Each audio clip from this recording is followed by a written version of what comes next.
All right, let me see if everything's working fine. Audio's okay. Game audio is very obviously not okay, so let me see if I can catch that. Any day now. Game.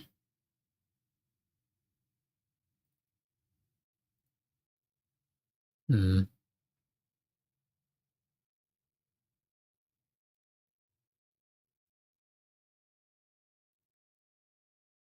Interesting. I might need to enter another audio capture here. Give me a second. You never start off a stream with everything working perfectly. Application audio capture. There we go. Now you guys can actually hear the music. Also, welcome back to Final Fantasy XIV. I have not logged back in ages. As you can see, there has been a new Glamour update, and I took some time to match the Paladin and Dark Knight pieces, which work surprisingly well, I must say. You can kind of tell that the headpiece is different because the radiation is just very slightly different, but it matches quite well. I am quite surprised. Anyway, tonight I'll just be doing the story content. I won't probably have too much time to play all this stuff, so yeah. Story content today, maybe tomorrow I'll do the arcading stuff if we have time. Also, I am so unfamiliar with 14 since I haven't played in ages now. I believe the new story content starts in Solution 9. Could be wrong. Let's check it out. There is a... Oh, this is the hard-boiled stuff. Feral Fandom, that ought to be the Arcadian. Yeah, it is indeed here. God, I missed this music. Definitely one of the most chill musics in the game. You know, I almost feel nostalgic for it just coming back here. Shola, Calyx demonstrated knowledge of both primal summoning and concepts. Discovering such techniques through independent study would be nigh on impossible, so we must assume he had a mentor. But how are we to learn the identity of this beneficent teacher? Hopefully, some hint is to be found amongst the remnants of Preservation's works. Also, let me just put on my glasses because we'll be doing a lot of reading as per usual Final Fantasy XIV stuff. Yeah, let's see. The Alexandrians adapted our techniques so quickly that they no longer need our supervision to treat the enthralled. Oh, I think I remember all this dialogue. This is the same dialogue we've had before the end of the story, right? Alright, you know what? Let's just talk to Alphino to move things along. With the winds, Alphino has something he wishes to tell you. Except...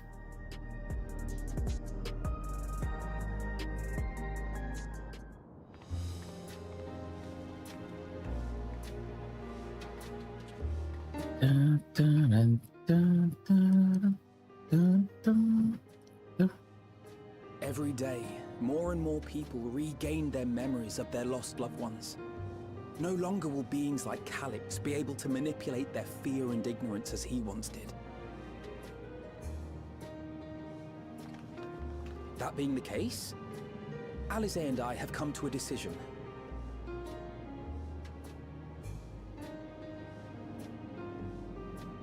We will depart Taral in the coming days. Other nations must be informed about Alexandria, a necessary step to ensure lasting peace. Then, we shall return to Garlemald. Our experiences here should serve us well in the ongoing restoration efforts. However, one pressing matter remains. Calyx's summoning ritual was tied to a concept of his own creation. Ascian involvement is assured, but we have yet to ascertain the extent of their influence on the Ninth. I have done what I can to treat the enthralled, and those still afflicted with Levin sickness. I may now devote my undivided attention to an investigation. Then we shall leave this one in your capable hands. Do let us know if you turn anything up.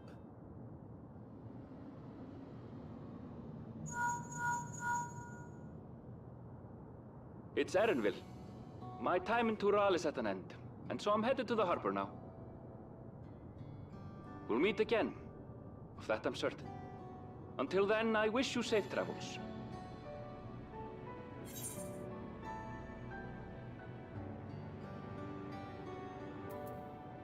You could have let me know. You could have let me know in time to see you off. And pull you away from more important business. Perish the thought. Hey! What do you think you're doing?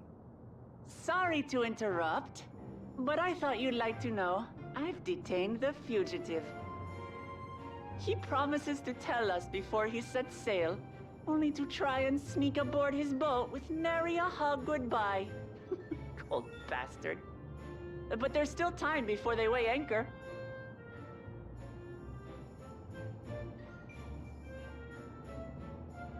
Guess I'm going to meet Erenville before he tries to sneak away, since Mikh'a has caught him. Boy, we should make for the harbor ere he wriggles free of Lamachi's grasp. If we're heading the same way, we might join him on the ship. Good company is always welcome on a long voyage, is it not? What? Now? I haven't finished packing. Knowing you, the essentials are already accounted for. Ugh. An exasperated sigh. But you're helping pack the rest. And I hope you've decided on a souvenir for use. I have several ideas, as it happens. Ever aligned in purpose, if not execution. Lest you wonder, Kryl and I intend to remain here with Y'shtola. To continue our study of the key, naturally. By all accounts, Preservation's facility promises to yield some answers. Shale has been conducting a more thorough examination. She may have insights to share. Then why not invite her along to see everyone off? Surely she'd want to be there too.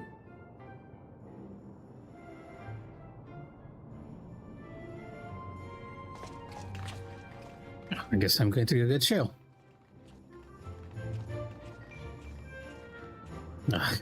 I forgot how much the shield clips into the cloak. Part of the reason I think I glamored to be invisible last time.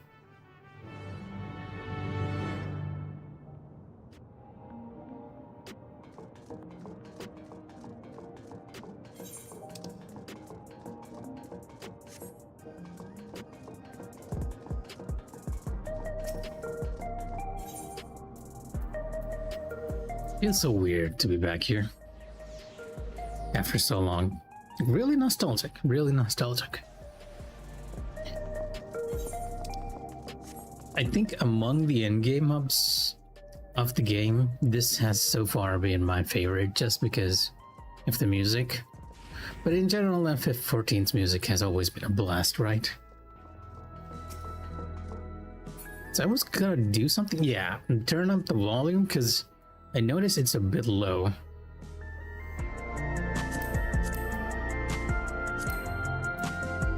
Maybe around 75? Maybe 70. Oh, nope, apply. Yep.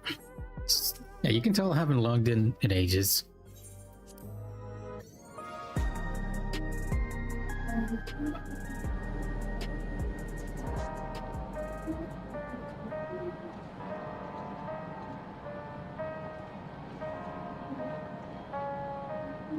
So wait, is my mic picking up noise? How odd.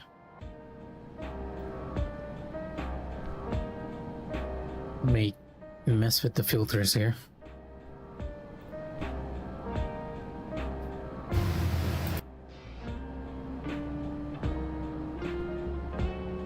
There we go, hopefully it should be working better now and no noise in the background. Occasionally, the NVIDIA filters tend to go a bit wonky.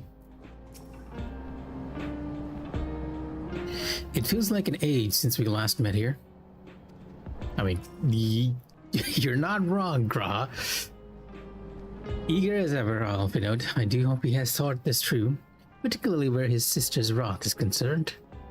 She may know full well that no amount of complaint will dissuade him, but that doesn't mean she won't still give him an earful. I'm told that Shale is the new leader of Oblivion. There is none better suited to carrying on Kakia and Geode's legacy. It comforts me to know that some of you will be staying. I would feel rather bereft should you all go at once. Yes, we're still having a bit of trouble adjusting, right? So understandable.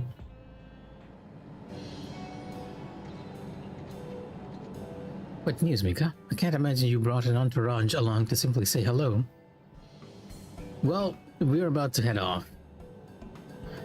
That eager to be on their way, are they? I'll join you. I owe them thanks on behalf of Oblivion, after all. And there I thought you would protest against being parted from your work. Well, I'm curious to see what emerges once every piece of the puzzle is in place. The majority of the files we've unearthed are encrypted. There's little else I can do until the computer is finished with them. Besides, unlike our friends, Containment Complex 1029 isn't going anywhere. In other words, we won't be getting any answers today. Afraid not. It's going to be a while yet. Then shall we depart for Tuliyollal forthwith? Even Lamati's strength has its limits. Without further delay then. Now maybe I should remove my mask for now. I do like the fact that somehow the Dark Knight armor matches really well with the Paladin armor, but having the mask during cutscene is kind of funny. I'll switch it off once. You know what, let's just switch it off now. And as you can see, you can tell that I haven't logged in FF for a while, considering that my gear is still crafted. I haven't even bothered to get the tome gear. It's not the fault of the game at all, mind you. It's more this general, like other games came out, like Expedition, for example, and Death Stranding. Should I be going to talk to Tuliyollal? I do believe.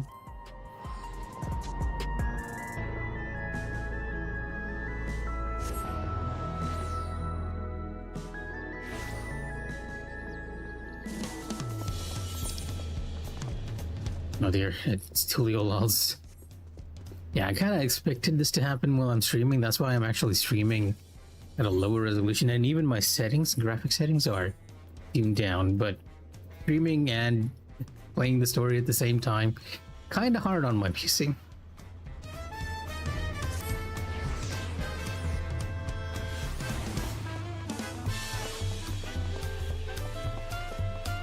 Especially in crowded places like these. This is, I believe this is the lowest settings the game has. It's still like averaging 40 FPS. Not nice. Well, maybe I can even make it even worse. FSR. Should I be using DLSS? I feel like DLSS is a lot worse though. Okay, I think I just crashed. No, it did not. It just took a while. Below 60 FPS. Yeah, everything's at the very lowest of lows, so I can't imagine it being... I guess I can lower some of these even more. You know what, let's just... Okay, I think I know. The thing that messes up the game the most is just ambient occlusion. That'll give us some frames back, although I don't feel like it's doing much.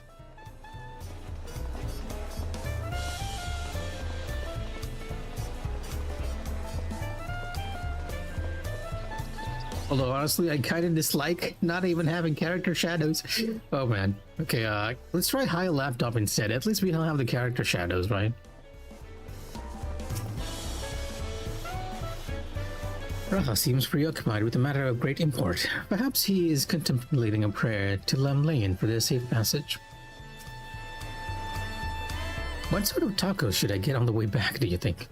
The aroma is too tantalizing to ignore. Of course, our Raha and his tacos. Despite her protestations, I doubt LSA will keep us waiting long. Wish we had some of the sea breeze inside the dome.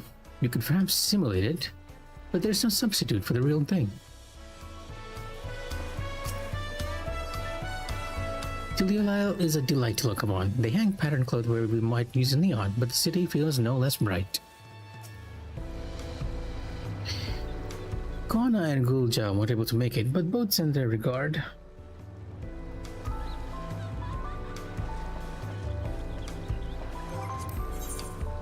The what?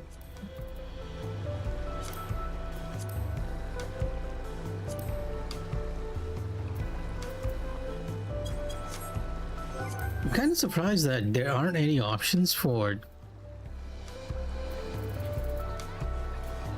like normally if you're using NVIDIA DLSS, they have like options for performance or quality or stuff like that. It's not there here, and I don't feel like I understand it enough to apply it here. I wish you all would not make such a fuss. I'm not fond of emotional politics. At least Alpha and Elden were considered enough to inform me of their plans in advance by link pearl. Some people we know would have burst out of the crate mid-voyage. In any event, I shall wait here until they finish their preparations. Okay, I guess we are waiting to... Or are we? Is that a Monster Hunter healing bug? Well, I haven't done the Monster Hunter quest either, so I am not entirely sure. Yes, we are waiting. Unfortunately, there are like so many people here, I couldn't see it.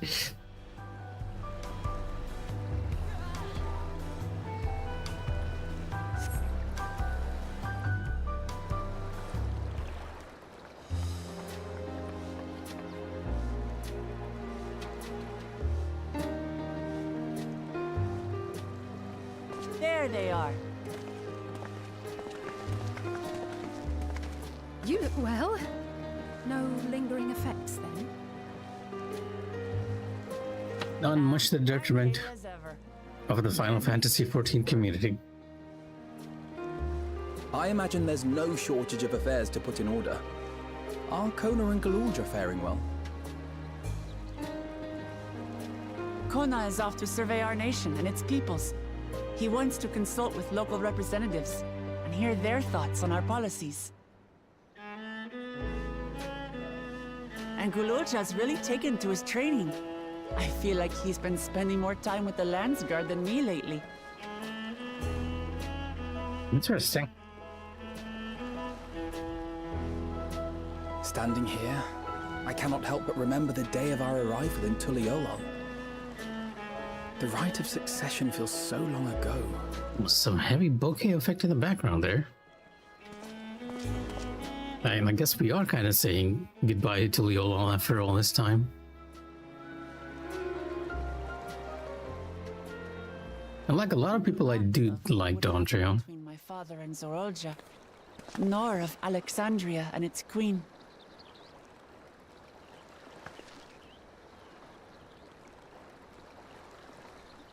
It was to aid a naive claimant that you came to Tural. But you've done so much more for me. For the entire nation of Tuliyollal. We owe you a greater debt than we can ever repay. But that doesn't mean we can't try. Whenever you need an ally, we'll stand with you.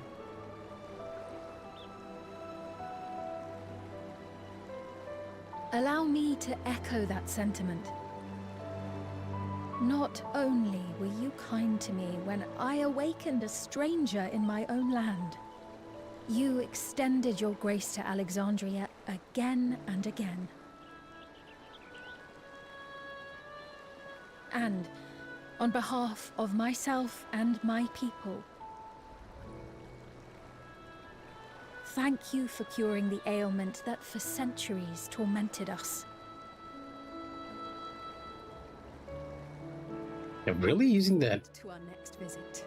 bokeh effect quite a bit. Stories to share with one another. They use that before. I feel like they're using it in this cutscene specifically. More stuff we have to look forward to, I guess. You faced no end of hardships. Many of them her fault. Well, I guess that's one way to put it, Aaron Will.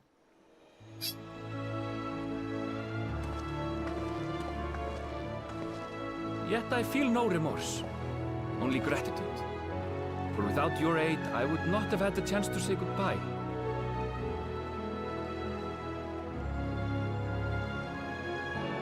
Nor vowed to explore every corner of the world.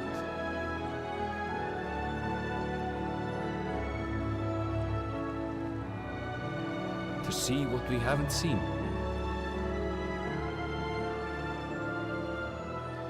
Shall we?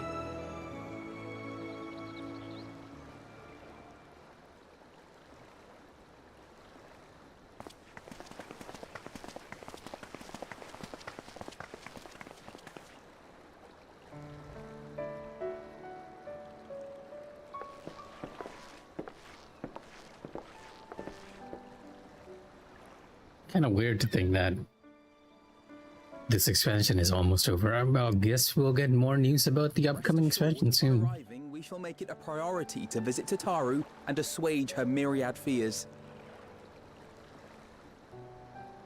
That would be I appreciated. expect the sight of you two will be a balm for her worry-laden heart. Safe journey, and remember to enjoy it. Give my regards to Oblivion. And thank you for all you did for my mother.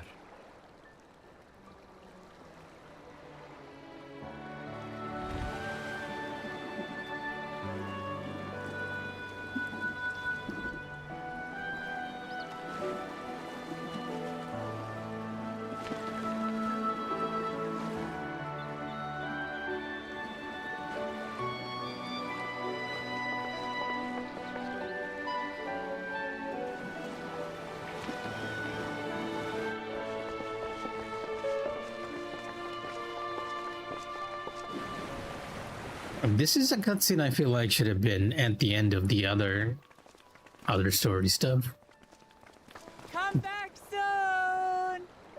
rather than the start. Take care!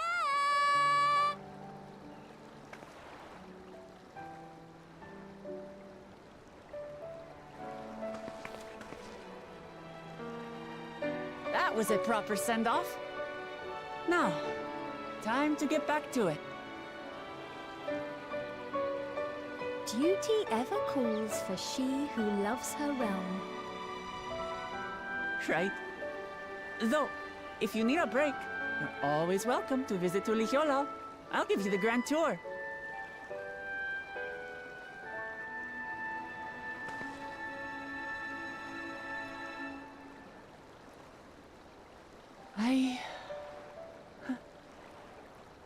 I guess they're really over.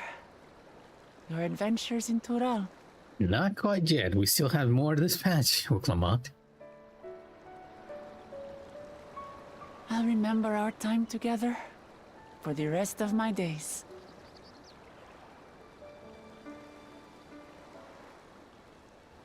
Aha!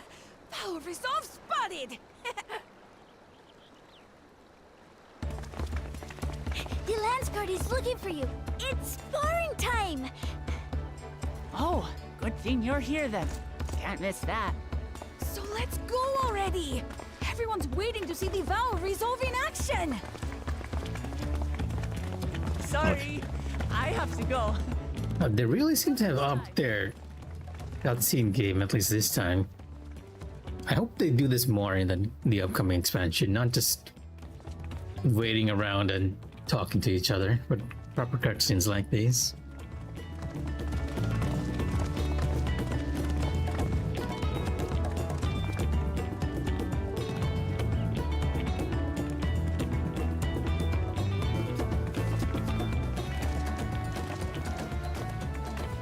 And thus do they take to the winds.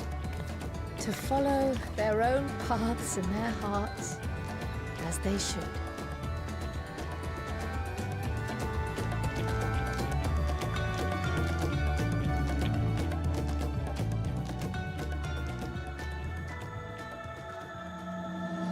into the mist. You know, I'm usually very impressed by the logo designs they do for the patch, but Into the Mist might be one of the ones where I feel like they had to do it very fast.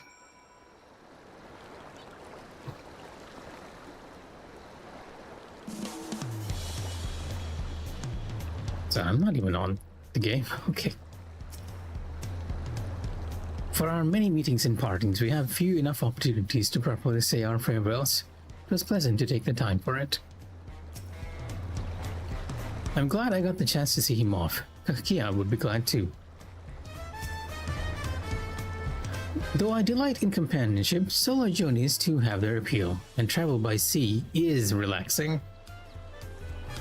What? Okay. Not sure why you emphasize that. With Elsa and Alphinaud spreading word of Alexandria, we shall soon have the chance to establish relations with other nations, and must make ready to treat the leaders. Makes sense, that was what we were discussing before. Trial? Now it is our turn to take the next step. The question is in what direction, and that is a matter I should like to discuss with you.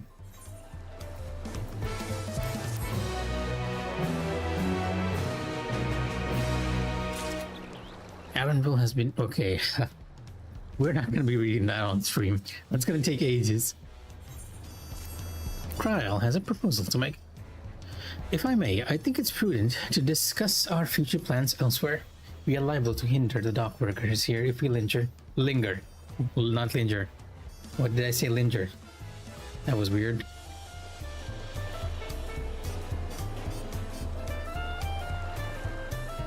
Perhaps the beach would be an appropriate venue where the hut is, right? That sounds like a good idea. And they don't actually have us running over there for...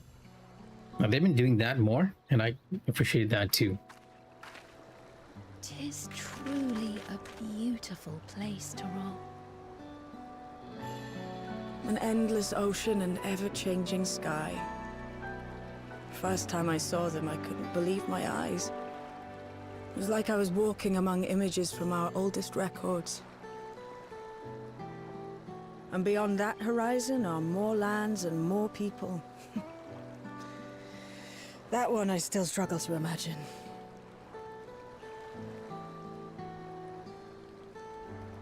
We ourselves hail from beyond that horizon, in fact. Rather, most of us do. I merely thought I did. Oh, that's right. I can only imagine how it must have felt to learn you're a native of our world. The fact that I wasn't born in the land where I've spent most of my life has taken time to sink in. It was not until I met my parents in living memory that the truth of my origin began to feel real. Your experience is not unlike mine. When first I awoke, the realm everyone spoke of sounded nothing like my own. I had to walk its streets, live and breathe it, before I could accept and embrace my new reality.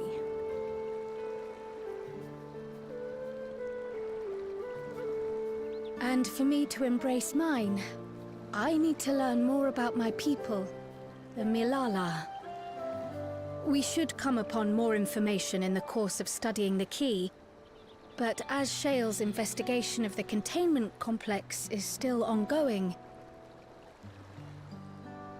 would you mind if we sought a different avenue of inquiry into the history of the Ninth? A different avenue? I have no objection. What we learn will deepen our understanding of the broader picture. Agreed. My curiosity extends well beyond our duty to assess Ascian influence.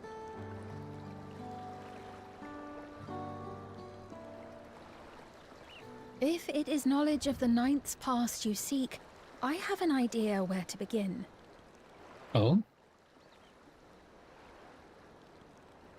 Alexandria was originally part of a landmass known as the Mist Continent.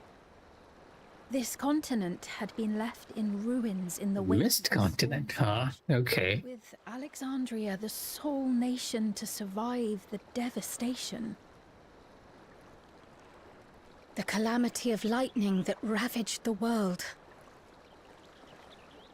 Aye. Per the sources we recovered from the Underkeep, though the conflict between nations was destructive in its own right, it was Levin that dealt the final blow. No place was spared its fury, and all was chaos in the castle town. We tried to evacuate the people in airships. Otis, the knights, and I. Yeah, we kind of saw this happening Save everyone. in the dungeon.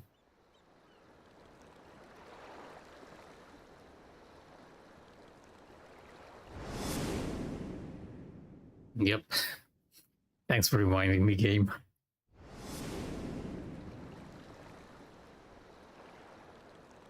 Those who survived gathered within the barrier, and we took in as many foreign refugees as we could.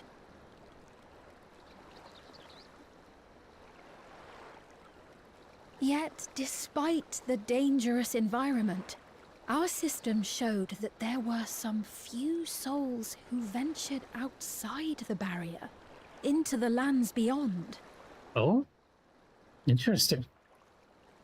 So people actually survived. But we thought that was impossible. I was under the impression the star was scoured of life, that man could not survive outside the barrier. I think we all were. Going by the records, the storm surge extended to every corner of the world. Nothing and nowhere was spared. If anyone did survive out there, it would have been an unimaginable trial. And yet, those people must have been going somewhere. What if there was a refuge? A place that weathered the storm surge and rebuilt over the intervening 4 centuries? Given Alexandria's displacement to the source, we had neither cause nor opportunity to survey the remainder of the continent. Now we have a reason. Living memory remains physically in the 9th. If we seek a means of egress, other than the portal connecting it to Alexandria, perhaps it might lead us to the Mist Continent. And we have the key with us. Living memory was not transported here despite being a top Everkeep. In which case, it may have been a physically independent space all along. Meaning, another point of egress could well exist. And if it does, someone has to be maintaining it. The mechanical soldiers, for instance.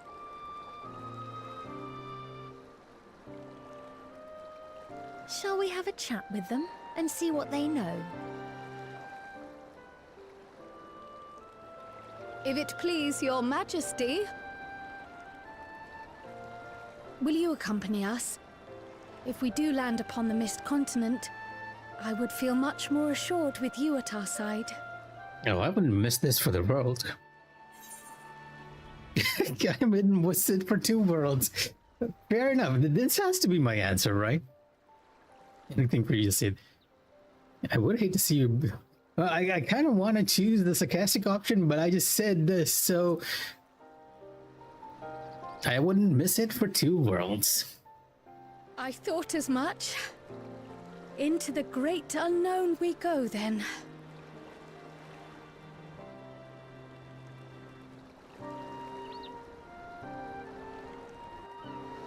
One of those rare moments where I've actually been very much in character.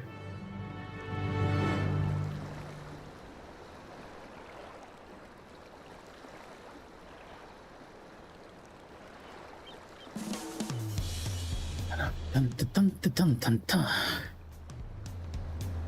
The mechanical soldiers won't hesitate to answer the queen. Let us hope they have useful information indeed. Once conditions deteriorate past a certain point, an environment becomes an anathema.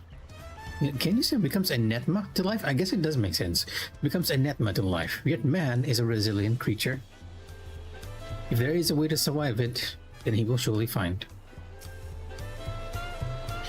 Outside of Alexandria, our knowledge of the night is limited to the storm surge and passing mentions of Lindblom.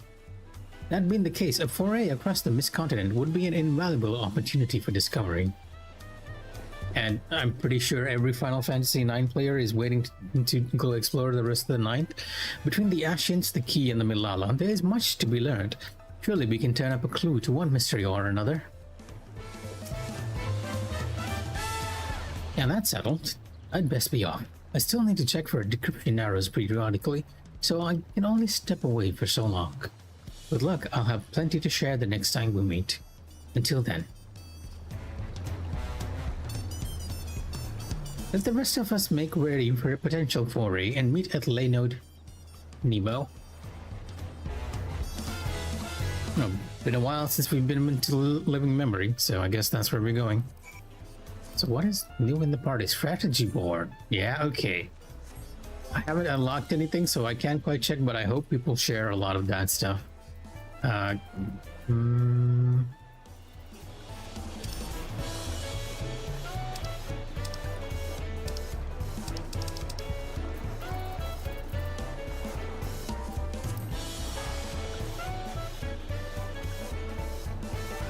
Yeah, we have Doom Train, and I'm not entirely sure if Doom Train is part of the story or not.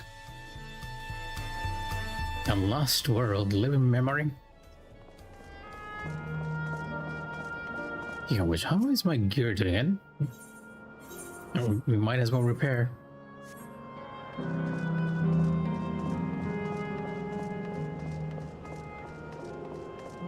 Are we meeting in front of the statue, or just the bridge?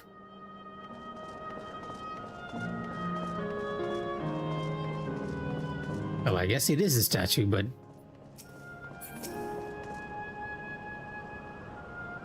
Though my mind knows better, I still feel uncomfortable around these mechanical soldiers. Speen has found us a suitable source of information, sparing you that duty for once. For once. The atmosphere is certainly less grim than last I visited. Yeah, it's not entirely shut down for once.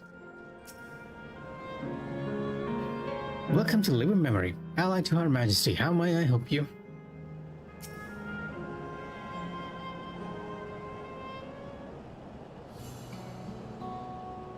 This clerk has made itself available to answer our questions.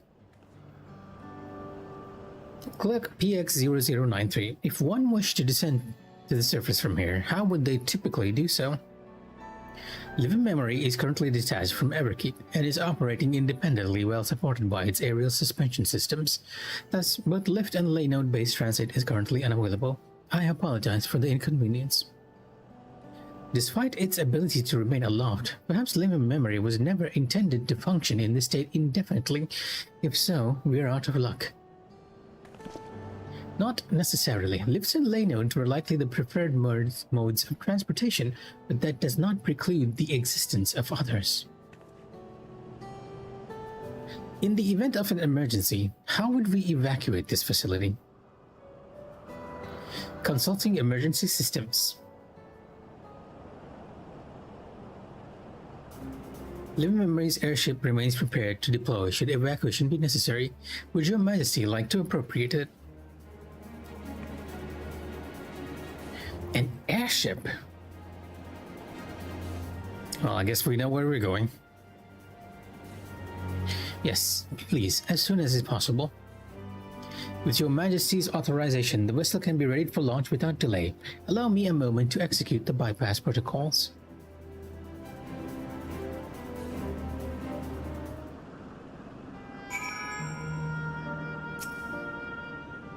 It never occurred to me that there might be an airship here. How fortuitous. With an airship, a large number of Alexandrians could be evacuated at once, regardless of the situation below. An excellent contingency. Though I'm nervous about what we might find below, I am glad we found the means to get there. As Queen, I must bear witness to the truth, however terrible. As I thought, now, what awaits us below, I wonder? I can already see people like going ham with the glamours. I really feel like unlocking the glamours must have been like one of the best things that has happened. Safety tests have been successfully completed. Setting the Gate of Remembrance has initial destination. Vessel is en route.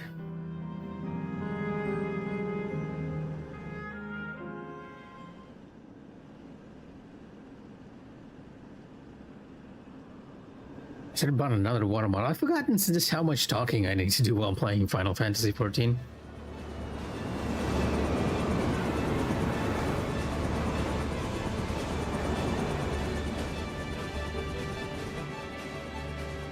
Is that my ship? The very same that crashed during our dungeon run. It was purpose-built for living memory, how it was modeled after the vessel Your Majesty used during the Storm Surge era. A replica. Still, it does me good to see it.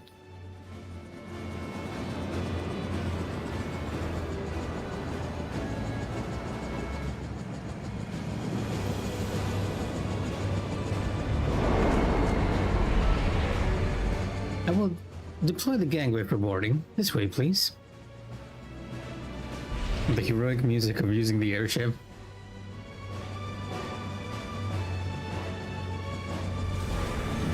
And they're doing so much of a better job at directing the cutscenes than usual. In order to reach the surface, we must pass through the storm clouds. I advise you to brace for turbulence.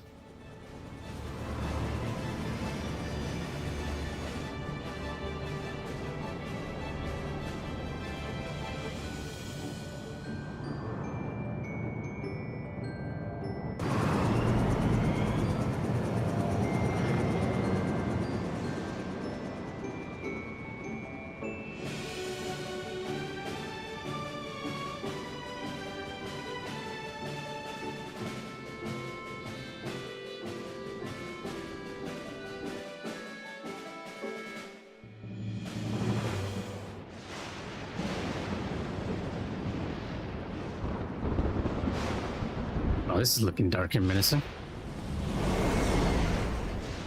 I'm not too afraid of thunder, to be honest, though. I actually find it relaxing as long as it's not happening too close to me. Because I live in a zone where thunder is not too much of a danger, I guess. Lightning, I mean, not thunder.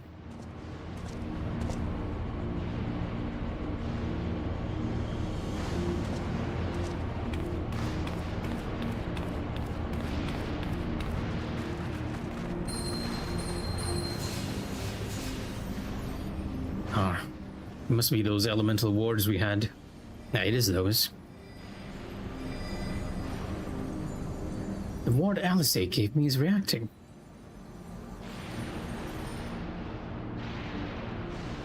Though not to the extent of the 13th, the etheric imbalance here is severe indeed. For once, we are actually going into one of these calamities, and I'm kind of happy to actually see it. Even though it's like the remnants of that calamity, it does serve to impress upon one the marvel of the barrier. The lightning inherited found is tame by comparison.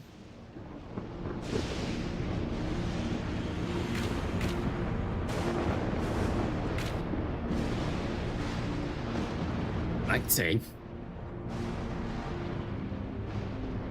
A land where Levin reigns. The land we shall go exploring. Hopefully, it's not too small of an area. Honestly, that is one of the best parts of an MMO for me, just heading into a new area and just finding new stuff. Not things that many people enjoy, and not things that are usually done by the developers, because it's a one and done kind of deal, right? Once a player sees it, it's just done. The warding skill is truly a godsend for those of us without the blessings of light. Remind me to send my profuse tank to Ritra and the Hunnish alchemist once more. I guess the clerk is there to take us back. The state of this reflection's aether is more dire than we anticipated. I should be surprised if the Ascians had no hand in the war that wrought this. If If you'd like to return to living memory, it will be my pleasure to run the launch protocols. No thanks. Yeah, it was exactly as I guessed, but yes. That crater was once Alexandria. What? I can't even tell.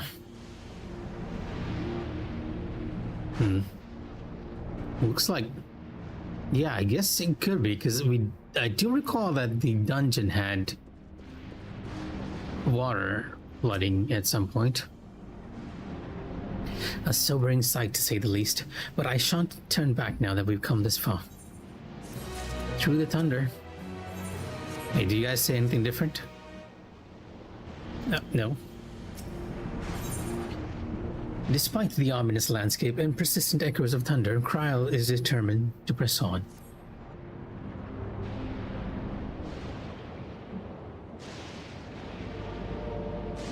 There are no structures, no any other signs of survivors that I can see. I suspect that the crater made this area unsuitable for habitation due to the increased risk of flooding.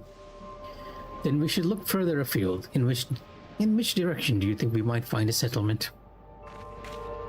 If we're at the edge of Alexandrian territory now, the closest city would be Treno. Treno! Should it survive? As a city built on a harbor, it was a nexus of trade and it remained neutral throughout the war. We Alexandrians always felt fortunate to have it in our neighborhood, so to speak. Not unlike our Rads at Han. Ah yes, Alphanode has spoken of Rad at Han before. It's near the South Sea Isles, the Milala homeland, correct? Funnily enough, it was also Treno where the Milala first found a home in our world, because it's a reflection of the source. Truly. Yes, and though the Milala population elsewhere grew, most continued to feel a strong connection to the city.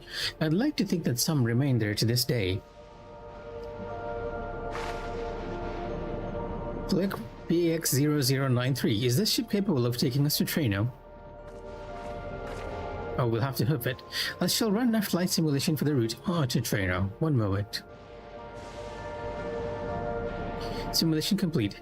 There is a near 100% probability that the ship would suffer catastrophic mechanical failure prior to arrival due to ambient lighting. My apologies.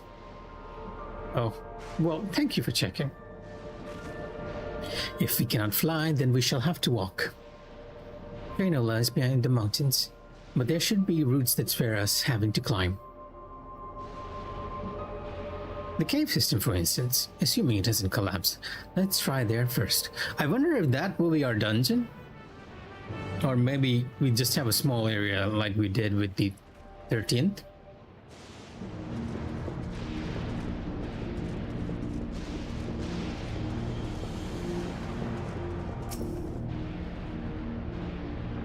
Eager though I am to seek new discoveries, the prospect of working in circles for days on end does not appeal. We are fortunate to have speed. Indeed.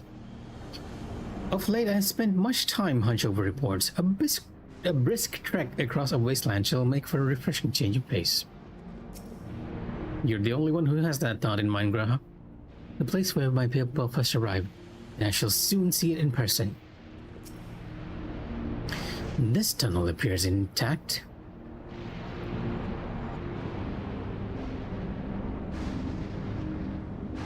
Though we have no way of knowing what it's like further in.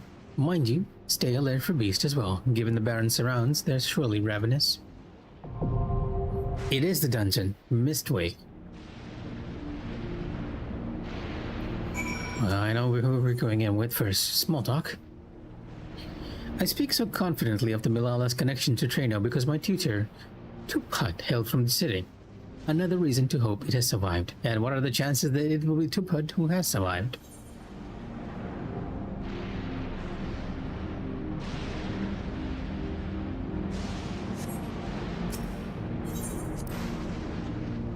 I'm anxious and hopeful in equal measure. Tis a strange feeling. Whatever lies ahead shall give us more insight into the state of the night.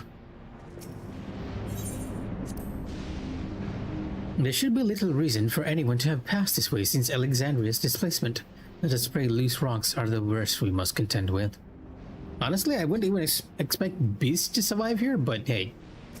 We are here after all.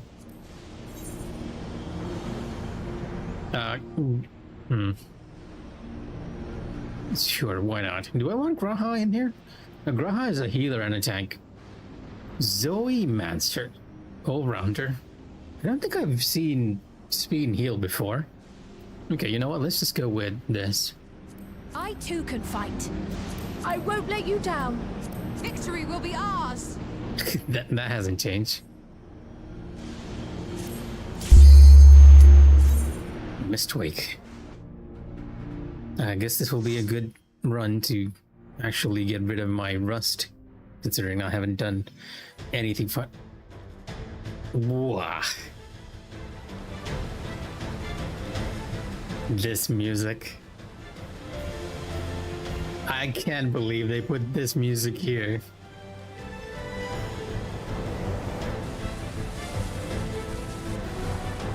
Final Fantasy IX fans are gonna have a field day.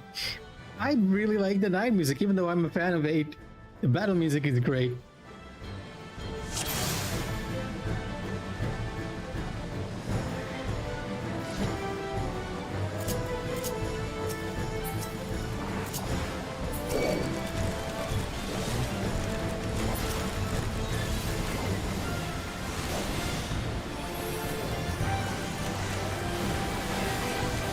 I'm definitely a lot more rusty than I'm used to.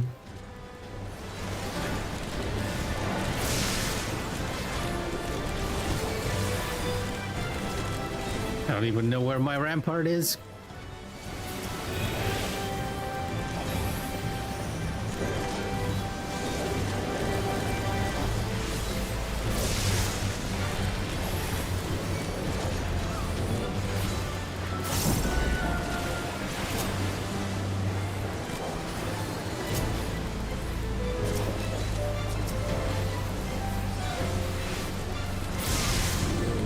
Feels nice to go back to this.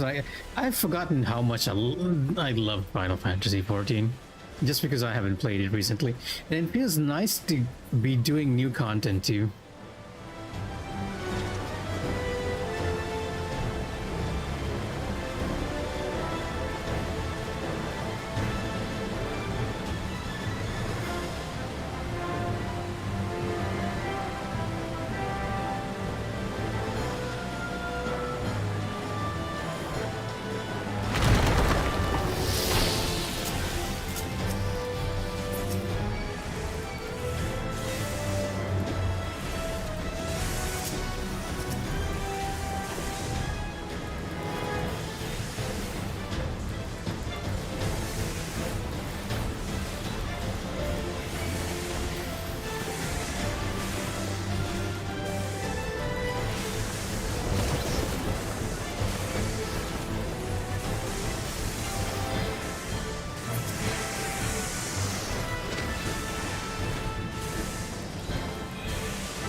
I realize I must have party effects switched off.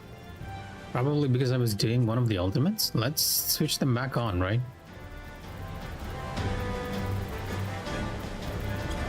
Was that in character settings or system configuration? I think it was character. Control, the UI.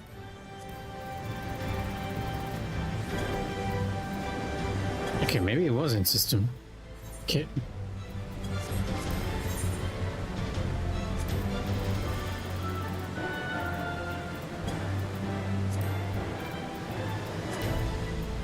I always forget where the effects for party is. Mouse, graphics maybe? Shadows. It's very weird, right? It's in one but not the other. It's just... I feel like it has to be in HUD. Or somewhere in one of these.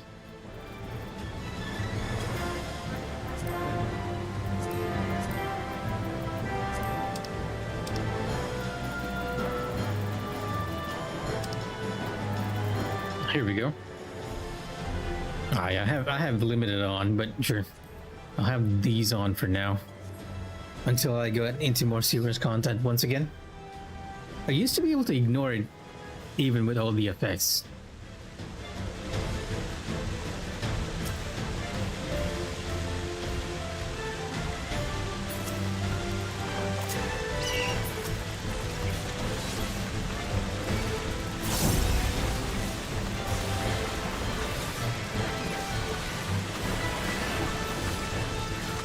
Gloves are off.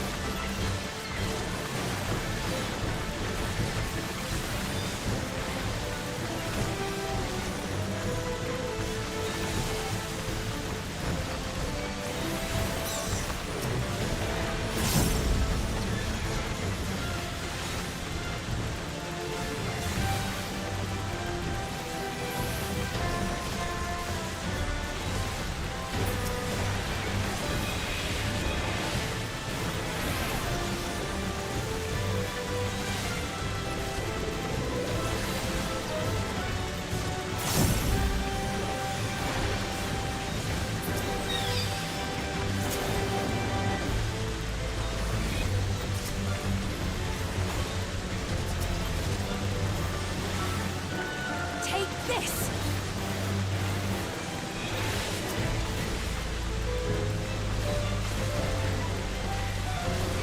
We'll keep our cooldowns for the next batch. I believe after this is probably going to be the first boss. My incarnation is this.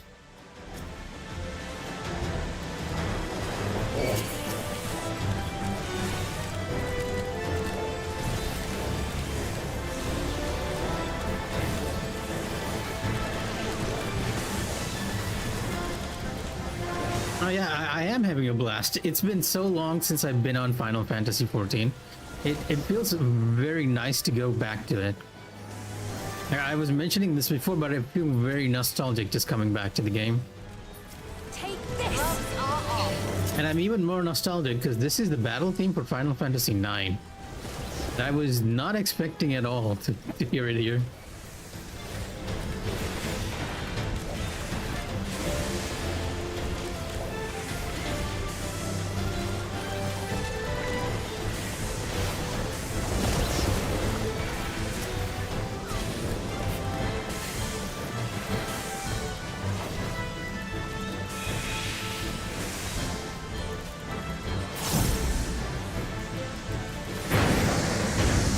Now we're gonna face our first boss. What new mechanics do we have in store?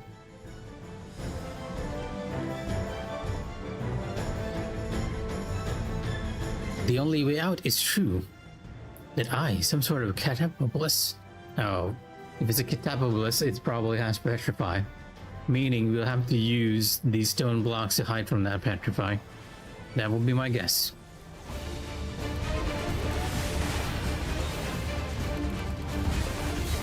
Earthquake.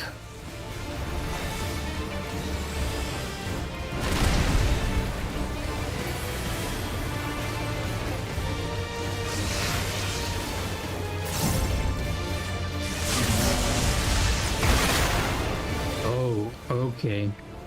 I'll have to keep the rocks just so that we can... Yep, I was expecting this. So we gotta avoid hitting... Oh, you guys are really spread out? I can't use my wings?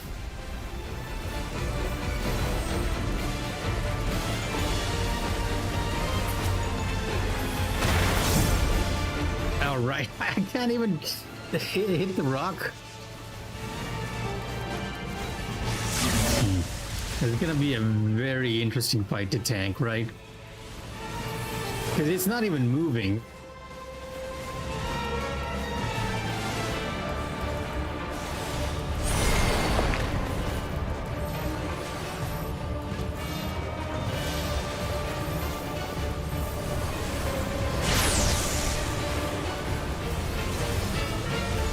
Petri breath.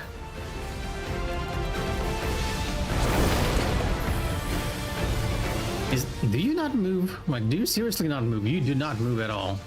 Okay.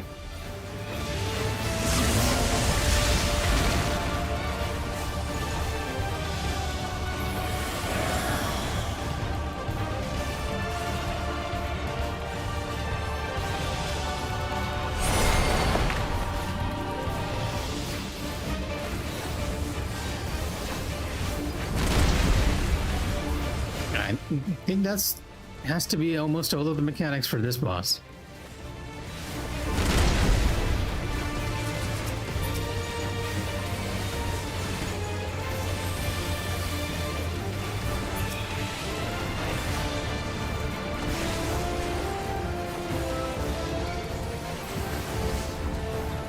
I'm gonna have fun doing this dungeon. At least until this is the first boss, right? Because these bosses get trickier and trickier these days. Don't have sprint. You didn't need sprint.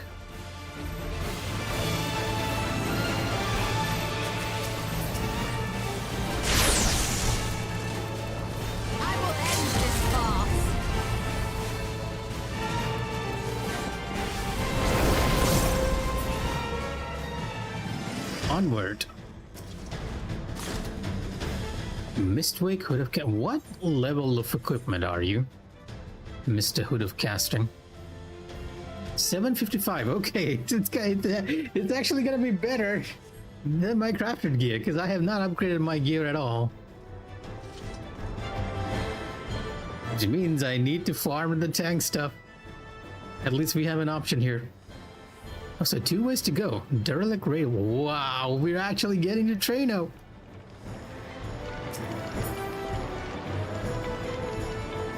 The little windmill. I'm sure Final Fantasy IX players are gonna have the time of their life.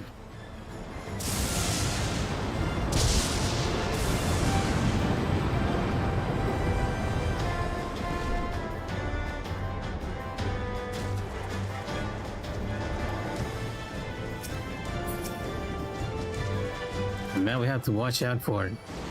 Blast. I have plenty of chances to do that, my friend. Don't worry.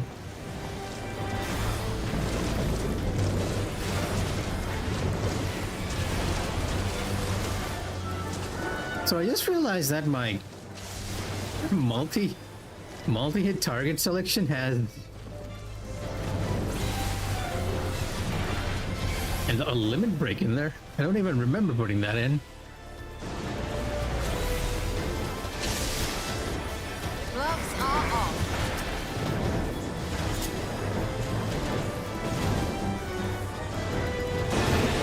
I will not hold back.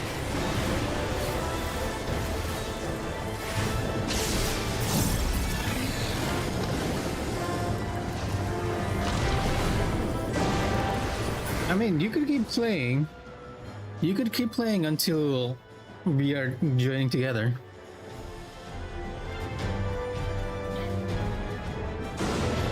Well, hey Majin, thank you for the raid. I am very enjoying myself.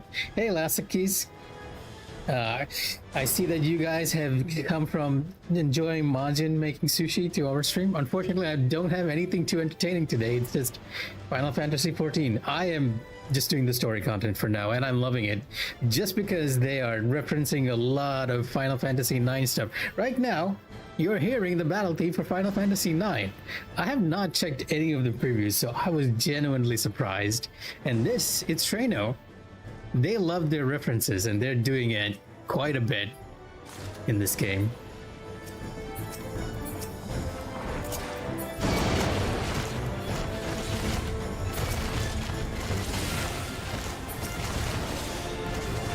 FF9 is, I think a lot of the PlayStation Final Fantasies are very celebrated. They have a lot of different fans, right? I am personally a fan of Final Fantasy VIII, but I know a lot of people who like 9 as well.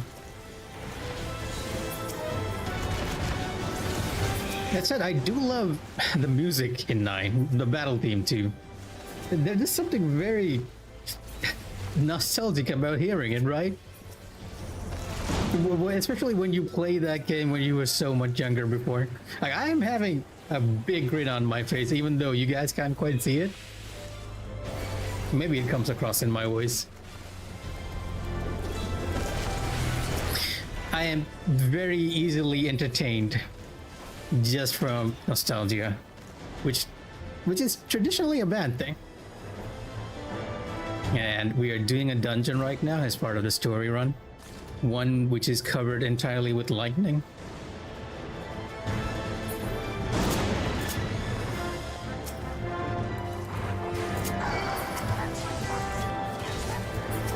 I'm playing not with other players at the moment because it's my first time. The game does allow you to do your dungeons with NPCs, and generally when I'm playing a dungeon for the first time, because I usually main tank, I tend to do it with NPCs just to see if I understand the mechanics. Once I do, it's then only when I jump in with other players. So if you are worried about tanking in this game, it's one less worry.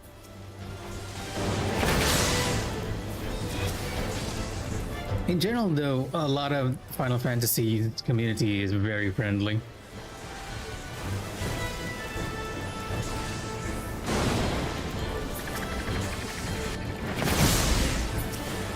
Might be hard to follow for a lot of you, though, because there's all these effects and everything. Right now, we are heading through the mountains to sort of find the hometown for this character called Cryo. And though 14 is an MMO, it places a lot of emphasis on story. So yeah, one of the primary reasons why I played it, why I started playing it. Excuse me, come back here.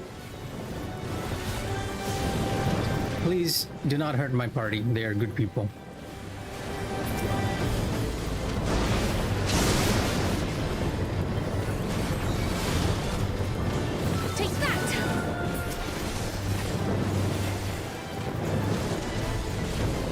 This expansion has got a lot of criticism, but personally for me, I feel like they've done a very good job on dungeon runs, especially when you're going through it the very first time.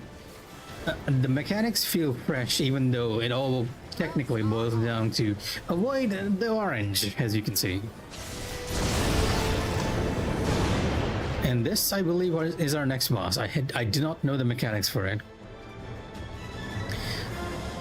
Would you believe that this, if you think about it, Majin, right? If you think about it, this is basically the setup from Where Winds Meet. This is think of this like your mystic skills. This is R2, your face buttons, plus your directional pad. And this is your skills. It's just that it has, in addition to 3 skills, it just has one more set of skills, that's all. It's very friendly on controller, especially for a majority of the classes. One of the other reasons why I started playing, because I am majorly a console player. Although I'm playing this right now on PC. Unfortunately, raiding without mods can be a bit difficult. And what do we have here? Let's just go into the dip of it. Overshow Plaza. The way most dungeon runs in Final Fantasy works is you are essentially going in a straight line towards 3 sets of bosses. And each boss has a specific set of mechanics that has very good tells. Like right now, I'm assuming I have to avoid where it's glowing from. Oh, that was a cornel. That was wrong. Well, technically I was right. I had to avoid where it was glowing. I was just in front of where it was glowing, though. Bio 3.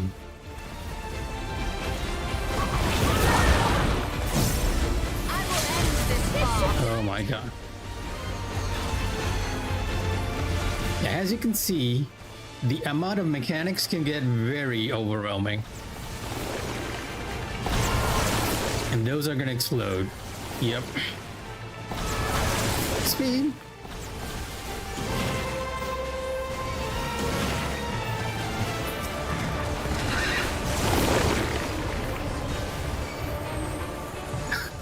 Thankfully, I have used my tank buster.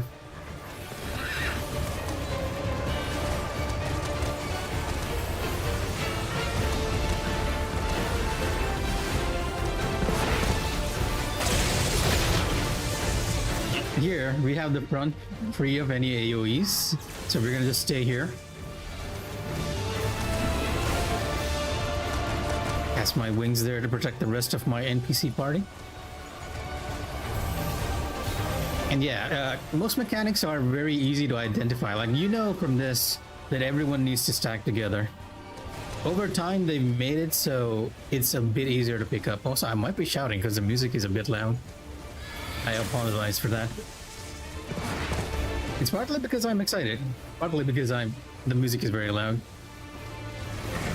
And yeah, that's about the mechanics for this fight. He's gonna do the same thing, so you know what to do now. Just avoid where the lines are going, and you'll be fine. More or less. More or less.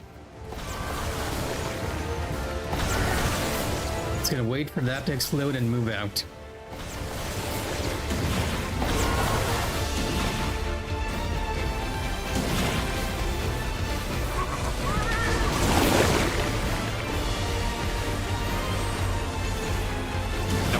I went inside the AoE.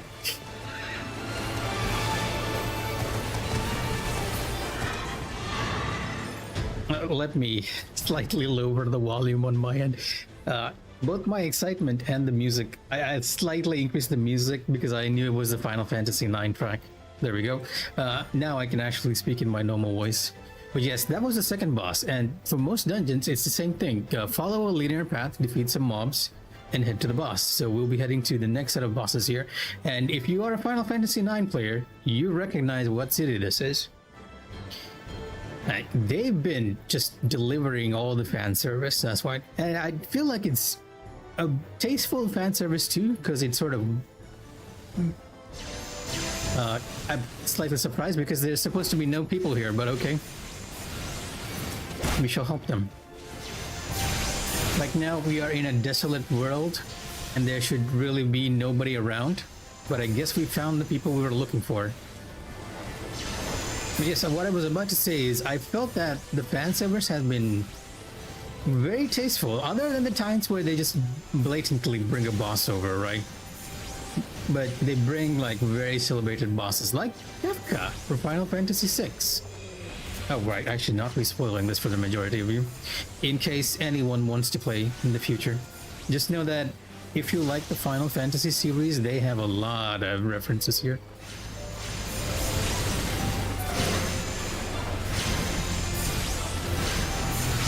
So if it's getting too flashy, just let me know, alright? It is possible for me to switch off these effects. I just play with them on. But if you all as viewers prefer it to be less flashy, I can always opt for that. Honestly, that's how I usually go when I'm raiding. But when I'm doing the story content... Take this! You like flashy. Also, Majin, how was your Monster Hunter run? Oh, I left when you made sushi with the octopus, but I'm not sure what you did afterwards. It's a bit of a shame about the modding thing, though. It always happens with a new game, right? Even Final Fantasy's mods aren't working right now. Take this! Always happens with a new patch cycle.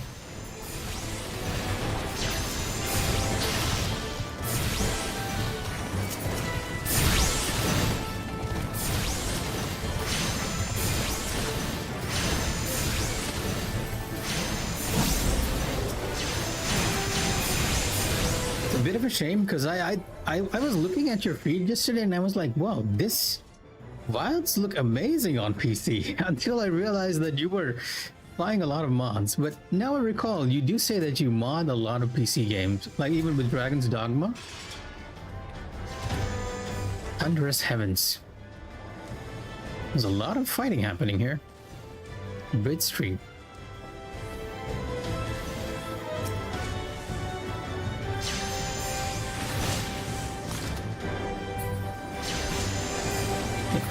Well, it's one of the benefits of playing on PC, right? All the modding.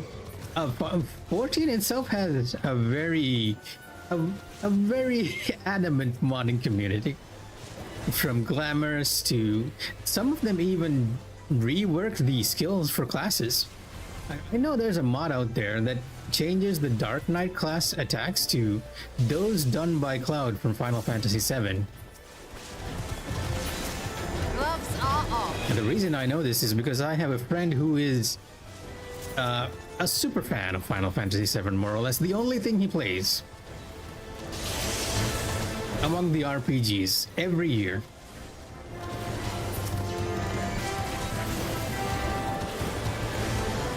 And Dragon's Dogma 2 without... after you did that teleporting thing with the pawns, I was like, you know what? I definitely need Dragon's Dogma on PC. Considering you just rescued that one pawn who had fallen into the brine.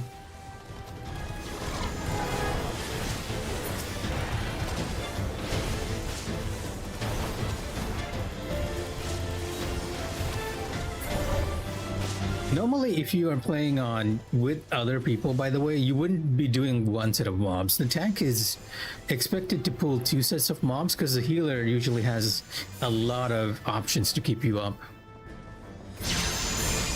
No way you're letting your pawn die that easy. Can I attack you? No, I cannot. If I were playing with other people, they would have expected me to draw the mobs up till here. And the class I'm playing right now is Paladin. Paladin itself is... Well, most of the tanks in this game are very good. They're very close in class balance for tanks. So close that a lot of people feel that they are very homogeneous and interchangeable in a bad way. I slightly agree. There is that feel, especially if you play the other tank classes, which is, as you might expect from a Final Fantasy game based on Final Fantasy classes. Warrior is the other tank, Dark Knight, a staple. And the final tank that was added with the previous expansion was a tank that was based on the Final Fantasy VIII character Squall, which is called a Gunbreaker, and he uses a gunblade.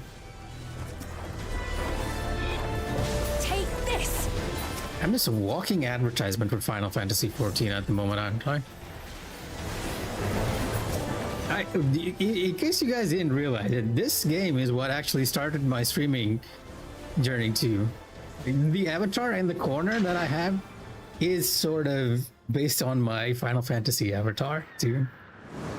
And here we have the final boss. You always get a bit of a cutscene for this. A griffin. Thundergust. Well, Majin, looks like Dragon's Dogma has found me here. I'm just a different type of griffin, though.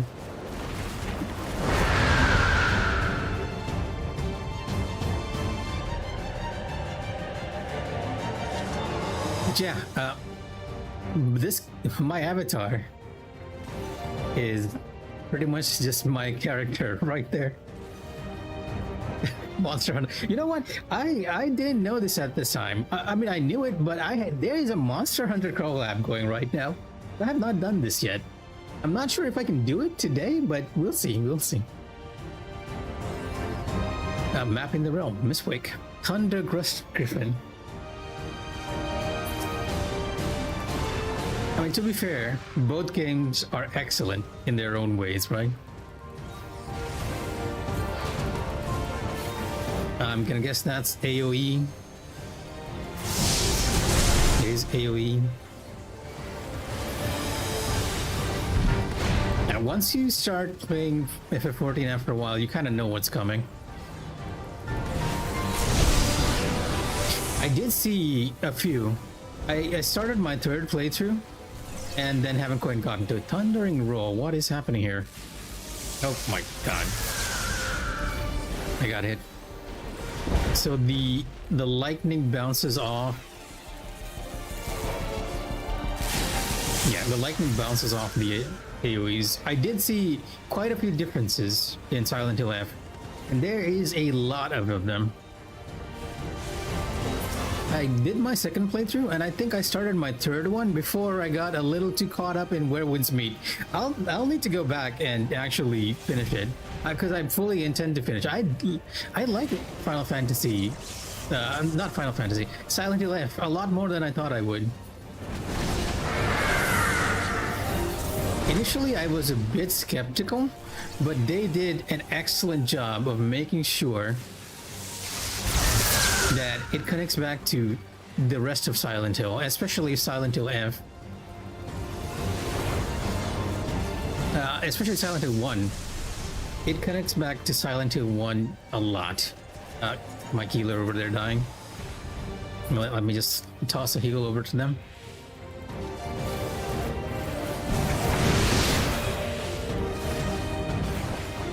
And put up the shield. Because Paladin is a support tank.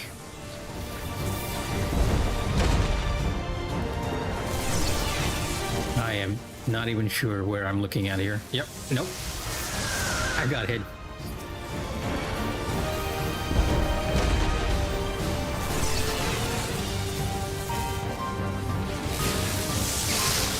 Just follow the NPCs, they know the safe spot. No holding back. That red marker is usually a tank buster. As you can see, it took a chunk of my health.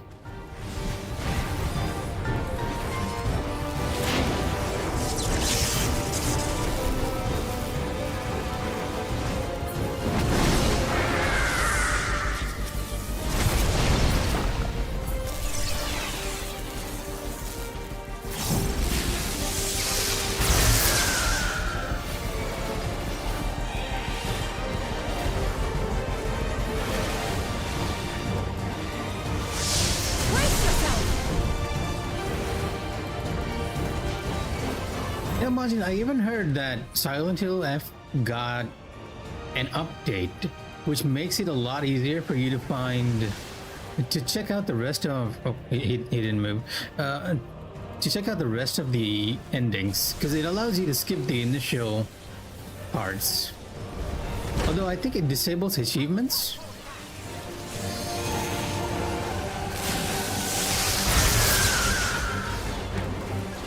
But if you want to do it quickly and don't really care about the achievements per se, it is an option. No, this is not safe. Wah!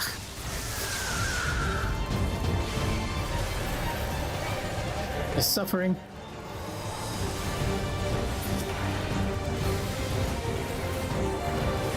This doesn't leave a mark.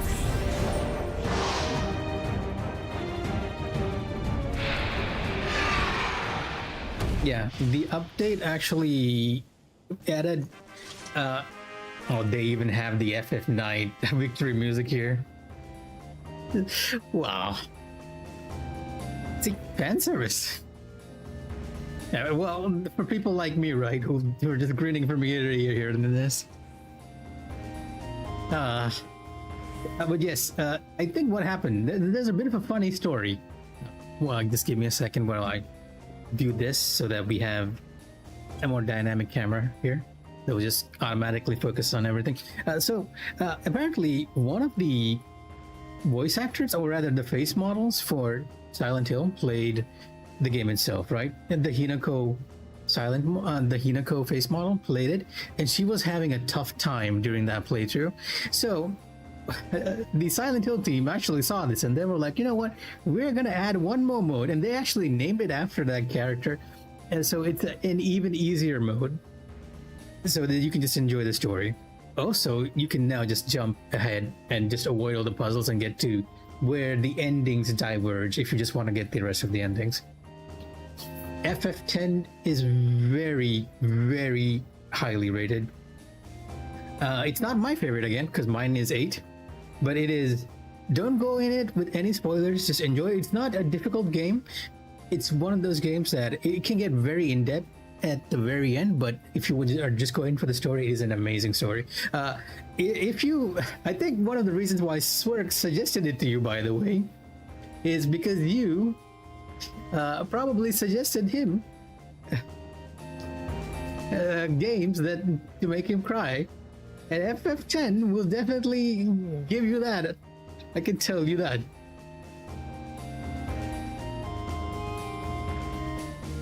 Oh, it's more like if you want. It's more like if you want only. Wait a minute! I just realized I don't have stream on chat. Why is stream not this chat not displaying? Oh, you are under my window capture. There we go. I didn't realize I had that switched off. The reason why you want to skip Mufaz is you just want to see the differences in the ending. It allows you to skip the initial story segment and just go to where the differences start. Also, you of all people are telling me you hate chases and the jump scares. Right, let me go back here and let's see what the story has in store.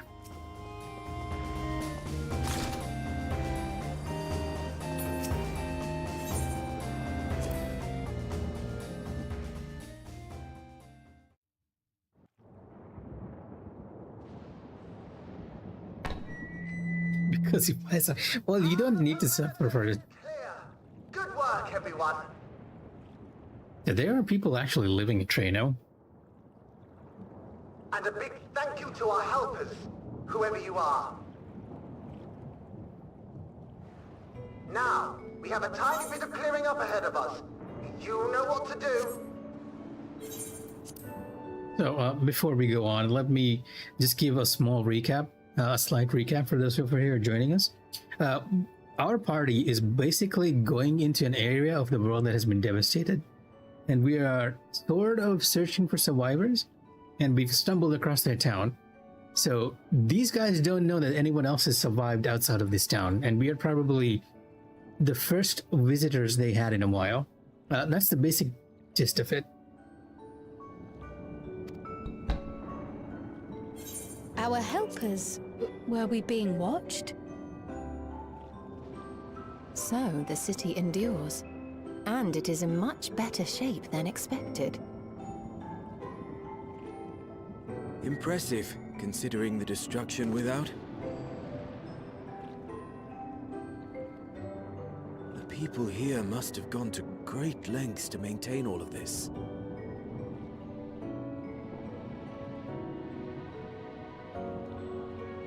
Their barrier resembles that of Alexandria, though it is smaller in scale. Alexandria, another name for those of you who are Final Fantasy IX fans.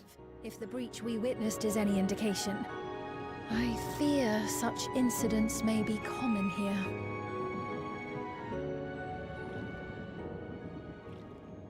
Thunderous heavens! It's been years since we've had visitors.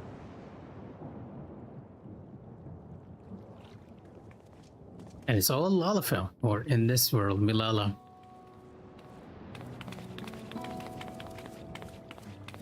Always weird when you are an Elysian and you walk into a city full of Lalafells. And an old Lalafell.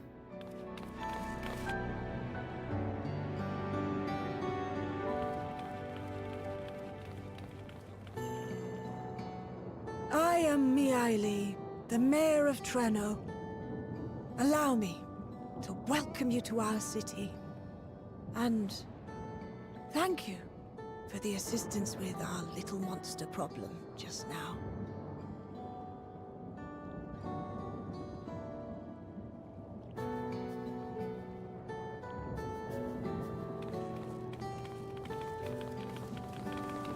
Not at all curious about new visitors, huh? I'm just waddling away.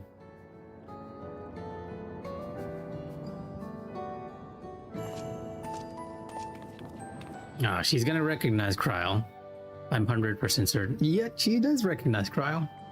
Wait, she recognized Speed, not Kryl. Might I ask your name, miss?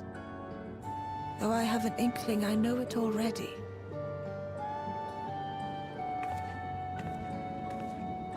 But of course, I am Sphene of Alexandria. As I thought. It truly beggars belief. Alright, good night, Mufas. Strangest of reports from one of Go, do crime in BG3. That despite the intervening years, the Queen had not aged a day.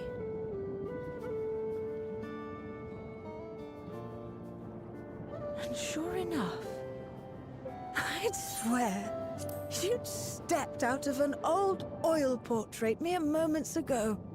Alright. Forgive me if this takes some... Give me a second, so that I don't speak over the NPC. Mufaz, for context, I'm gonna remind you, you started BG3 today, And the first thing you messaged me was that you had a bunch of people trying to kill you because you looted the corpse of their ally. So I don't think you're in any situation to tell me that you're not a criminal. At least in PG-3. Nope. And then you were like, why would they do that? And I'm like, it's common sense. You don't loot dead people when their friends are around. When their friends are around in the game, mind you. Don't do that in real life. In real life, that would have severe consequences. Alright, back to auto dialogue. It is an honor to meet you, Your Majesty. I look forward to hearing the tale from your own lips.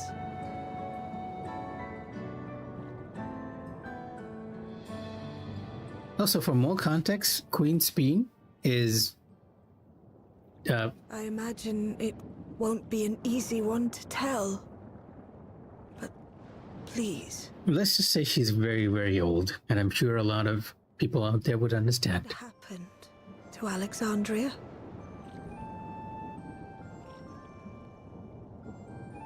Well, it's a long tale to tell.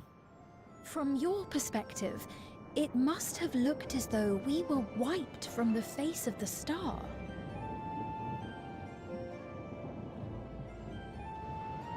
One day, we lost all contact with our people in Alexandria.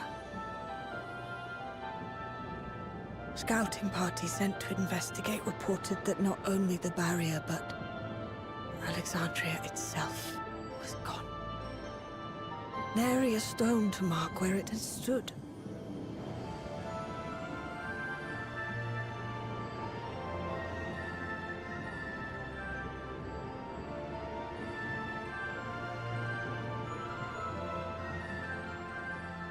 What you must have gone through, not knowing what became of us. But know that Alexandria yet survives, albeit in a distant land. Her and her people. I can tell you the whole tale from beginning to end, but first, might I ask your permission to remain in Treno for a time?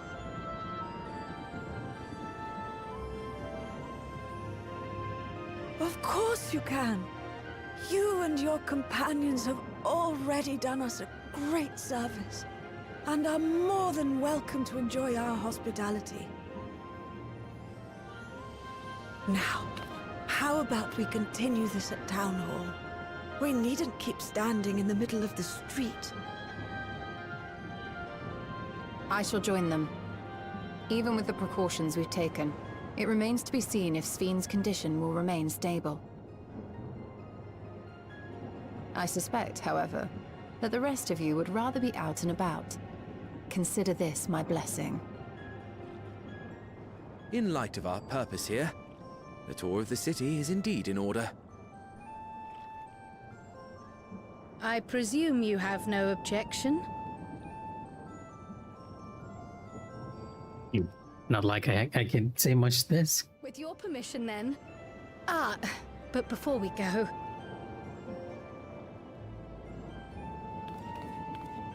allow me to introduce myself as well. I am Cryle, and I hope to learn more of this city and its people. Would it offend if we were to ask a few questions? Perhaps as we work alongside you, aiding you in whatever ways you may require. You needn't fret.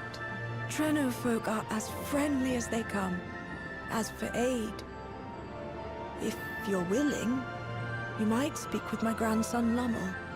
That was his voice you heard earlier. You'll find him serving herbal remedies to the others. Thank you for your guidance. We shall seek him out first.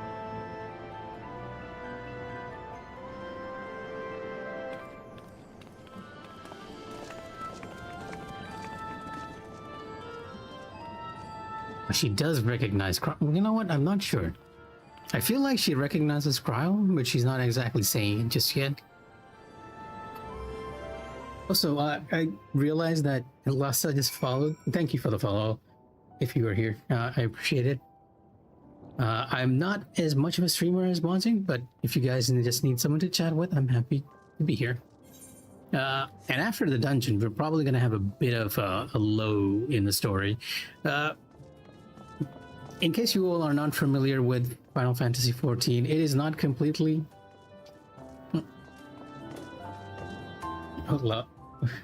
Ihasa? Is it Ihasa? It's not Lhasa? Wait a minute. It is Lhasa Keys. Yes.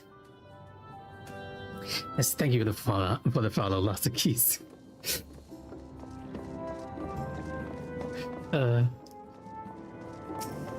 Confusing me there, Mazin. But yes, you're gonna hear me talk a lot in this game because it's not entirely voiced. Town Hall is pretty impressive, isn't it? I bet you didn't guess that the mayor actually lives here. The English is tough. These days, Miali also has us using it as an emergency shelter, but the history book says it was originally an auction house. I reckon that's why it's so fancy. Yes, it was an auction house. And one place you guys might recognize. It's less because it's tough and because it has like so much to read. Whenever I play Final Fantasy, I need to make sure I have a couple of bottles of water nearby. I feel positively reborn, of course, because it's Realm Reborn, right? Still disgusting, though. And the entire purpose, I'm guessing they allow you to explore the town, is just for the Final Fantasy IX fans. I feel right as rain. Then let's get to work.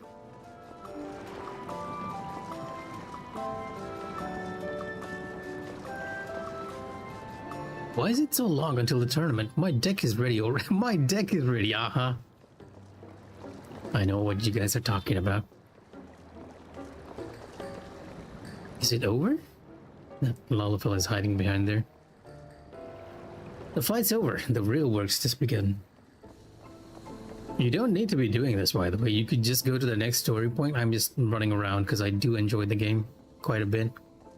Maybe a little too much. Koimi. Are you enjoying the flowers? What we plant doesn't always bloom, but I think lifting everyone's spirits is more than worth the effort to find the seeds that do. Nevertheless, I'm relieved these weren't trampled by the beasts. It took ages to get looking this healthy. The beasts were very kind. They were on the path itself and not on the flowers. Now, I'm sure if I go to the Final Fantasy XIV subreddit right now, people will be taking screenshots of this place and comparing it to actual locations from Final Fantasy IX. Hey Rebecca, welcome to the stream.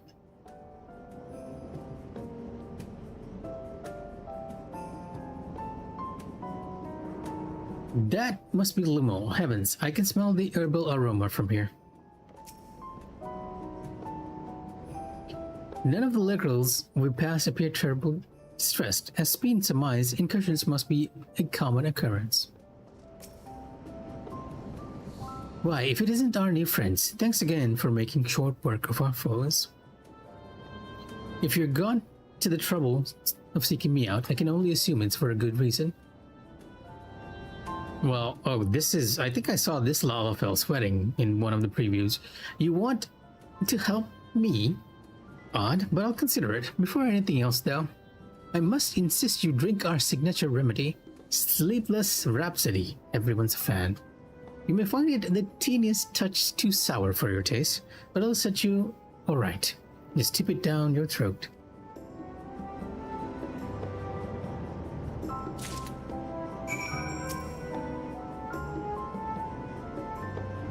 It won't hurt, but you have my word. But since it's your first cup, maybe don't stray too far before you drink it. Oh man, something's about to happen to us from right.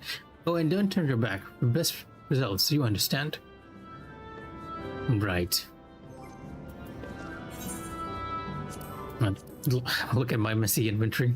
Not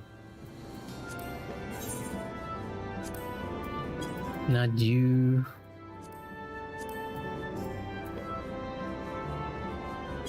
And I think I have a part of my HUD disabled, which is the duty list. Or is it the scenario guide? One or the other.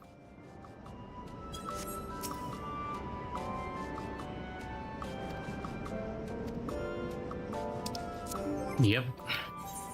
I like to Final Fantasy XIV's HUD can get very overwhelming. I like to keep it very clean, and because of that, I usually have a lot of stuff hidden. And now I'm wondering what it is, since I haven't done it. Oh, it's the duty list. Yeah, there we go. And you had to use the item that the NPC gave you.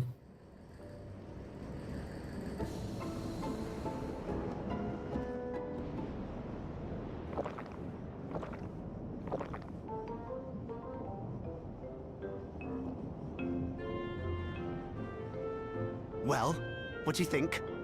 It's a traditional Malala recipe. It's interesting. Delicious.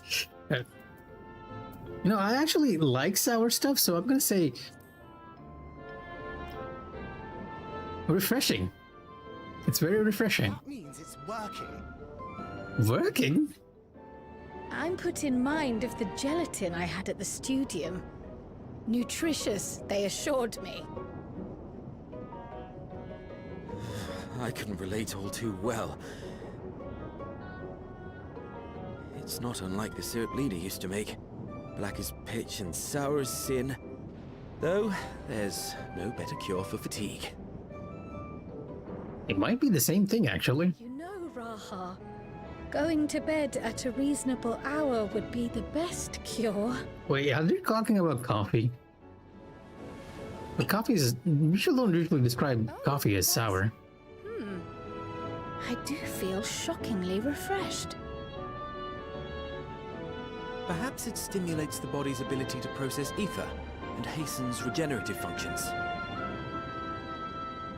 Indeed, it does.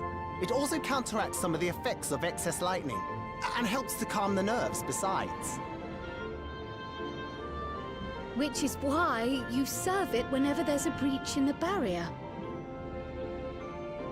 Our Malala ancestors came from the lushest of lands, so they developed all sorts of natural remedies. We strive to carry on their traditions. And I'm sure you see why. Really hits the spot, doesn't it? I don't think they share the sentiment, but... Welcome to Treno.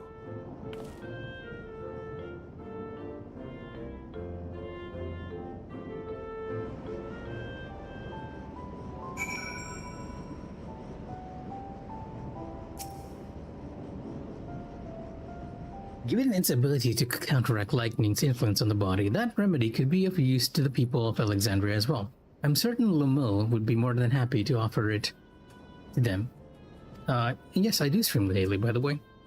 Replying to a comment I'm seeing. Oh, sorry, missed that.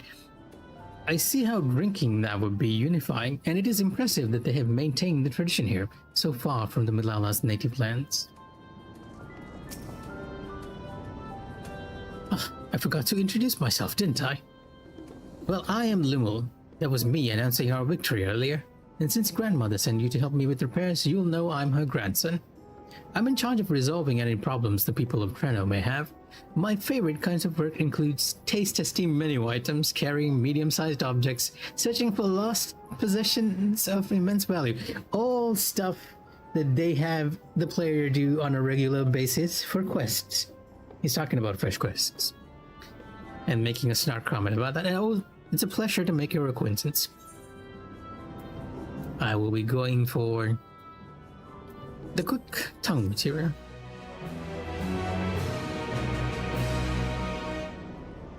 You may now enter Mistwake with a party of NPC avatars. Okay, they're just letting you know that I can do the dungeon again with NPCs. Anything different?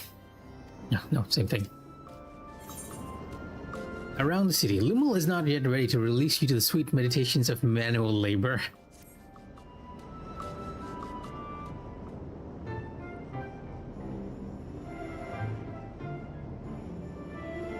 Ah, yes, the repairs.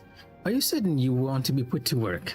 If you come all the way out to visit us, you must have had more important things in mind, and you've already helped protect the city. So this is a thing that Final Fantasy XIV does. Right after an action sequence, they'll always have you do something less high octane, right?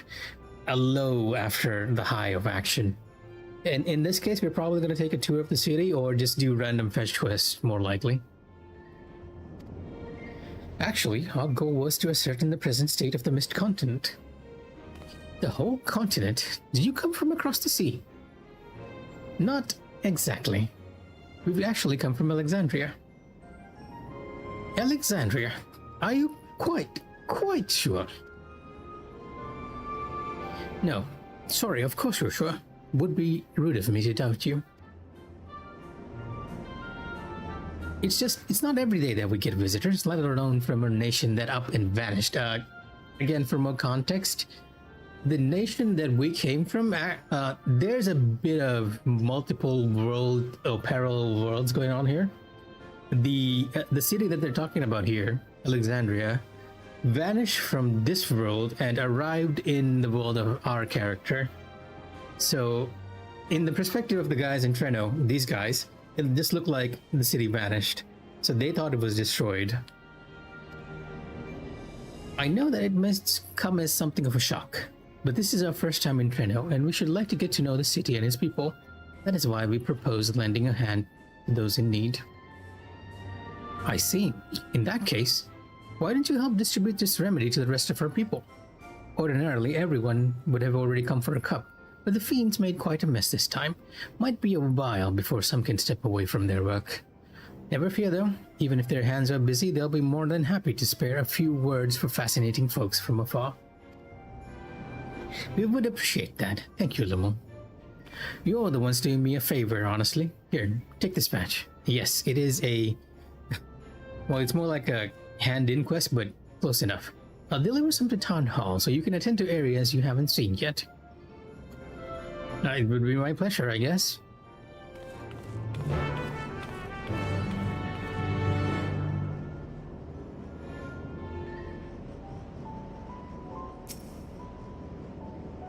Like Miali, Lumo seems to be taken aback by the mention of Alexandria. Perhaps they had friends or loved ones who disappeared along with it.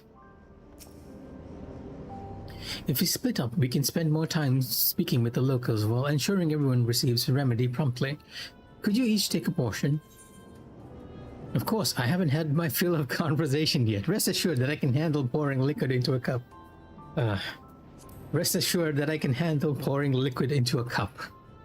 I too should be glad to dole out a few servings. Wonderful. Let me divide this up. If there's one thing Final Fantasy XIV does, if you have a sarcastic nature, or just make references to the fact that it is a game, the devs love to put in options and then do exactly that. Mikh'a, why don't you make rounds of the southern part of the city? Raha and I shall tend to the north. Right, let's go and acquire some insights. And they both vanish off. And I will go to the south, over there. There is usually a world map and a mini map and everything. I just have a lot of stuff, again, very hidden.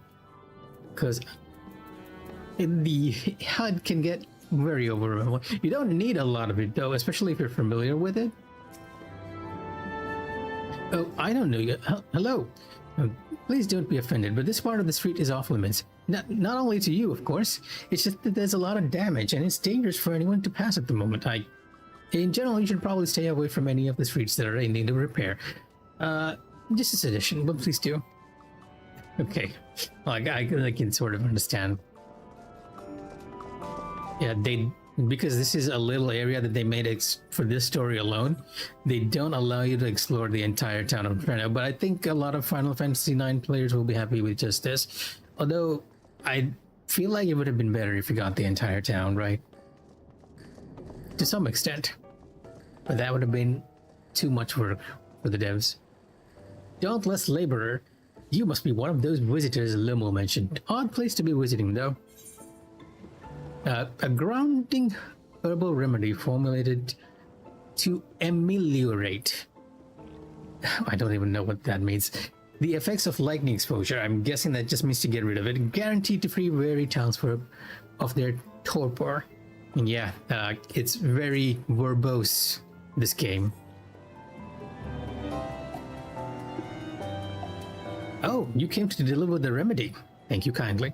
I was hauling beast carcasses in for processing and popped a good dose of discharge energy for my troubles. It brought on the Levin sickness something fierce. Still, we don't go hunting outside the barrier, so we don't want to waste any part of the creature that find their way in. Pelts that are wholly charged with lightning aether are the most valuable, of course. Tan them with the right stuff and you can turn them into protective clothing. That keeps you from getting zapped. The beast you felled will all be put to good use. Thanks again. Not the reaction I was expecting. I was expecting them to sort of make a comment on how bad the drink tastes. Reflective fighter. You're that mighty monster slayer I saw earlier. It's an honor. Have some remedy. Some Scarlet Rhapsody. And Sleepless Rhapsody. And you brought Sleepless Rhapsody. They actually like this. Bless you. I'm dead on my feet after that battle. We don't usually have that many beasts breaking through at once. Practice keeps one's skills sharp, though. So in a way, I'm glad for it. And I learned a thing or two from watching you. Oh, and I can hardly wait to get to work on my grimoire. I have a number of ideas for improved geometries. The thoughtful application of new learning is what keeps our ancestors' magic alive and flourishing. Again, to explain a bit, one of the classes in this game, the Scholar and the Summoner, uses mathematical formula and geometry to do their damage or do their magic spells. So that is what the character was referring to. Like, this is my Scholar. And as you can see, I use a book. Alright. In general, I prefer to be on the tank class, though. There's a fresh face if I ever saw one. And what's that in your hand? A Sleepless Rhapsody, my good sir. Oh, don't mind if I do. Safety inspections take priority, but the battle doesn't feel over until I've had a cup of Sleepless Rhapsody. I really was not expecting them to like it. I'm proud to say that I have some small part in preparing it too. The herbs come from my very own grovery. One of the greatest discoveries of our times is that seeds carried in by invading creatures can be cultivated into remarkable plants. Plants with the potential to mitigate the lightning's effects. And with as many hides as we have this time, not to mention stomachs, it's entirely possible we'll find new varieties of herbs among our harvest. There we go. That ought to be everything done. Just run back over there. And I will temporarily shift to Bard, because Bard has an ability that allows me to move slightly faster. Yes, 14 doesn't lock you into one class, unlike many MMOs. One character can pretty much do everything. Finished with your supply of remedy as well, have you? I accept the scent will linger on our clothing for days. Well, our team definitely does not like the drink. Between the three of us, we ought to have covered every area aside from Lummel's. One of the people I spoke with asked me to pass something along to him, but he hasn't returned yet. In the meantime, shall we discuss what we've learned?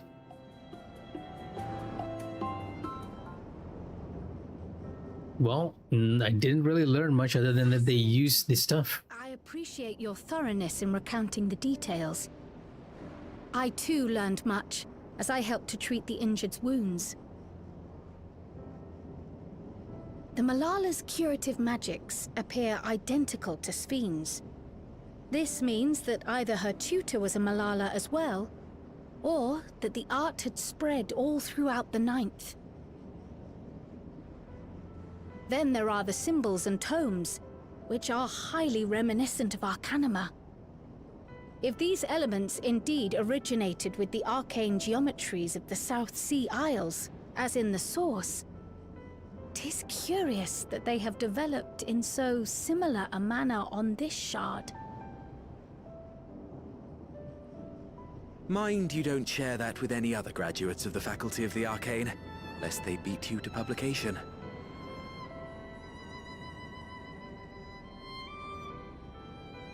Did you learn aught of note, Raha? I spoke with one of Treno's storekeepers about how they obtain their supplies.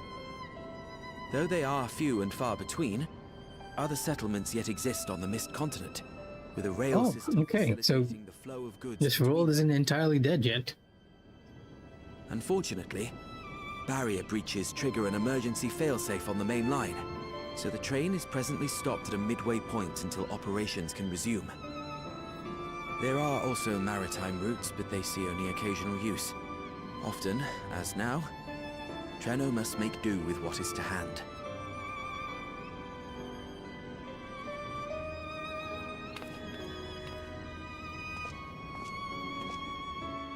In addition to this constant state of scarcity, much of Trenno's populace suffers from Levin sickness, not to mention the frequent attacks on the city and the resulting casualties.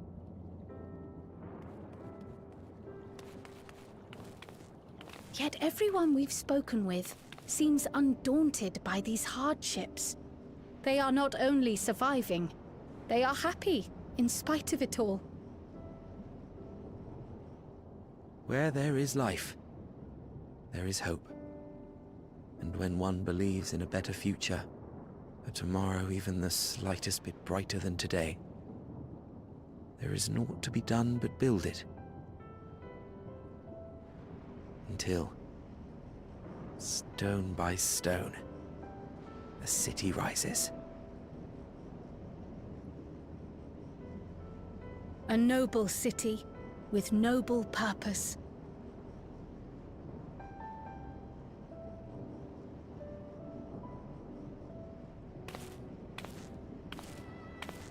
And it's happened to him. Is aught the matter, Lowell? I think I've dropped something and now I can't find it anywhere. I'm doomed. Of course, Lalafels. Oh, is it this by chance? While I was distributing the remedy, I was asked to pass it along to you.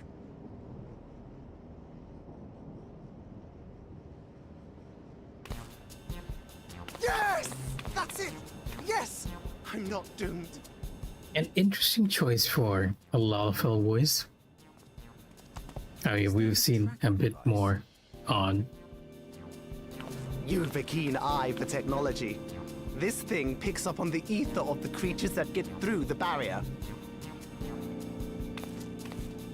That explains how you knew when they'd been vanquished. Exactly. It shouldn't show anything now, but I can switch it on like so.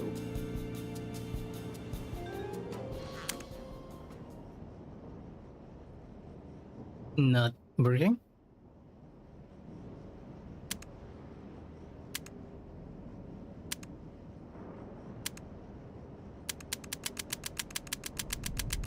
Okay.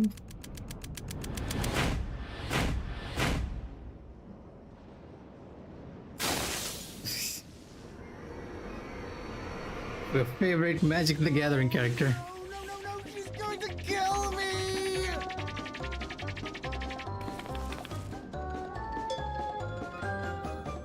Hey Alex, welcome to the stream. How are you today?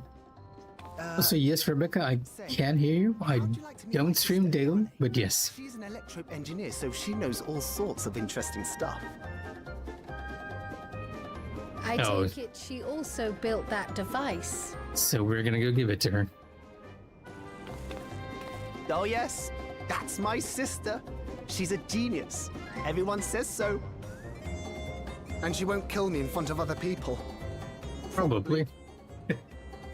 I mean, wouldn't it be interesting to watch her work? Maybe you can even help. It'd be, you know, edifying? He really wants our help. I beg you, please!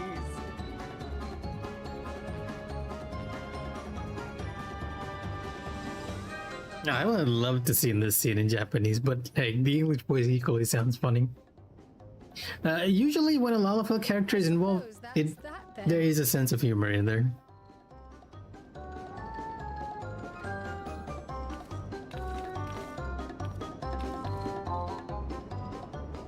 It says he's an archer that draws card. Wait, is Graha an astrologian in Magic the Gathering?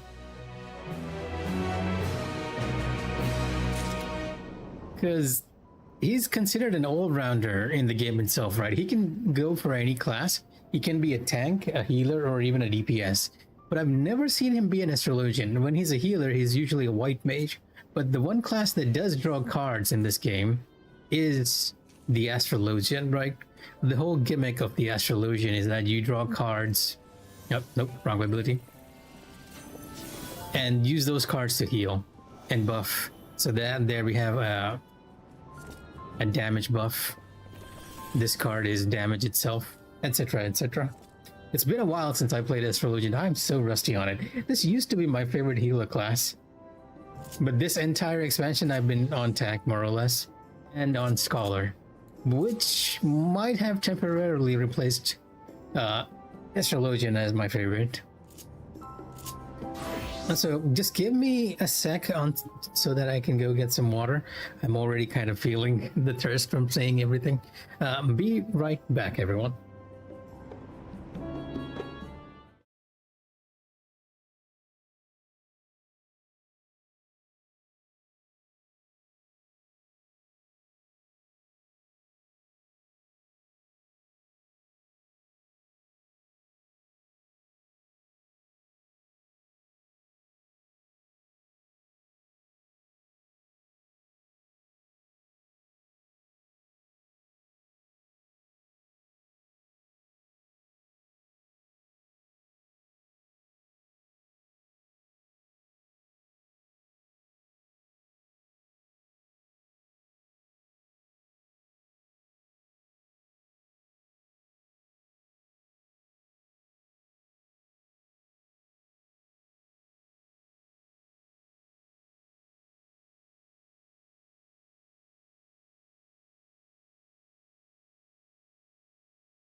All right, and back. Sorry about that.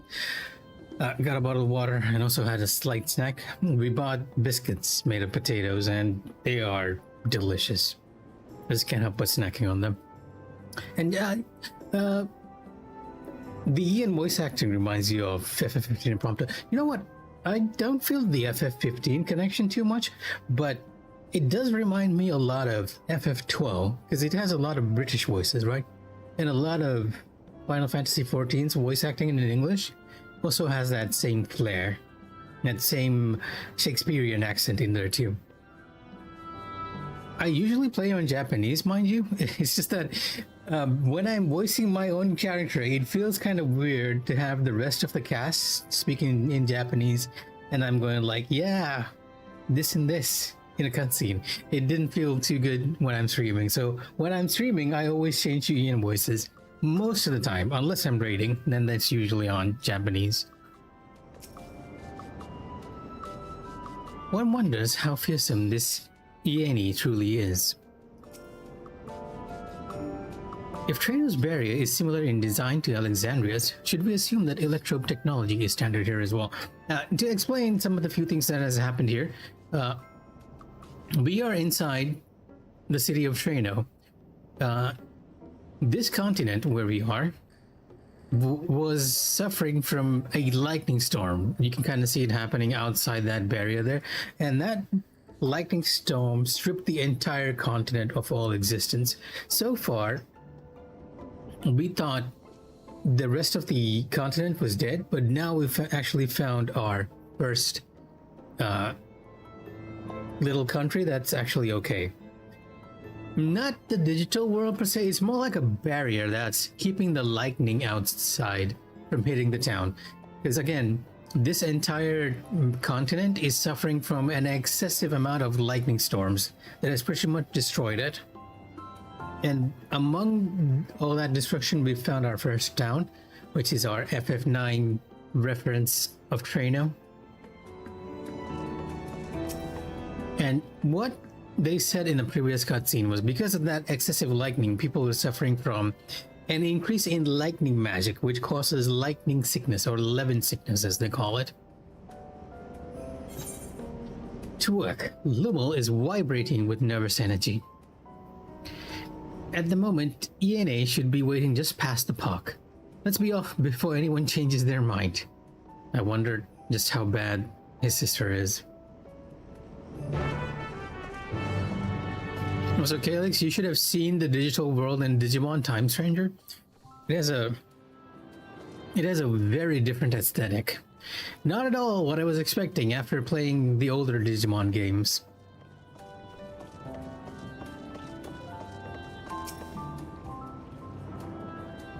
Lummel is sweating rather profusely. Whenever we meet an engineer from some distant land, I can't help but wish to introduce them to our friends at the Ironworks. Such a firestorm of questions there would be. Breathe in, breathe out. Just hang in there, Lummel. Older as in the PS1 games. Digimon 3, Digimon 1. Thanks for lending a hand earlier, but what brings you here? Yeah, you hear like a very British accent in all of them, right? How about that? Oh, she is already guessing. Lummel, what did you do? This is like my older sister asking my younger sister. You know that, advanced monster tracking, what's it? It may be a teeny tiny bit, You broke it again? How many times must I tell you that we're running low on electrope? I'm an engineer, not a bloody miracle worker.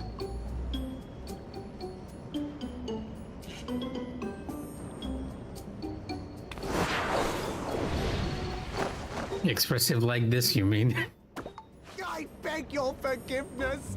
I'm on my knees and everything, see? I feel like they've done a better job in this patch with the cutscene faces. Can't you let it slide? Just this once?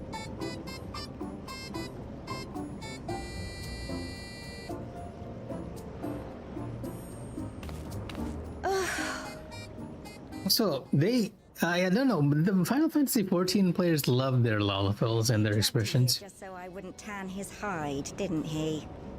You'd never believe he's the elder sibling. Oh, he's the elder sibling. Please, don't be. We're glad for the opportunity to meet you. And Lummel mentioned that you might have some work we could assist with. There are guests, Lummel, not servants.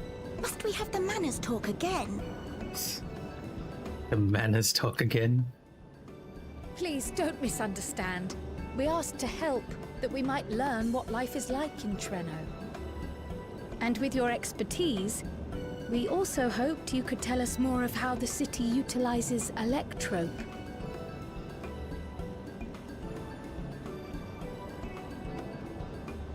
If that's the way of it, then I'd be happy to share what I know.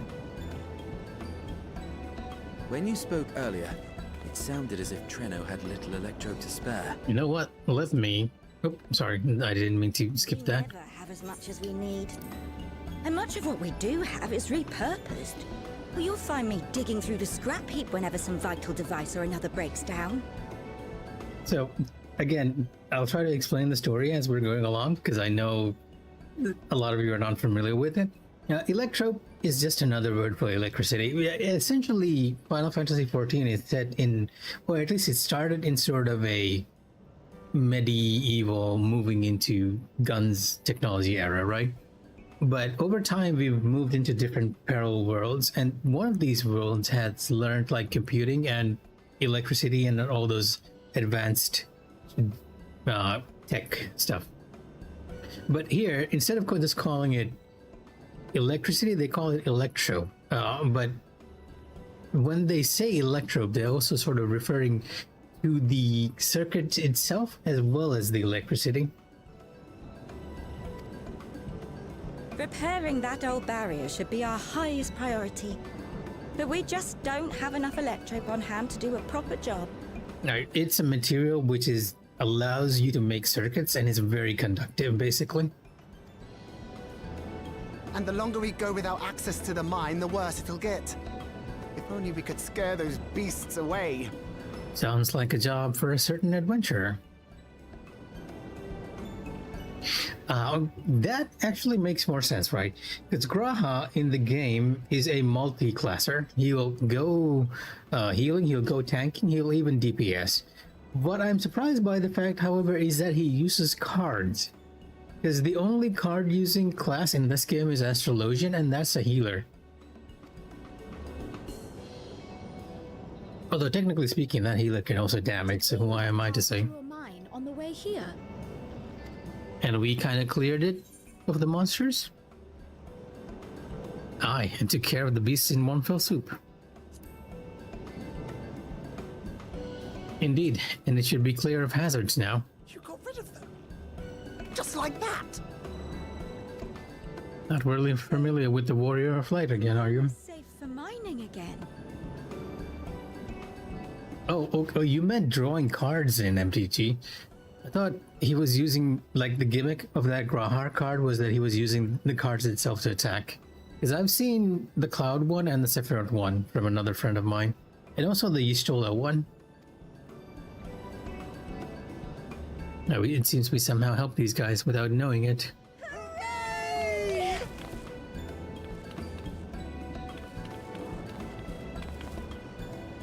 Well, as long as they're happy. Your big brother. All you have to do is fix the tracker.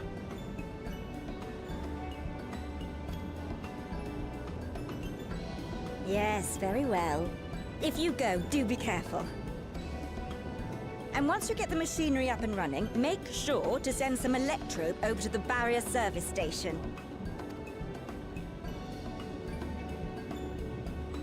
Though we've cleared the mine, there is no telling what else waits outside the barrier. Shall I accompany you? Well, having Graha would definitely help. I'm so glad you asked. Seriously, I don't know what I'd do if I'd had to go alone. As we did pass through but recently, I expect Raha can keep him safe without our help. In the meantime, shall we assist Ayane with her repair work?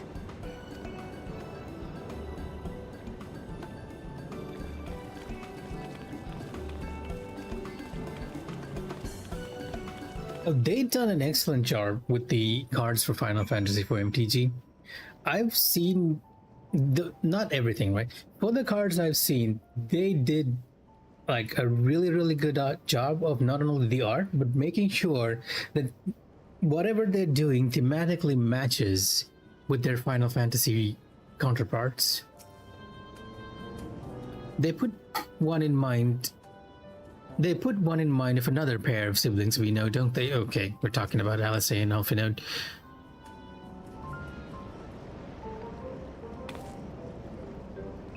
I entirely forgot to ask your names. Do forgive me. I am Kryle, and this is Mikh'a. A pleasure to make your acquaintance. Accompanying Lumul is Grahatir, our own technology enthusiast. It's lovely to meet you. It feels strange putting you to work, but I'd be lying if I said I don't need the help. In the wake of an event like this, I presume a great deal of labor is required to restore everything to working order.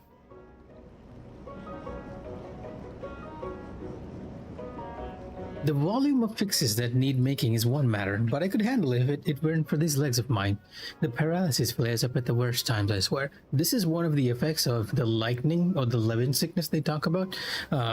When the lightning magical component gets a little too high, people start getting paralyzed and eventually they can't move at all. They just fall into this coma. On our end, as characters who sort of experienced it, we found a fix for it, but we haven't actually met these guys, and we're probably going to give them the fix in the future.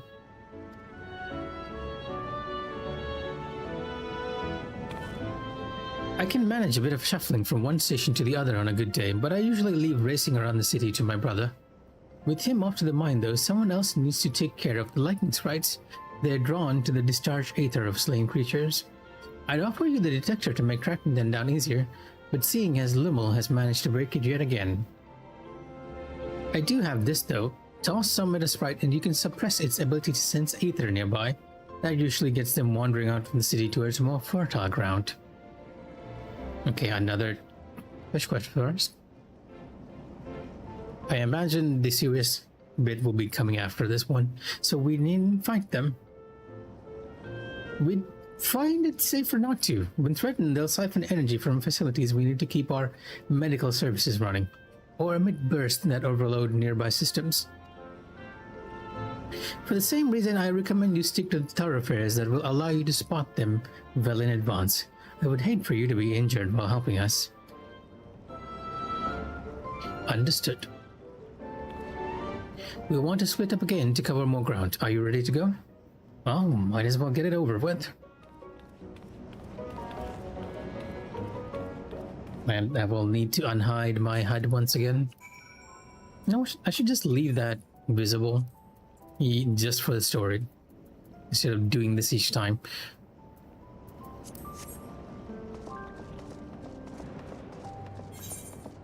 No, the other way. And to bar for the higher movement speed.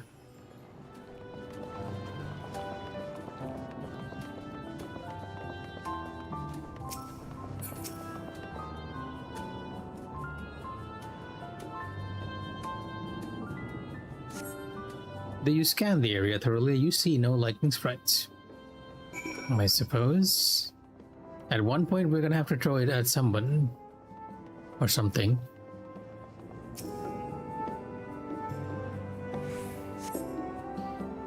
Again, no lightning strikes. Oh.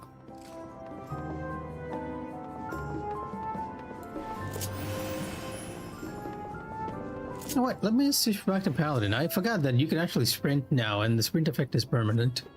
Well, semi-permanent. A quality of life fix they implemented somewhat recently. And what are we running across now? A lightning sprite. 2 lightning sprites.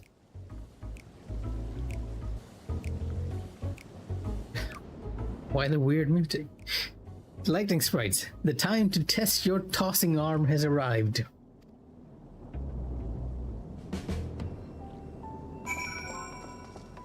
That must... Okay, never mind. I thought that was another player from the way they were running. There's a bunch of them here.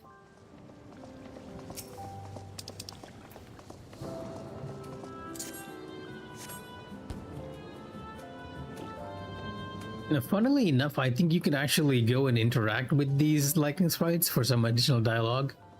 Usually when they have some, have you throw something. Oh, never mind. I was wrong for once.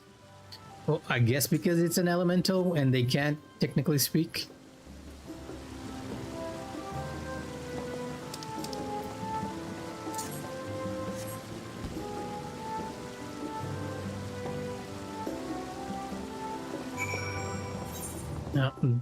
Wait a minute. Where is this? Did I not check this area? I don't feel like I did. Come on. Oh, it's a farm. Guessing we'll have to come back here at some point. Welcome, newcomer. This is our little patch of pasture right here. We raise birds mostly. They give us a good supply of eggs and meat, but more importantly, their feathers make the softest pillows. I'm realizing that I haven't actually explored too much of Treno. Though there really isn't much to explore. I guess there definitely has to be something for that area, otherwise they wouldn't make it.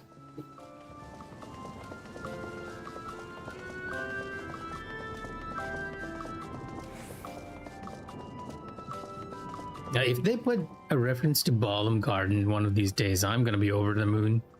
FF9 fans have been eating well this expansion. All the FF9 references.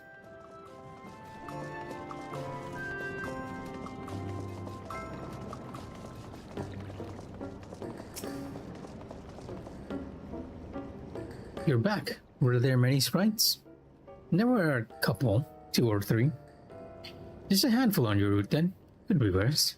Still, it's important to keep the city free of them. We're much obliged. I will take the money as usual. EA seems concerned for Kryle. Kryle is taking a while. Being new to the city, if something were to happen, she wouldn't know where to go for help. Would you check on her? She started off in the direction of Town Hall. I doubt anything would have happened, but you never know. Though there are several diminutive folk about, none appears to be Kryle. As one of them spotted her passing through.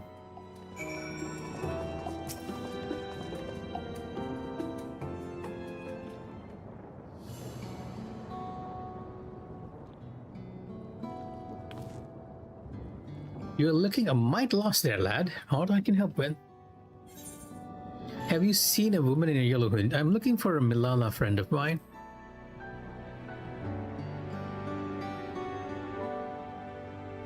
A Milala? Seen quite a few of them today, eh? But if she's a friend of yours... I presume you mean Kryle. Had a grand old chat with her earlier. Not to mention she saved my hide. Can't believe I missed that lightning strike till it was right on top of me. It's thanks to her that I got out unscathed.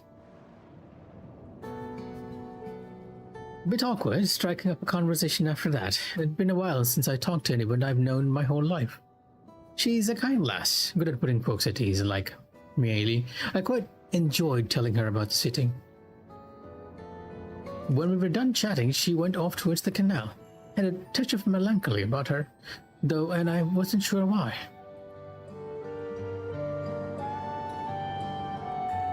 Don't think it was something I said, but I knew that if it was, saying more wouldn't help, so I let her go. It's something that the first time we found a Lalafell with a mustache is in Character Creator, so it's been around for a while, but yes, it is silly. And the devs sort of play into this, because a lot of times, especially on the Ian side, the English side, they'll put in very unnatural voices for Lalafell, because you usually expect a bit higher pitched voices or younger voices for smaller characters like this. But they'll have there was one Lalafell character that had a very, very deep voice, and they totally cough. And what's funny is that happens in the main story quest too. So yeah, they know that and they keep playing into it. I reckon she'd welcome the company of a good friend now. Now, even seeing the older Lalafell that we saw today, Mieli, that was a bit of a surprise, because they usually do not have Lalafell looking that old. And I'm guessing Ryo is sort of despondent because she's reminded of her parents who could have survived if they had managed to get here.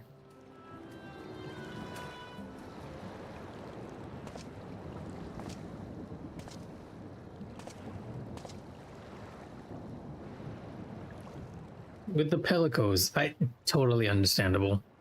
It's the gap between what is expected and what is not. Are you looking for me? We were. And as you can imagine, your character is like the voice of comfort for a lot of the NPCs, the voice of reason in some cases. I only intended to sit down for a moment, but I must have lost track of time. Will you lend me your ear? That's what I'm here for, Crow. The source and the ninth. By all means, what is your question? Again, to explain as we go along, the source is the world that we come from, where our character come from. The ninth is a parallel world to ours. The way Final Fantasy XIV works, and I'm gonna spoil a bit again, is that there are 14 parallel worlds, and each of those worlds has been sort of affected by a certain calamity. In this case, in this world has been affected by a lightning calamity. Why, change to comfy clothing in town? You're hurtling around in this bulky armor? And one of the reasons, Calyx, by the way, is that they recently changed Final Fantasy XIV so that you can glamour for many classes around. So whether you're a Dark Knight, you're a crafter, like a goldsmith or someone else, an alchemist, you can use their glamours now. It's all free. And the reason why I'm in bulky armor is because I have actually a combination of Paladin and Dark Knight armor. It looks so matching that you wouldn't actually know it unless I put on the helmet or actually showed you a bit up close. And we were doing a dungeon just a moment ago before we got to town, so I was wearing the armor. Now usually when I'm in town, I'm wearing the goldsmith outfit because I feel like that's my casual wear. I'll switch to it in a bit. But also, I believe you can only interact with MSQ quests if you're on a battle class. And right now, well, maybe my healer class has a more comfortable coat we can wear. Someday I will have to decide which one to call home. Oh, and yes, again, parallel worlds. Cryo came from the ninth. She was originally a resident of the ninth world, but her parents sort of flung her into our world to save her from the calamity, and she's just discovered that.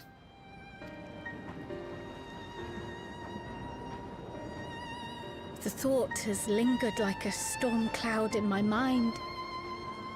I've tried to ignore it, remind myself that we have more important matters to contend with, but I cannot keep drifting between these worlds forever.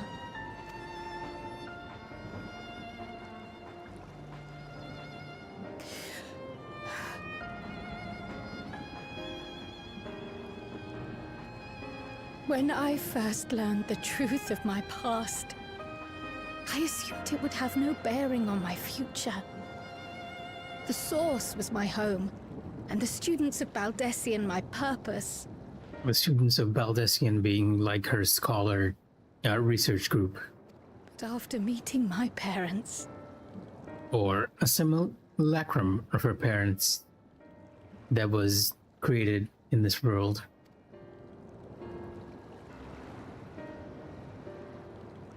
It struck me that to simply choose the Source would be to abandon them.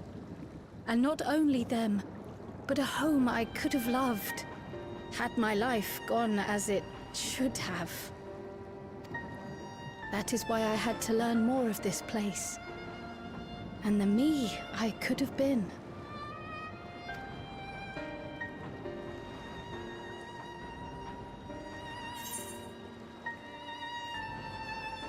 You gotta see something, right?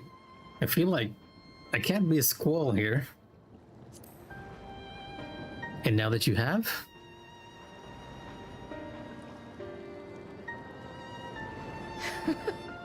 I feel even less certain than before. Though we are strangers to them, these people have welcomed us as if we are their own. It's like speaking with old friends. And knowing now the challenges they face, what would it say about me if I just left them behind and returned to the Source?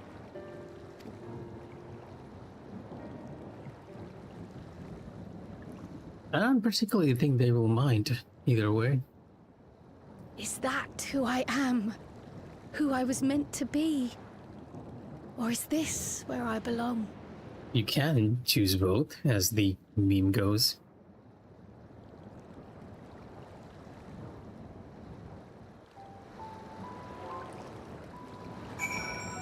So I'm not entirely sure whether I can change my glamour here. This is technically a field dungeon of sorts.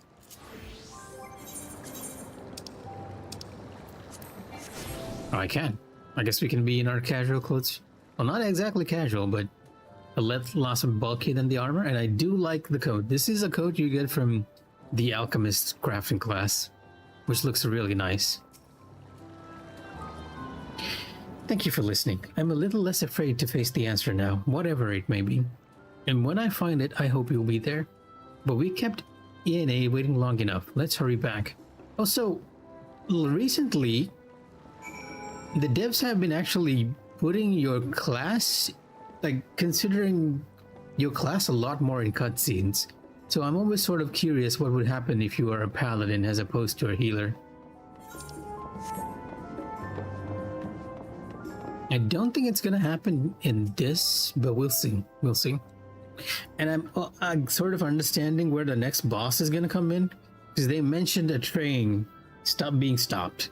That's probably gonna be Doom Train in a moment. It's very unlikely I'll be able to finish the story tonight. Trifling though it was, I feel that work we've done has helped me gain a better understanding of Treno. The countless small actions taken by myriad people every day are what makes a place what it is, after all. I'm glad you're both back safe and sound. Now we can relax until my brother does the same. With your friend escorting him, he can't get himself into too much trouble. Unless he tumbles down the stairs into town again, I suppose.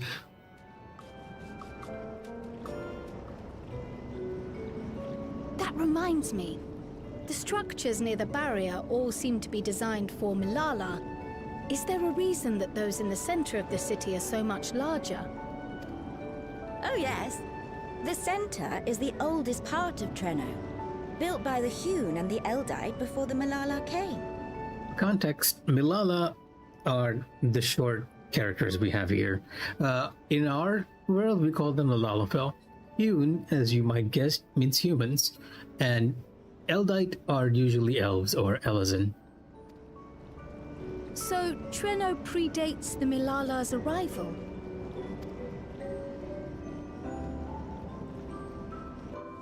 The mayor at the time was kind enough to take our ancestors in, and gave them leave to establish their own residential quarter. Yet I have seen naught but Milala since we came to the city. Where did the other peoples go? Incidentally, if you were playing a Lalafell character, or a Milala character in this case, there are some areas which are only accessible if you are playing those character archetypes. It's very few, just because the devs don't want the other players to feel too left out. And it's nothing too big, or is like one of those things that even if you miss it, you're not losing much, right? But those areas are there. Alexandria. In the closing days of the Storm Surge, when death and destruction were everywhere, they believed it would be safer. Treno didn't have a barrier at first, you see. But one of our industrious brethren had served as tutor in the royal household, and returned to us with knowledge of the barrier's design. It's thanks to him that the city survives to this day. And that is the tutor to Queen Speen who we had in our party before. She mentioned him before we came here. Might I ask a more personal question? He's gonna ask if her parents were here before. We previously uncovered some records pertaining to the Milala's past. In them, it was written that the Milala left their paradise of eternal summer when a great calamity froze their isles. Understandably, all were not content to leave their homeland behind. And this is a sort of a theme in this Final Fantasy a lot. The antagonists of the game tend to cause imbalances in the magical elements. So sometimes it will be lightning, sometimes it will be ice. The ice event that they're talking was when they caused an imbalance in ice.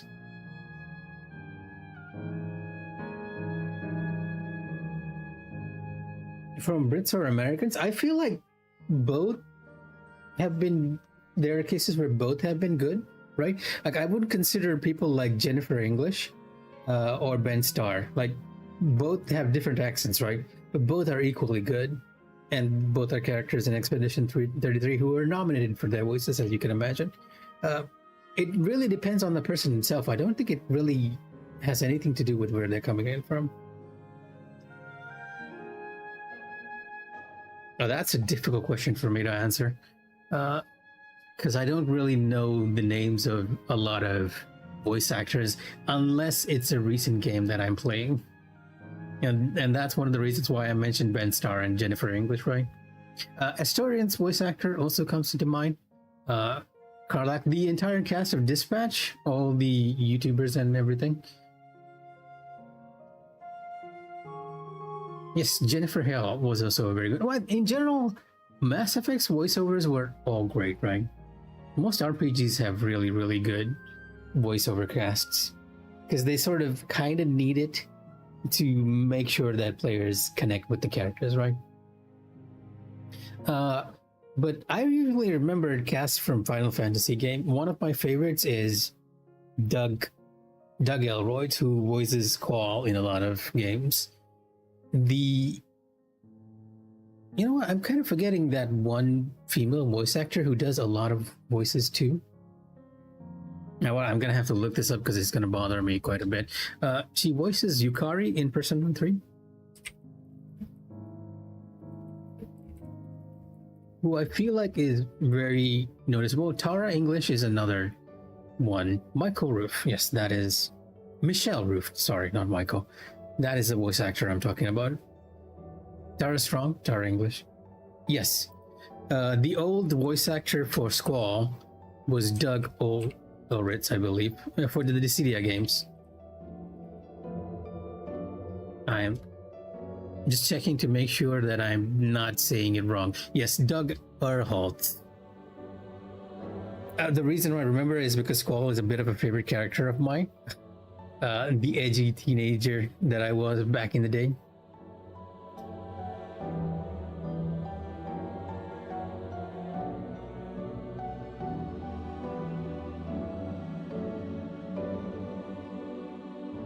Gunblade. Well, I'm not sure if you know, Calix, but there is a class in this game that is based on the Gunblade.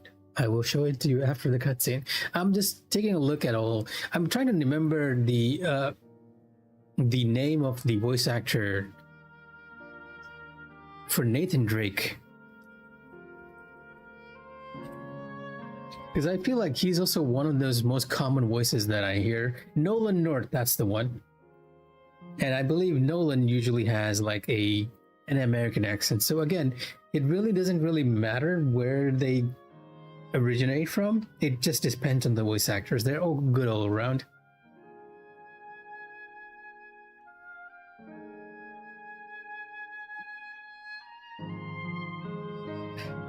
Well, with so many spells. Oh, all right, let me get to this in just a second after this cutscene, right? Because I had to show this to you to sort of make sure that they sort of paid the homage to using the same power that had brought them here, but they found the way closed to them. Never again has the golden path opened that allowed their ancestors to flee to safety. So what Krile is saying is that the Milala, I believe, originally came from our world into this one, but they kind of got stuck in here, and they were never able to go back.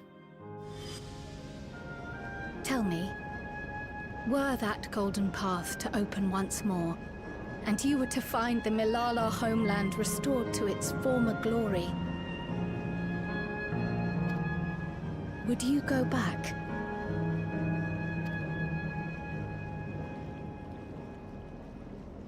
Bit of a heavy question right here. I'd certainly like to see that paradise of eternal summer for myself. Who wouldn't? Funny enough, our character has actually found this paradise of eternal summer. It's an island called Alo Alo. Have you checked out the 3? Yes, I have checked out the 3 remake. Unfortunately, I have not made it past the opening sequence because, you know, I'm not on console right now, so I can't actually show you guys. There's another game. I got it around the right before the release of Expedition 33, and as you can imagine, once I started Expedition 33, I completely kind of forgot about Persona 3. But I will get back to it though, so I do not know about the specific changes they made to the story. But it wouldn't be going back. After all, my one and only home is here. Treno, this run-down, beat-up, beautiful city. And I feel like the voice actors here are also doing like a really, really good job. Do you know what the speaker said when the Malala came to this place? O life, flourish on this faraway shore. Unfurl your fragile petals with fearless joy. Let this sky grant shelter from darkest storm, and here bloom, hand in hand, forevermore. Yes, I do. I feel like they've done a good job with all of the remakes so far, right? Especially if you haven't played the original Persona 4. If you played Golden, I'm not sure. If you played the original or Golden, I'm not sure how much value they can make. Because what they've been doing with the remake, I've noticed, is that they've been connecting all the Persona universes together a bit more than they did before. Because when I played like 5 Royal, I noticed that they did a lot more connections to the other universes too. Gun to the head aesthetic of 3.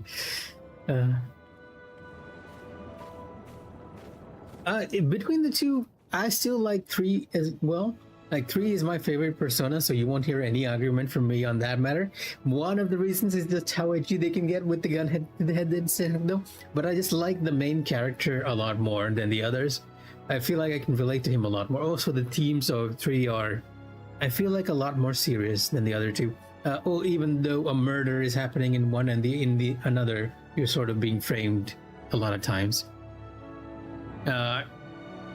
Also blue, just being blue, right? What I meant to say is that if you haven't played P4 at all, it's still worth the pickup. And even if you have, it's better to take a look at the changes and decide for yourself there.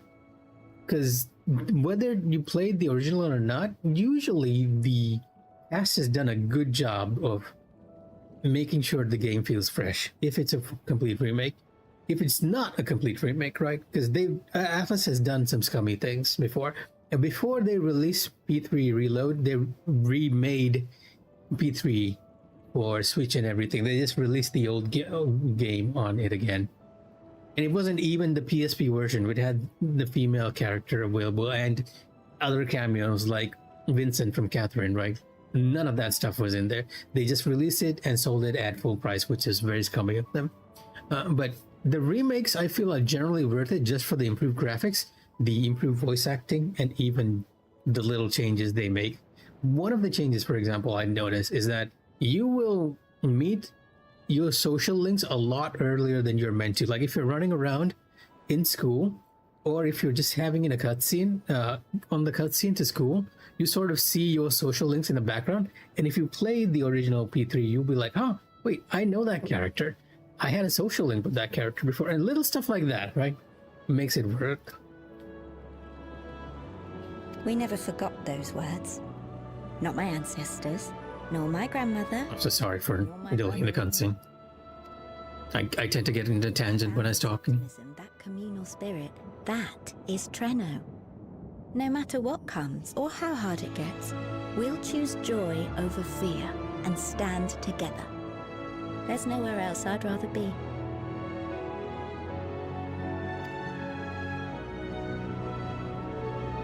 Oh yeah, Gangs of Dragons looks great. And then, well, any Yakuza game, I'm like, yeah, I'm in this for the haul. Perhaps. Nope, sorry, didn't skip that. Gang of Dragon. I almost feel like it's meant to be sort of a placeholder until they come up with a proper name. In her heart. Okay, Gunbreaker. So, a lot of Gunbreaker skills are not magic based, as you might have guessed. It's completely, you could say, because it doesn't have magic, it's not so based on Squall. But this entire combo, the Gnashing Fang combo, is based on Renzokuken, right? When you do this, it's essentially Renzokuken. I wish we sort of had a turn. You know what? Maybe I can enter a dungeon or something just in exploration mode, just so that I can show you what I mean. So that I can go and hit something. Yeah, let's just enter the Tower of Zod here. So that I can illustrate.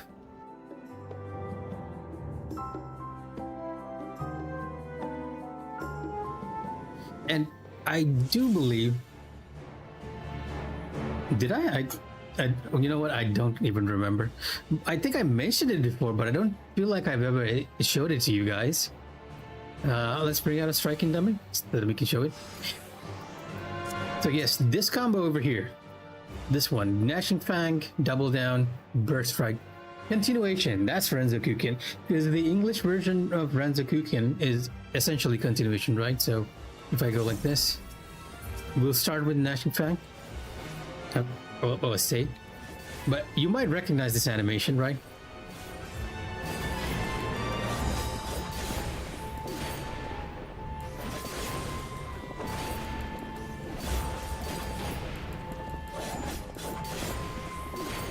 That entire animation is essentially, and here's the end with the Lionheart, the little end with the Lionheart.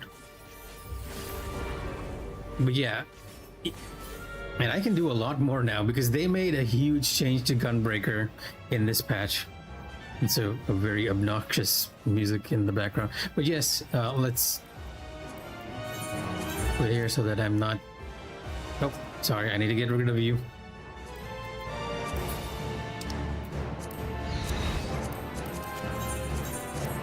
So while it might feel like they did not do a good allusion to Squall, they actually did quite a bit. And it's not only Squall, right? These abilities, like these three abilities are Squall's abilities, but these are Demon Slaughter, Demon Slice, Demon Slaughter, and wait a minute. Can I find you? Like Abdomen Tear, Eye Gouge. These, I believe, are all Cypher's moves, right? Even the strongest hit that you can do, apart from Lionheart, which we unlocked at level 100, is Double Down. And Double Down is essentially Cypher's Limit Break, where he casts a large X on the ground. Oh, it's very effective. Gunbreaker right now is the strongest tank in the game, bar none. It's Final Fantasy is very good in balancing everything, but I feel like tank balance is slightly off. Like everything else, like Warrior, Dark Knight, Paladin, they're very close in terms of damage. Warrior being the lowest, but it's very close. However, I've noticed that Gunbreaker is always a lot stronger compared to the other tanks. So if you're ever worried, right now they are the most effective tank. They kind of lack what Paladin has in terms of party mitigation because, well, you can think of it like this, right? Gunbreaker is the attack tank. I'm simplifying immensely here. Don't take this as gospel. Gunbreaker currently is the attack tank. Warrior is the tank that has a lot of heals. I feel like Warriors... Okay, I'm wearing my Culinarian's one. I don't know how this happened, but I'm wearing it. It's the one tank that can self-heal itself. Dark Knight is the tank I feel is most balanced at the moment. It has good attack, good defense. And Paladin is the tank that you want to go if you're supporting your party, because it has one extra party mitigation that helps you with stuff. But yes, if you are a fan of Squall or Cypher, if you like Gunblades, try Gunbreaker. It is a good tank. It might feel complex, but I feel like they've actually made the rotation easier with this patch too. I have not properly tested it, but I did check out the patch note, and it feels like they made it a bit similar to Warrior and Dark Knight, just because those are the most popular tanks at the moment. People don't really like Paladin, even though I play it the most. But yes, it might feel like they didn't do a proper illusion, and you might be thinking, what happened to all the draw systems and everything, right? Well, if we go over to actions and traits, well, not this. Where is it? Is it? Preview profile. And if you go over here, you might find something that's a bit familiar.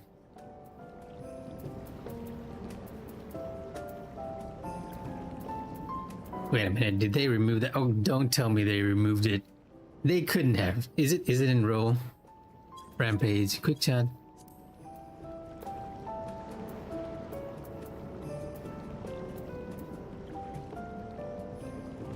No. I think they might have changed it for Gunbreaker. So what happened before is that if you played PvP on a Gunbreaker, Gunbreaker could draw from their enemies in PvP. And you get a different type of effect depending on who you drew from, right? Like if you drew from a healer, you would get a heal spell, a regen. If you drew from a tank, you'd get an additional cooldown. And if you drew from a DPS, you'd get an extra burst attack. I do not know where it is though. I don't remember seeing this, so I feel like it's been replaced, which is a shame. Because I was very happy to see it, but it's not there anymore. I need to track down what happened. You know what? I know I saw it, so I'm not mistaken, that's for sure. But yes.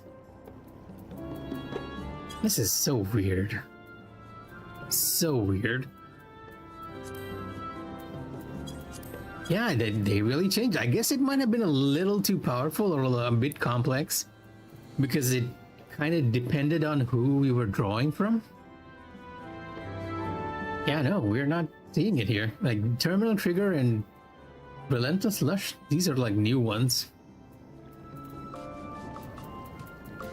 Just making sure I'm not missing it. Nope, not there, unfortunately. But yes, probably bring it back in some way. Maybe they'll add it as our 110 abilities, who knows. But yes, let me not delay any longer. Let's go back to our story. Grandmother used to tell us stories at the Milala homeland all the time, but it was the part where the ocean froze over that always fascinated me most. The vast open sea turned to ice. Imagine. Ryle is speculating as to the cause of your allies' delayed return.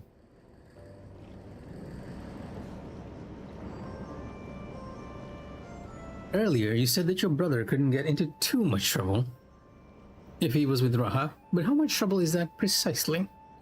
One would think they ought to have returned by now. Speak of... oh well, no, it's not the two of them.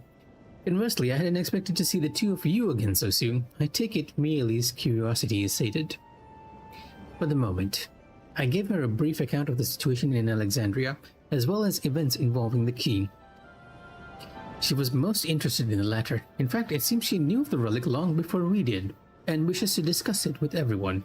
Would you be able to join us? So one thing that a lot of Final Fantasy players have been expecting is that we will be going to other worlds soon. Because we've pretty much explored a lot of our current world, the entirety of the world map, except for one continent to the south, I believe. Unless they have like a hidden continent somewhere called Mericidia. But yeah, or where ancient Mericidia came from. So a lot of players have been considering that once we learned of other worlds and we got a sort of relic that allows us, that acts as a key to other worlds, so that we've been going in the next expansion. And that is my theory too.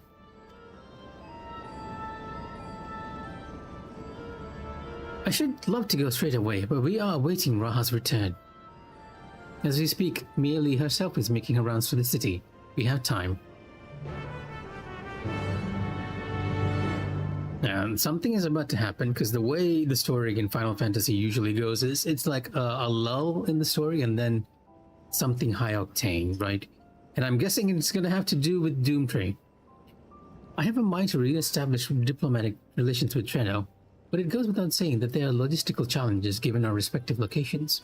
The least of these is that any travel would require passage to Dural. To begin with, I shall have to consult with Gosan and the Woe of Resolve.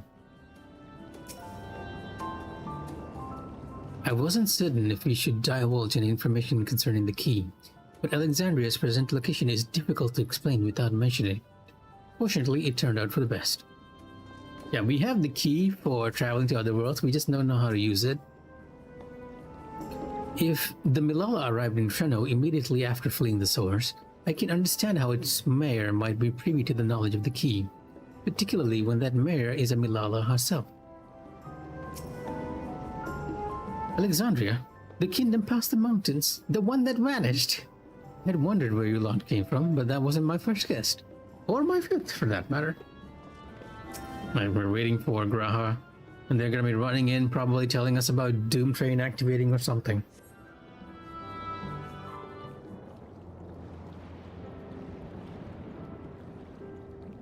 Yeah, I'm actually gonna run out of stream before we can finish the story today. We might have to do this tomorrow. We're back! The mine is in working order, I'm pleased to say. Oh, nothing happened? Okay. Electrope is being delivered for the barrier even as we speak.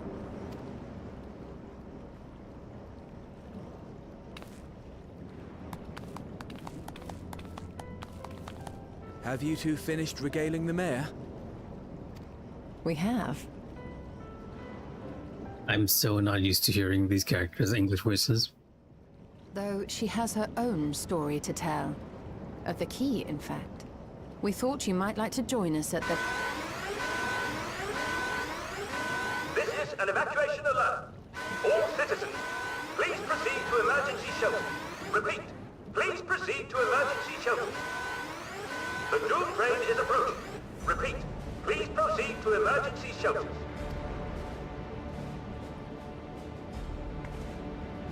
Speaking of references... Wasn't that one of Lindblom's weapons of war? You know of it. I've never seen it myself, but according to Zelenia, it was an armored vehicle used to transport war beasts to the front. What's funny is that this this is a summon from Final Fantasy VIII. And yes, Calyx, if you're not too aware, Treno, Lindblom, Alexandria, they're all from Final Fantasy IX. And this expansion has been very focused on 9 itself. Now, even the new class, you could kind of think of it as a Zidane class. They sort of saw how popular Gunbreaker was and the connection to Squall and Cypher, and they were like, you know what, let's make a class that's based on Zidane. No, that is the train in 6, right? This is a train in FF8 who functions as a summon and will apply a bunch of status effects when you use it. In order to prevent them But from that... running wild air Oh, sorry. deployment, a powerful arcane entity was housed in the engine.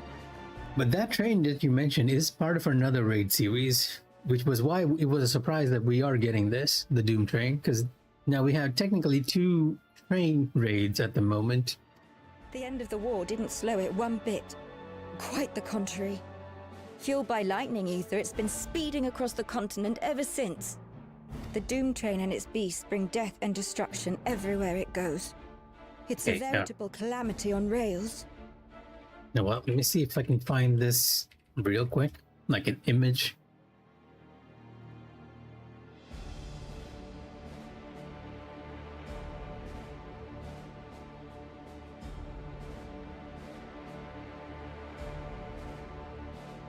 Oh, better yet, why not an image? Let me see if I can find the Doom Train summon for you all.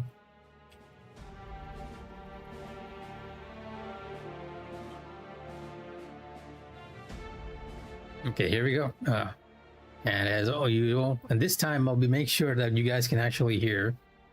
when I bring out, let me temporarily change this to Brave here, my browser.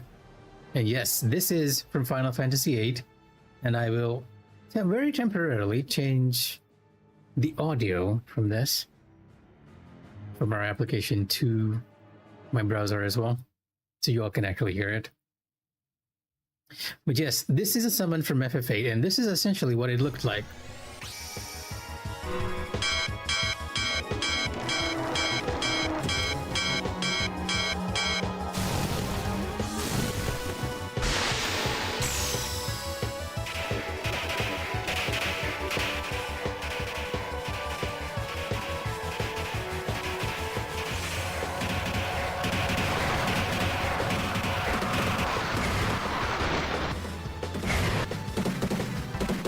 And it would put a bunch of status effects on enemies. But yeah, as you can see, that is what we are facing right now in this game itself. Let me shift back to Final Fantasy XIV here.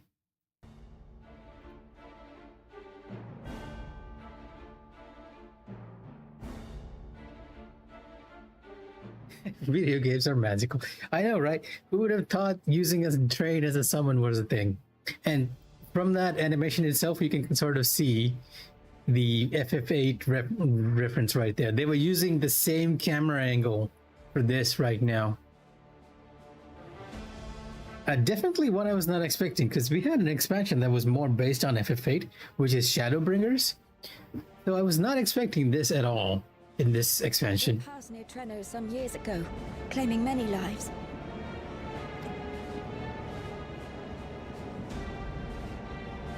I must go and repair the barrier as swiftly as possible.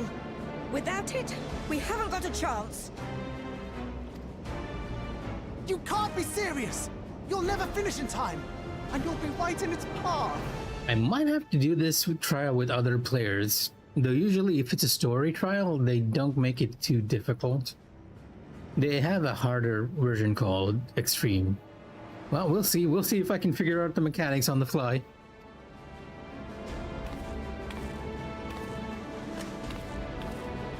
I have to try. For Treno. Yane, no! Stola. It seems my services are required once more. I'll go with you. Perhaps my knowledge of Electrope will be of use. Yeah, because the others are joining. I wish I were a fighter like you two. Keep her safe, will you? Please. Joining the sister, so I'm guessing I'll have to do this with players. It's a bit late on the Japanese server, so we might not even get a party, but we'll see. On patch day, people are usually very active, though. Would be preferable. We should seek to delay its advance at the very least. You can't be thinking of fighting it head-on. That's madness. Stola? Yes, she is, actually. Not as powerful as our character, but, well, she regularly joins us, right? So, this is madness. Trust me, we can handle this. We have no other choice. Well, now I have to do it. But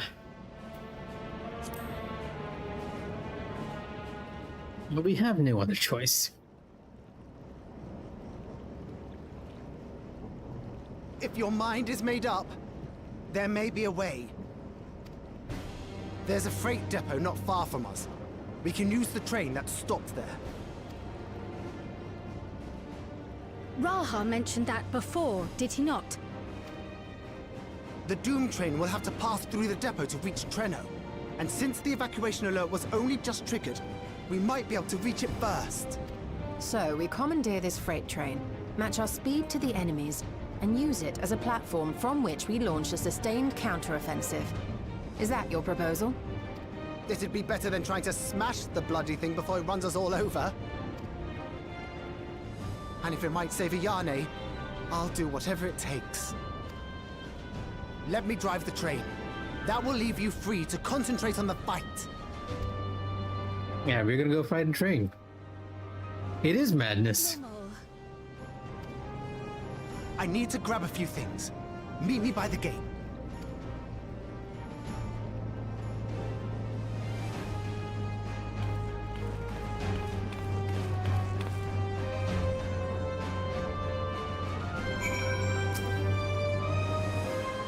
Well, it's not in our nature to stand idle at a time like this. We should first consider how best to apply our individual skills.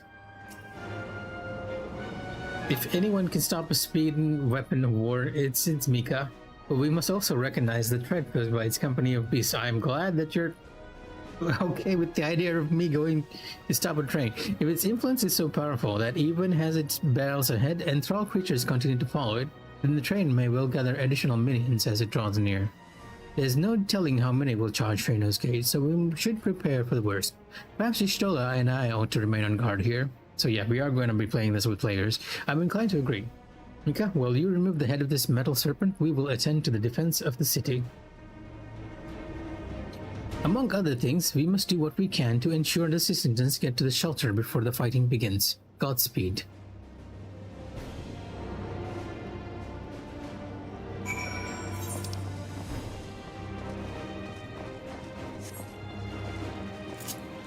I'm kind of curious as to what music they're going to be using. Is it going to be an FF8 track? Is it going to be an FF9 track?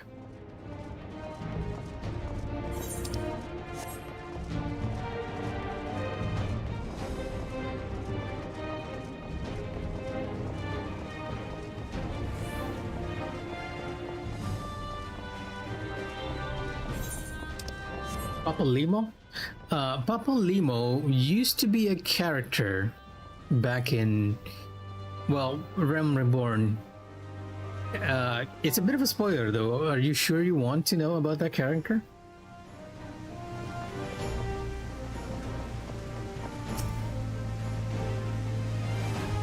I really could have gone without a Doomtrain attack today. Well, let's see if I can find this for your information. I'm sure there is an entry on Papa Limo here somewhere. Logs, right? Is it in logs? Collection. Identity Codex.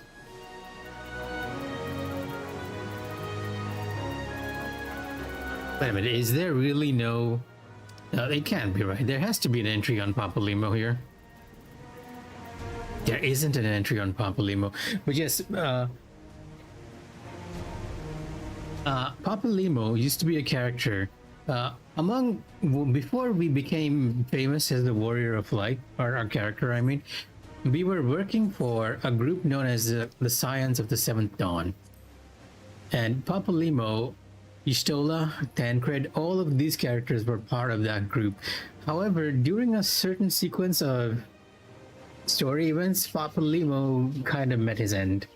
It's basically what happened, but he is considered like a black mage of the group, right? The smartest one, and he's usually helping out another character. And that's basically it. Correct, he died very early on. Well, not too early on. I think it was after Heavensward. Yeah, it was after Heavensward. A lot of Lalafell names are alliterations, right? They love to make it this way.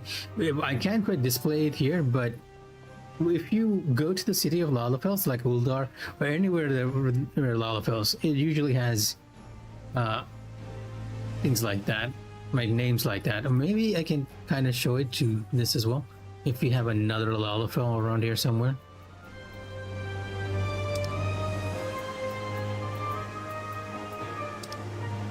Like Tataru Taru, right?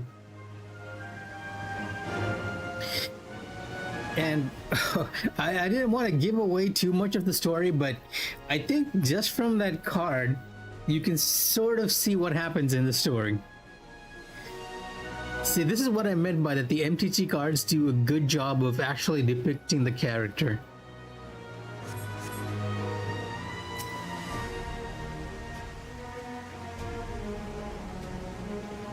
Right, the place where we're headed is the Bentini Depot.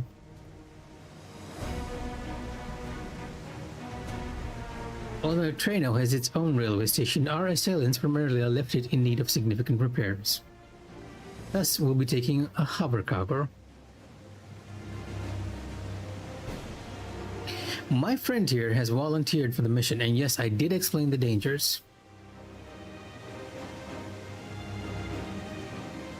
The cargo is equipped with a portal barrier, and frankly, I'm great at my job. I guarantee our safety during the ride. What happens once we get to Bentini, well, that's your problem. It certainly is. Let me know when you're ready to move out. Well, I'm as ready as I can be for a new trial. You gotta get the critical hit rate.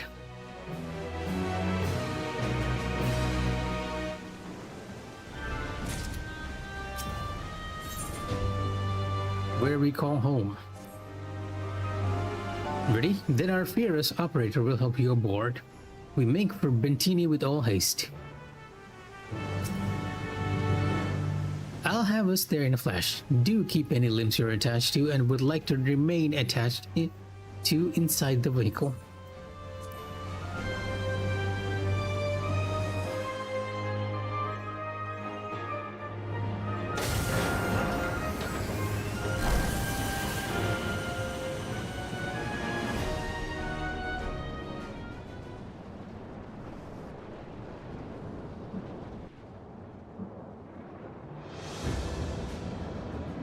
Guess we have a bit of a story sequence before. Right.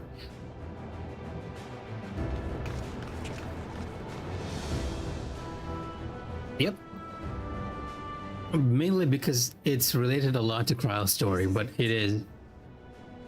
Now, Lalafels take a lot of story time too. They've usually been depicted as kind of villainous, especially the characters in Oda, one of the desert towns in Final Fantasy XIV.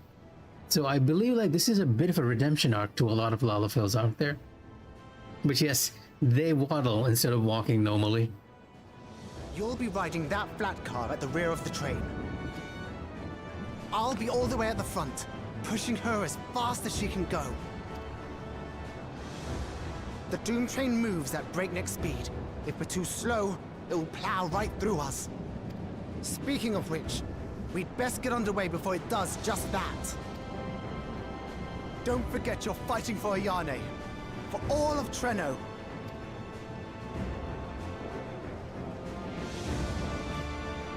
In general, all of the walk cycles are kind of weird in Final Fantasy XIV, except for the humans, right? Even the Elezen walk cycle is kind of weird. The reason it might not be too weird is because my shield is sort of blocking it too much.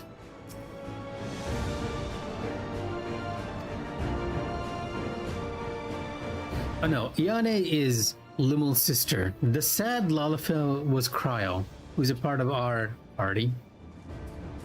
And Ayane went on to sort of, I think, repair the area that Doom Train's gonna go through so it doesn't do too much damage or move stuff away, right? Alright. Hell on rails. Oh, right, Explorer mode. I am on Explorer mode. I need to switch that off. Well, wish me luck. While we're going into an instance with no idea what's gonna happen. And hopefully we'll get a quick party here. Won't be too long.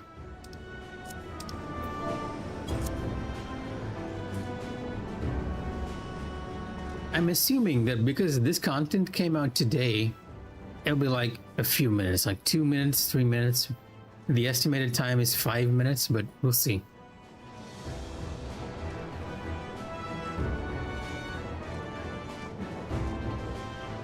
So, wait, this is a light party event? Interesting. It's not a full 8-party raid.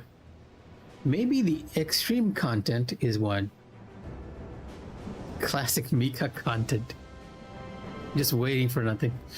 Okay, then maybe we might actually take a while to get there. So what I'm going to do, and most likely what's going to happen is the moment I teleport, we're going to get the characters we need. Oh, never mind. It is 8-man content. Now we have like 8. I guess they were showing it to me before. Healers are lacking. I'll wait just a bit more.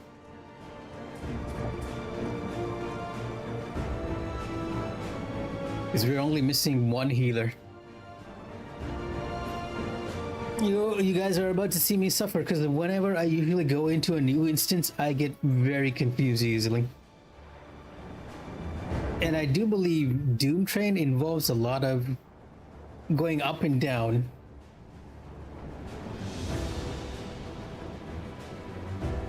Okay, maybe I should just head over to Tuliolao in the meantime.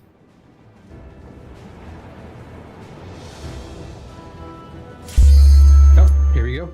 I was gonna show you the Monster Hunter content if we didn't get it soon, but wait, let me get to it after this fight. So let me quickly enter the chat and say, hello.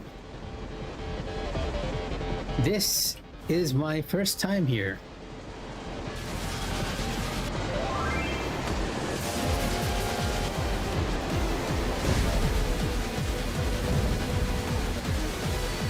Let's do it.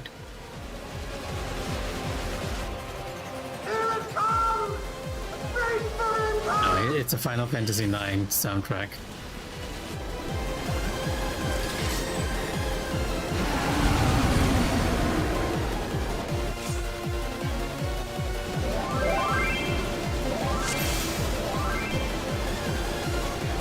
Right, I guess the warrior's tanking?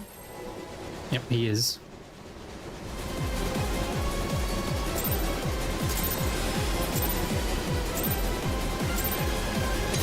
Now!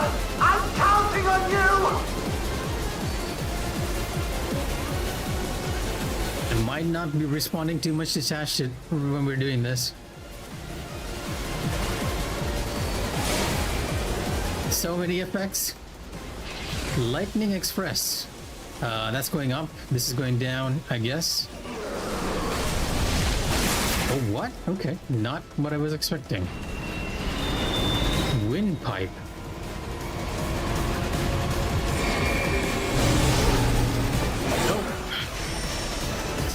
Yeah, definitely not what it was from behind. Unlimited Express. I'm guessing we go away now. Oh, we go closer. Yep. Wow.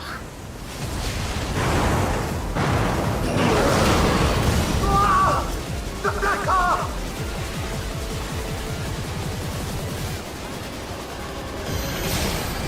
Turret!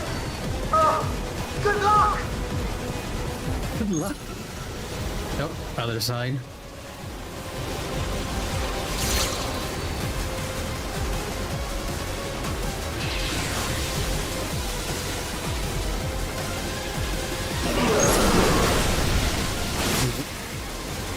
I was not expecting the lasers.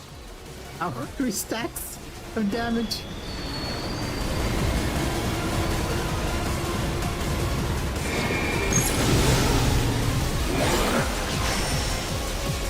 Nope, the lasers again. Gotta keep that in mind.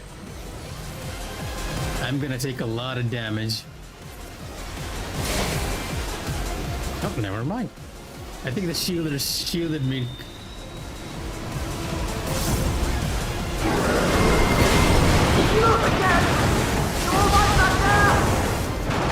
Oh, wow. Stay off the glowing platforms. Head on a mission. I see people going up. I'm just gonna follow them.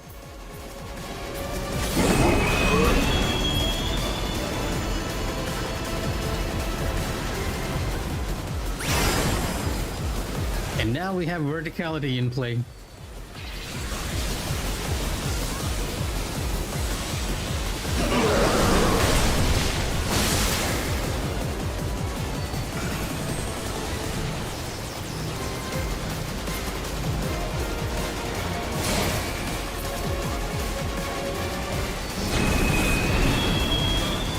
Are we getting boosted off again? How many times are you going to do that? I was asking the same question.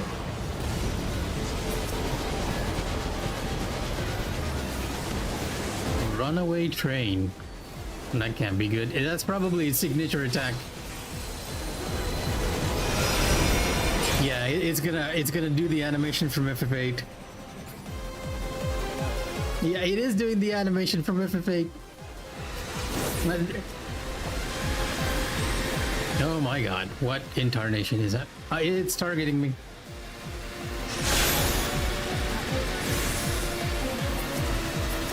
I didn't even realize it did that. Oh, and this time it's not me. Okay. Yes, I had 4 stacks of vulnerability, and each of those stacks will increase the amount of damage I take.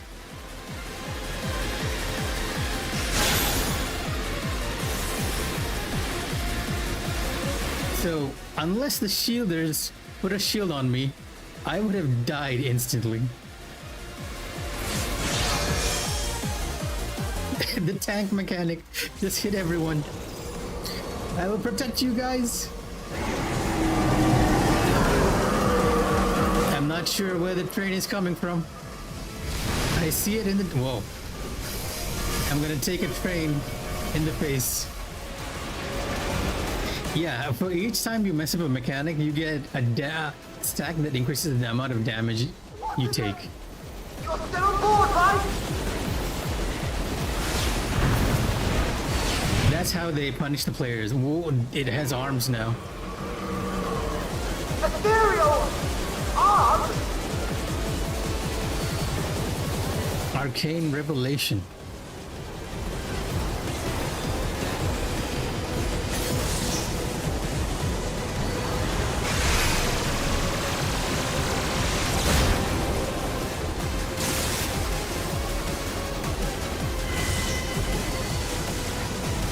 Is this an in or an out? Wow.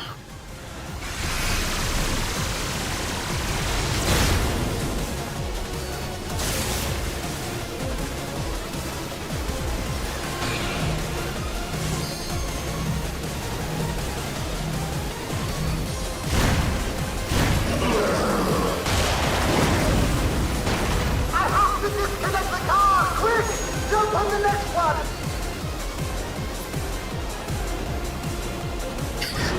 We don't. We just took it to the face. A very mechanically heavy normal fight for once.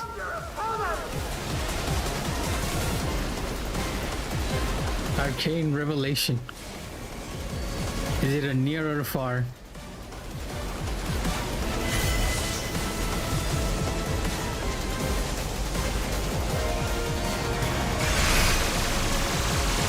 Oh, the bait!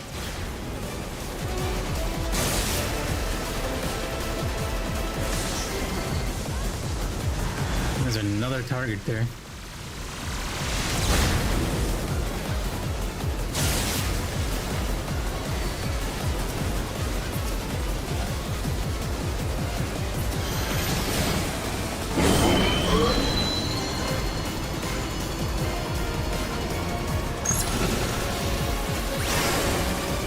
I was wondering if I should be... Oh, the lasers! Of course! I gotta keep track of this.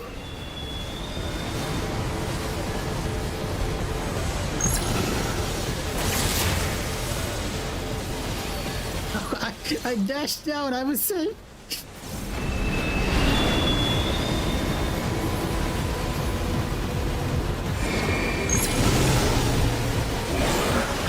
The lasers again. Oh, I went up.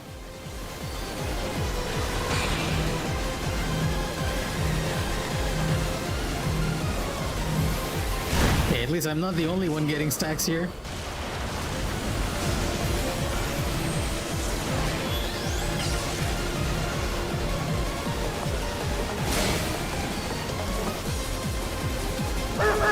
Very good healers. Hit it harder. I guess we're lower on DPS. A good team might have probably killed it by now. But because I have like very low gear, I'm probably dragging everyone's DPS down. Oh, we have to go up. Oh, never mind.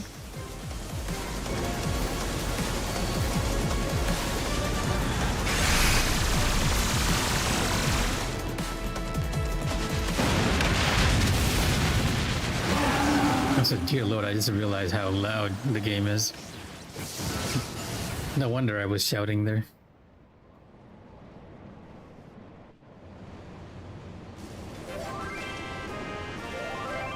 So you get the FF9 battle victory music again.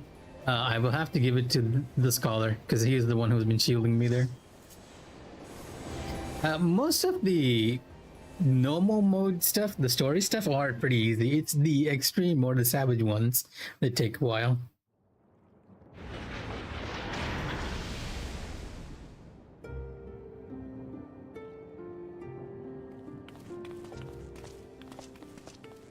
Phew. No more adventures, thank you. That was enough bravery for a lifetime. But we did it! We stopped the Doom Train. Well, mostly you did. Oh no, that did not stop the storm. The storm has inflicted the whole world, this whole peril world. What we stopped was that train, which was originally used as a weapon of war and runs on the lightning energy. The prompto here. Yeah, but because there's so much lightning, it's always in a perpetual state of charge. We kind of just temporarily delayed it so that people on the train tracks can avoid it. Before we can celebrate, though, we need to make sure Treno's secure.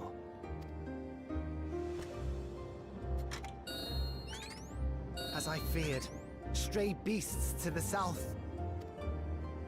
I've lost track of how many times I've asked you for help, but I need your help again. That's what the Warrior of Light is for.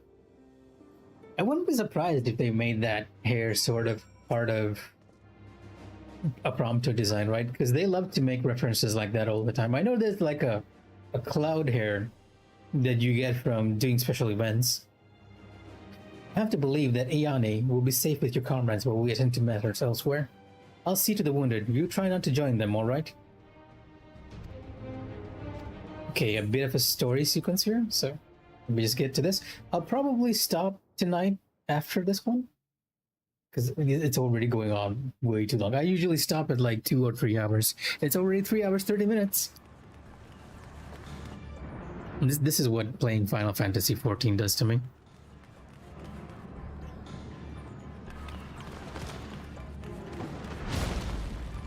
Help the Lalafell.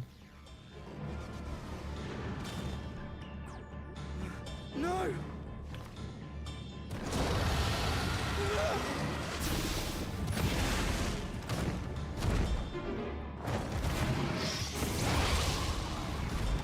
That would be Cryo with her painting powers.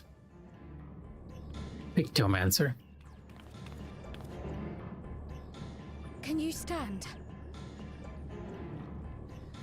Yes! Thank you so much. There were others being attacked over by the canal. Could you possibly... Of course, I'll go right away. The rest of you should get to the town hall.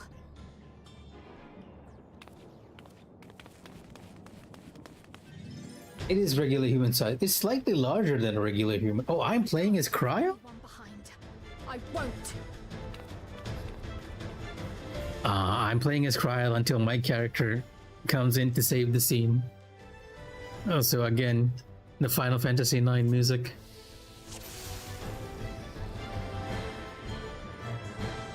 Best make sure the evacuation route is clear first. Kind of funny, right? My paladin skills are still in the background. But yes, they've been doing this since the end of Heavensward, I believe. They allow you to play as the characters in the story.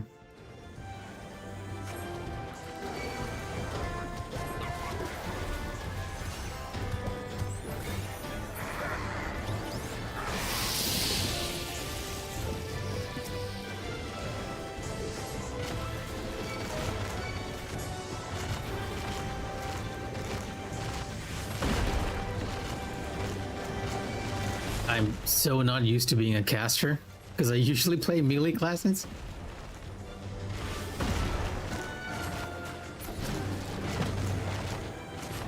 Done. Now to aid those people by the canal. Yeah, let me read this up real quick.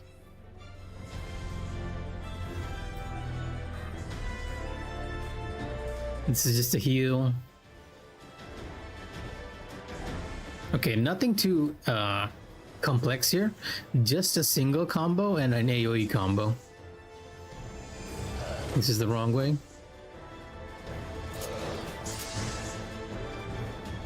I'll solo them. All the characters are actually pretty strong. Help is on the way!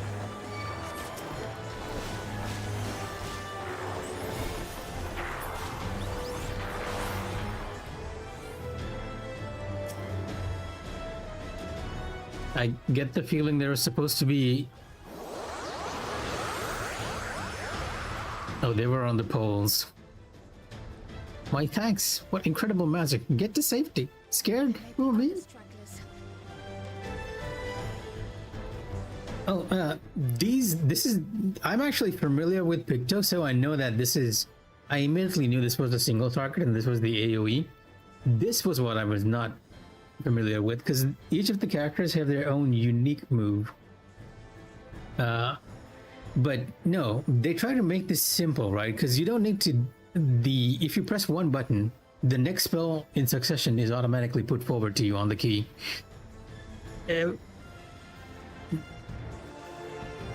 So yeah, if I use the fire spell, it will change to, I think, wind and then water, respectively. So they keep it simple as possible while you're playing NPCs.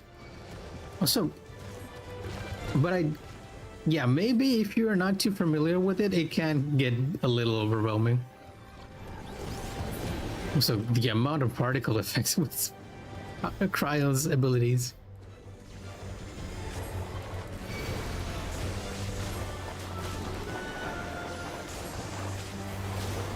The actual Pictomancer class is a lot more complex than this.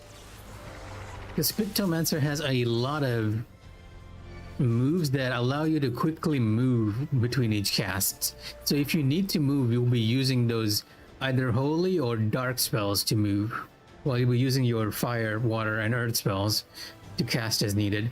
And then you can flip the paint colors, like use inverse colors to increase the damage, but then you'll be rooted to the spot because those spells take a while to cast.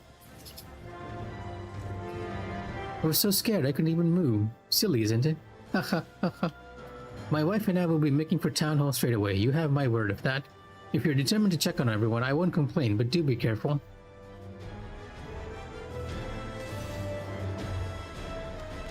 Frieren is a very good anime. Oh no! Yeah, the simplest spells are the one that makes the most damage. We can't hold off enough water for it's really fun. So we'll be taking the water from this, I'm assuming? Yep. Now they're really showcasing Cryo.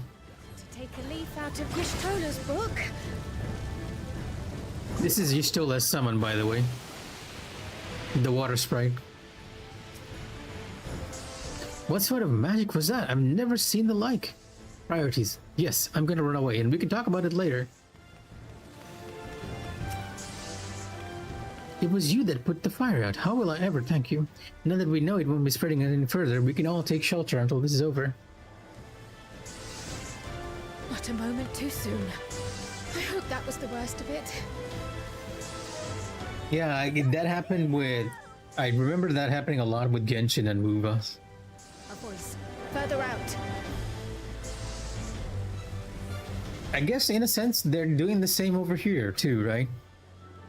Though a lot of Final Fantasy players are very multi-classed already. It's very rare to find a Final Fantasy player that only plays one class. I'll take care of this. Make for shelter.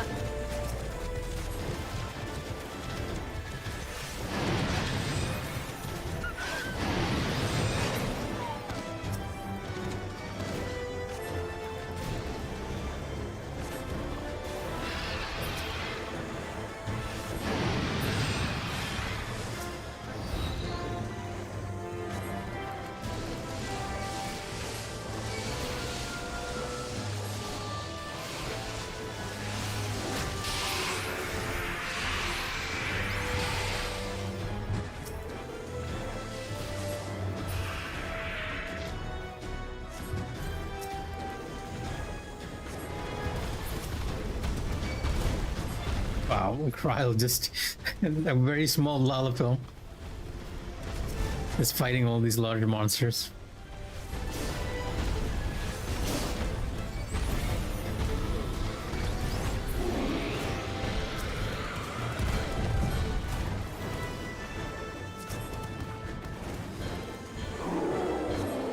How many are there? I'm guessing this is where our character comes in to save the day. See, this is I feel like that's a good way to change the story, because at this point, like at some point, your character is known as the hero, the strong one, right? Oh yeah, with Dawn Trail and Walker, they really upped their game, and I feel like they made it even better this patch for some reason. I don't even know why. The cutscenes and everything feel a lot better than I remember, even in the expansion itself. Oh, sorry. No, I don't want to set this cutscene.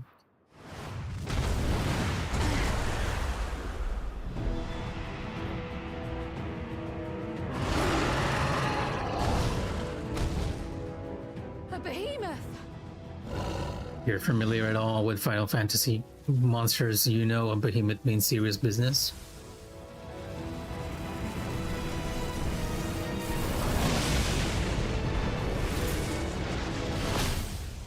And yeah, this is the moment for our character, right? Or Ishtola in this case?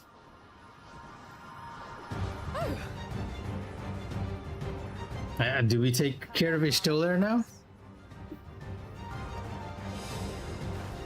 I was completely expecting our character to be there, but hey, I'll take Ishtola over my own character.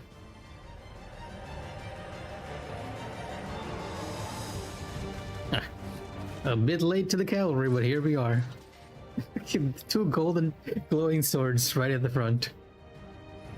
Ayane has finished the repairs. We need only hold the line until the barrier is in place.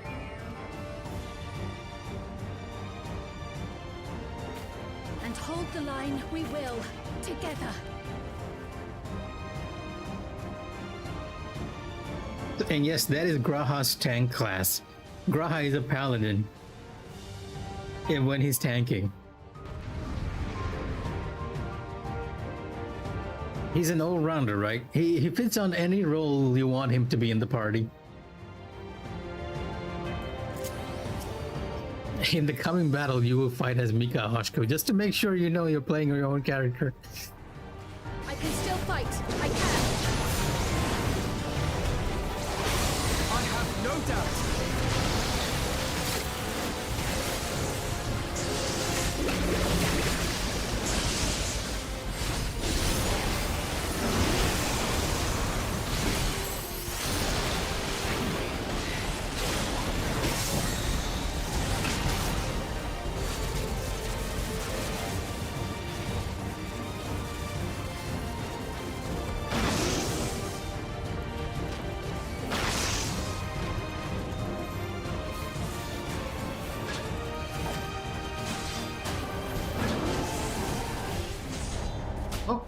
Oh, they moved to my spawn. Wow, I didn't even see them go to the other side.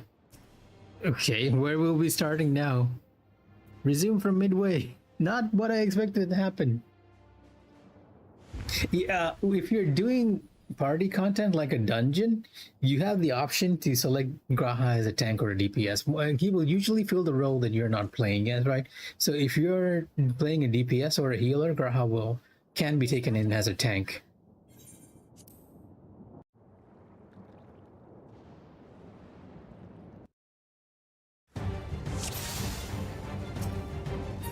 So again, because we died.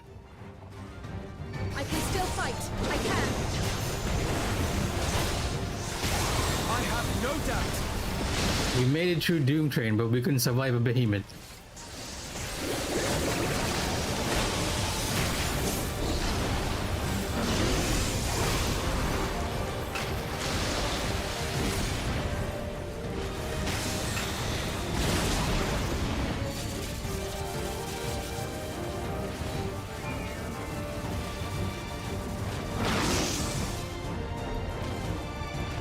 Behemoth is cool.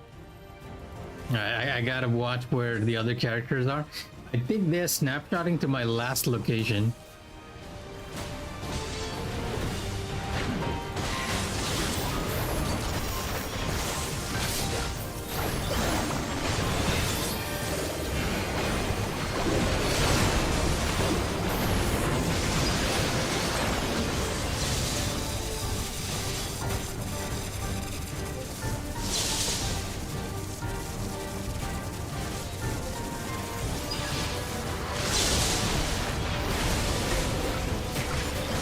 That was a sneaky trick you pulled at the last second.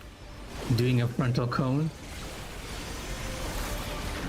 It makes sense because you were rearing up there. Thunderheads! Keep away from the clouds. They're gonna be moving across the platform right here. If I never see another storm.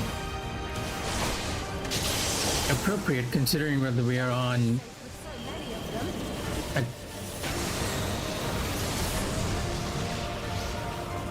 Some frenzy winds, if you please.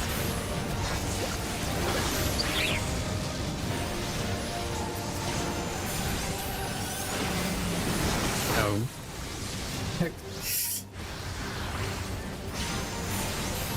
Trial blowing them away. Not as a paladin, right? Depending on what class you're playing, you do have some dash options. Some will allow you to dash towards the boss, some will just allow you to dash in any direction you want.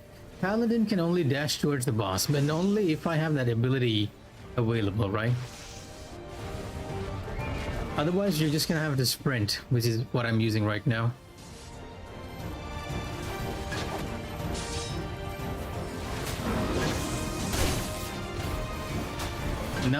Not one of those games which allow you to combat roll out of your tight spot. So yeah, here I can move away because Y'shtola is nearby, right? The behemoth is following me.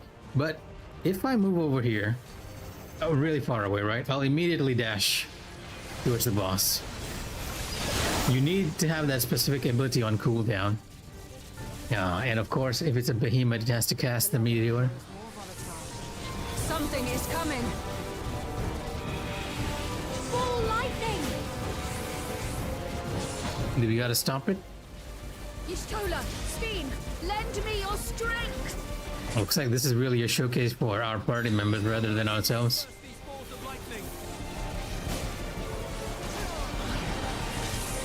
Oh yeah, I'm protecting them, huh?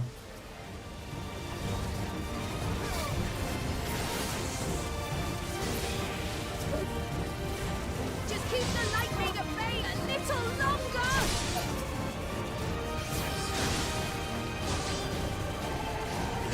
Kinda...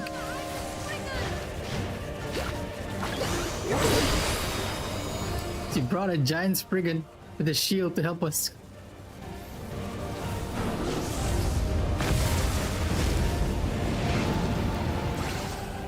Wow, Kral is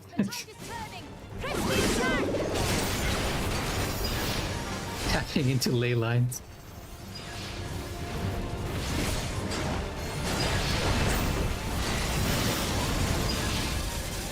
I'm not falling for it this time.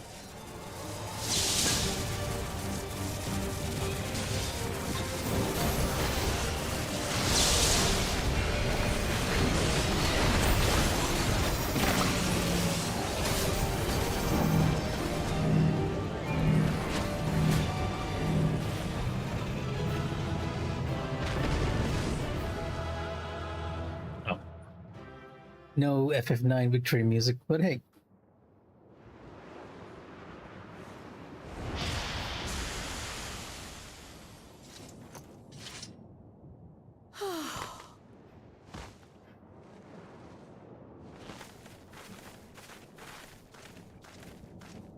I must say, that was an incredible performance.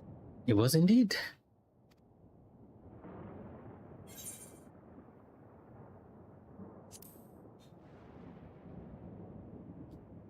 Remind me never to stand in your way. Flatterer. Flatterer.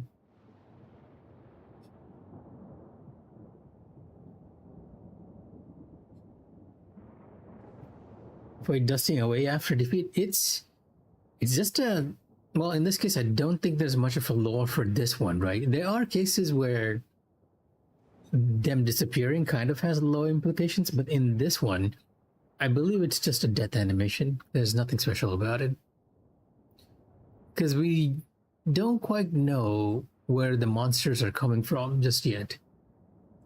Like, it's, well, we do know where they're coming from. They were made by the ancients a long time ago. And they were made by, well, I guess you could make a connection in that case, because a lot of the monsters are just cobbled together, right? Like even the behemoth, specifically the behemoth, were made by the ancient cultures, the ancients as they call it, by cobbling together different monsters from thought magic, more or less. I'm paraphrasing to make things a lot more simple. The ancients of the time, they could bring anything they thought into being, and that's how a lot of the monsters were made, like concepts and stuff they could visualize into existence. So yes, when you defeat them, they're basically being turned back to their original form, which is basically ether or magic in a sense. So you could connect it to lore that way. How accurate that is, I'm not entirely sure. What is accurate is that we know that they were indeed, especially the behemoth, are indeed made by conceptual thoughts of an ancient civilization. All bosses turn to, well, it depends, right? If it's a story related boss or something, they usually will not. Some of them even have dying animations. I don't think they thought too deeply into the lore on that one, but for the majority of the monsters, it's a safe assumption that they were made of concepts by the ancients. I'm spoiling a lot of Final Fantasy, by the way. You really need to get to like Endwalker to sort of realize that.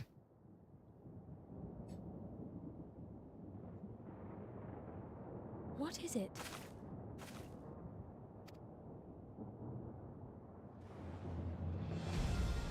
The barrier is restored. The people of Treno may rest easy once more.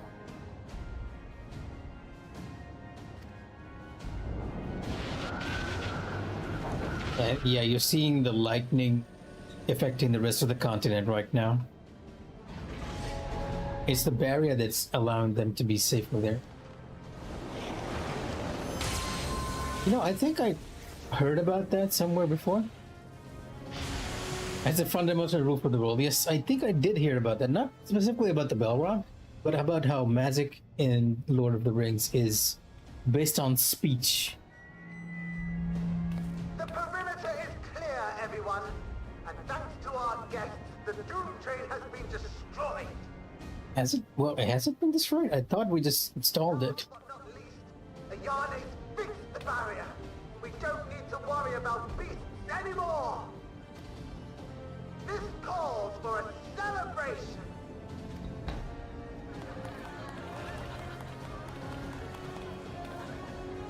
The Doom Train is gone for good. That's our Ayane.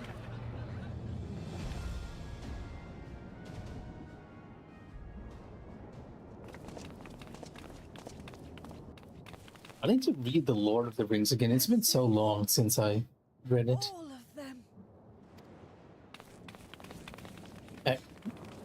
Older stories just have very good magic systems. And yes, he does recognize Cryo.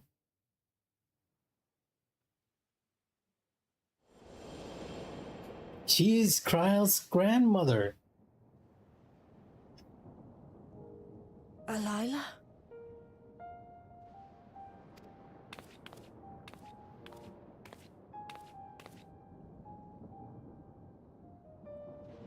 Cryo. Does the name Alila mean aught to you?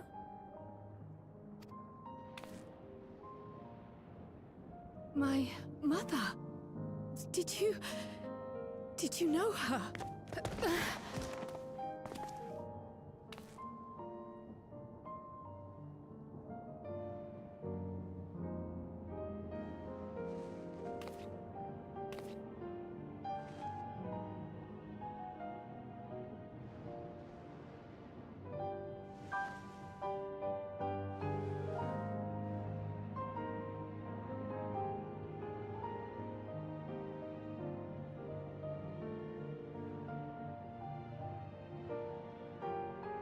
I'm sorry, my dear.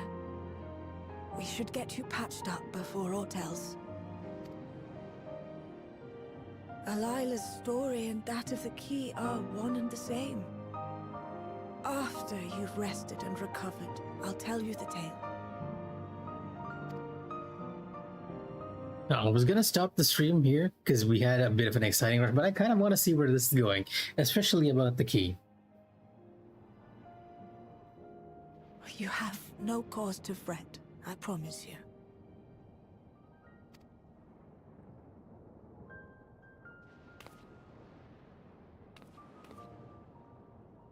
While Lummel forgot to give the order, bless him, there's work to be done ere we can celebrate.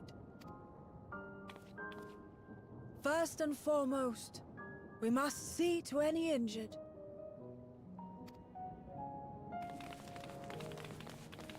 Yeah, that's what I meant. The wrinkled Lala face is a bit rare too. This is the first time I've ever seen it, I think. Also, yes, I heard about the law of Lord of the Rings about this being the case, right? Because I remember distinctively like listening to a YouTube video explaining the lore of Lord of the Rings sometime back.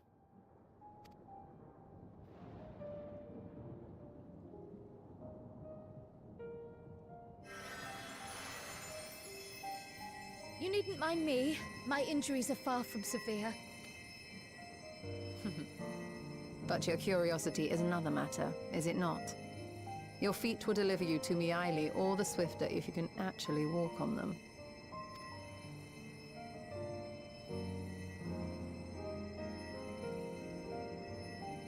This was one of the complaints, by the way, of Dawntrail's main story, that we didn't get to see much of what happened to Cryo.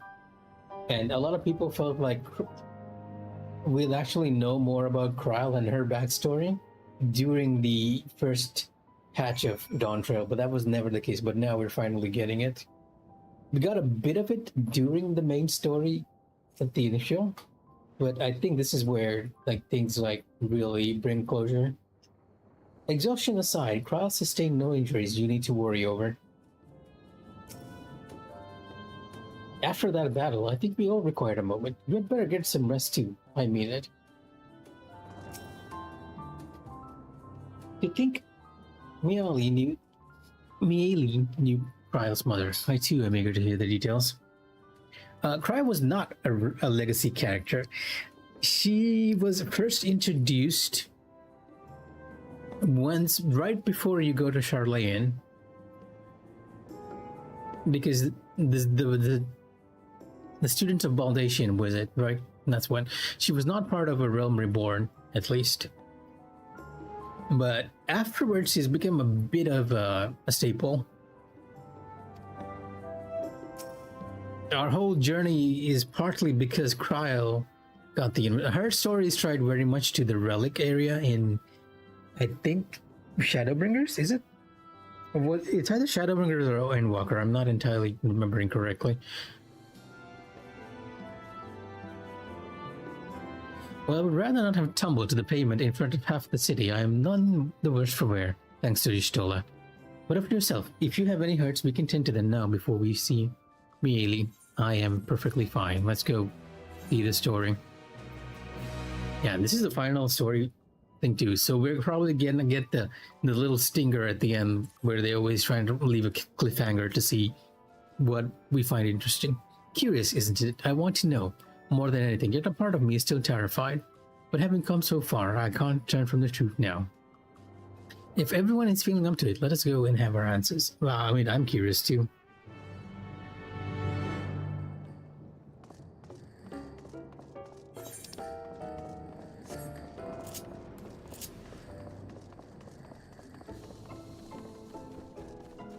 Yeah, Cryo has been part of the Science of the Seventh Dawn for a while now.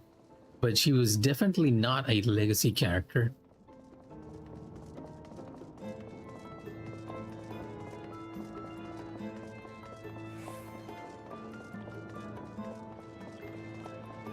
It's just that her story is tied a lot to this world, the Ninth Parallel World. While the key is to be the main topic of our conversation, there is no telling what else Mealy might reveal. I think I already can kind of guess that she's probably Kryle's grandmother, or something along that line. I had every confidence Lumel would be safe in your company, but it hardens me to see him unharmed nonetheless. I find myself anxious on Kryle's behalf. Oh, sorry, I meant to talk to Kryle there. It's alright, I'm ready to hear it. Lumel. Our new friends, do you know what grandmother called us here? Both Iene and I neglected to ask. If that's the case, then that would mean Kryle is also Iene and Lumel's relations. Are related to them. How are you faring? I hope you recovered from your breath with the Doom Train. And I did hear something about a behemoth. And as curious as I am, I need to take a quick break. I will be right back in 5 minutes. I'm very curious, but I need to do this before I begin. So, because the cutscene can go very long. Be right back.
Alright, sorry about that. I came back as soon as I could.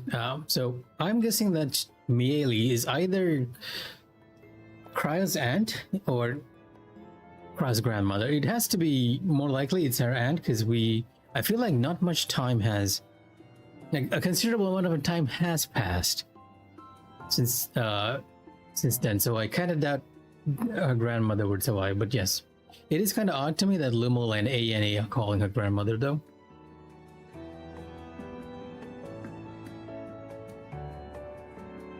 Anyway, after that sip of water, let's see, because I'm curious to see what's going to happen. And we can also finally bring the story to a close, and I can stop the stream for today.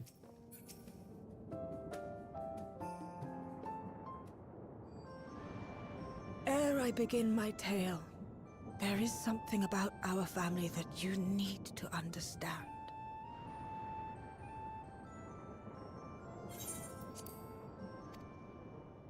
We are descendants of the Speakers of Eld, and I myself am the latest to inherit the role.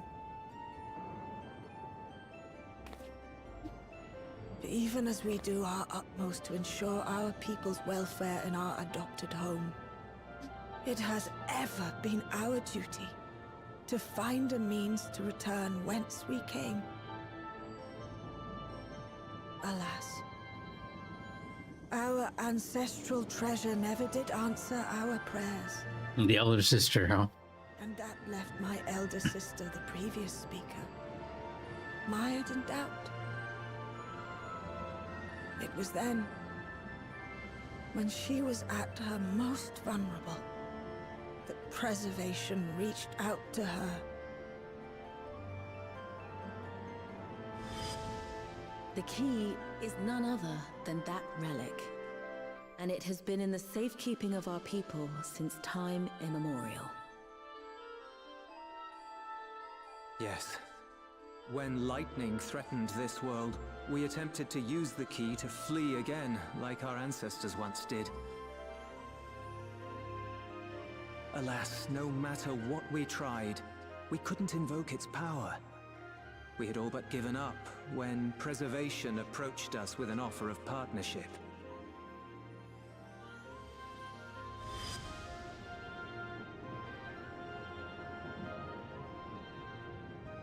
Yes, Kryle, she is your aunt.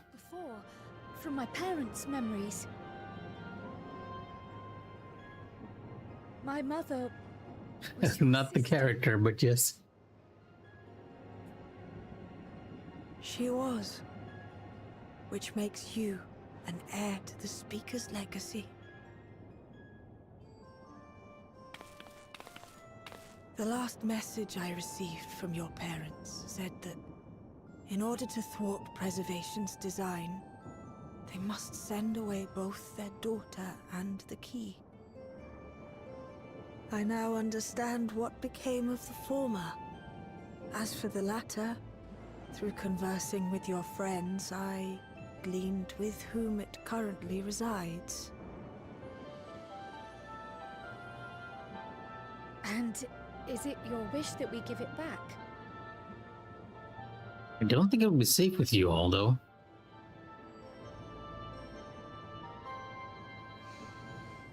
We Milala are the people of Treno now. Here is where we've put down our roots. Plus, it is not safe to give it to you all. Delilah relinquished the key, she relinquished our claim to it as well. But be that as it may, my sister gave up not only her life, but her darling daughter, to prevent its misuse.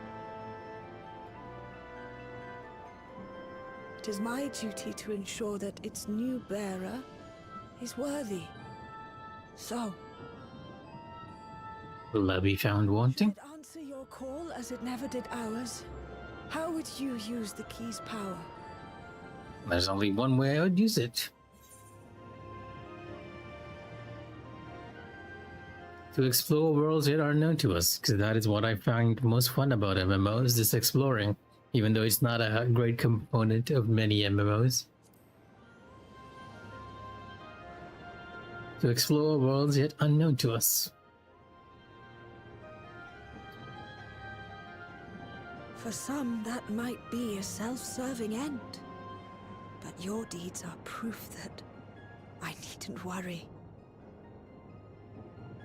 And what's more, there's your friendship with my niece. I dare say that speaks well of your character. By the by, do you have any records pertaining to the key here in Treno? Would that we did. But Delilah took everything with her when she joined Preservation. And we're probably gonna find that with Shale. It would be in Alexandria.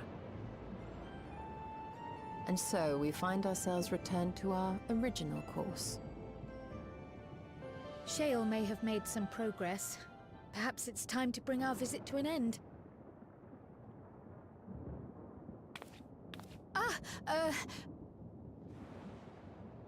After eating, of course. By that, I don't mean to say that I don't feel welcome in Treno. You've all been so kind and accommodating. And in many ways, it's my hometown. It's just that, well,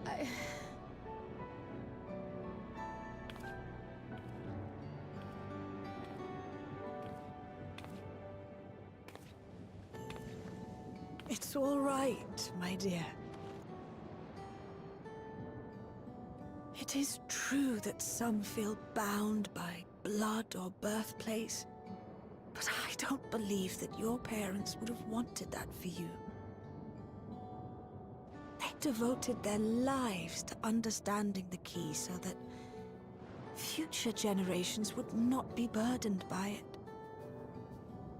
As we have chosen Treno, so too should you choose the place you call home.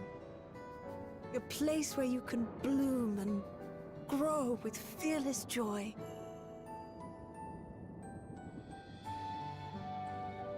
I will. It looks like Kryle got her answer. We must give you a proper send-off, though. Wait for us by the gate, will you?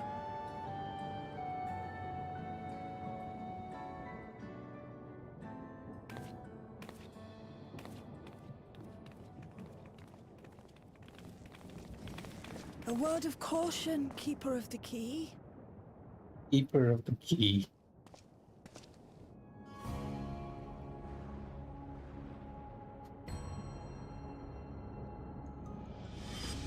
As you know, it is a relic that has traveled across centuries and worlds, passing through countless hands. Oft beckoning to those ruled by ambition or avarice. Indeed, some have wondered if it chooses its master. But I believe differently. I believe that some inexorable force, call it fate, if you will, ushers it from one bearer to the next. Oh, this is one of my favorite renditions of the Dawn Trail track. Fate's regard now falls upon you. Yeah, we still don't know what happened to our character originally. Like, what happened to the original ancient Azem character. Also, well, wait a minute. Who's that? In the city of Lalafels, we had a spy.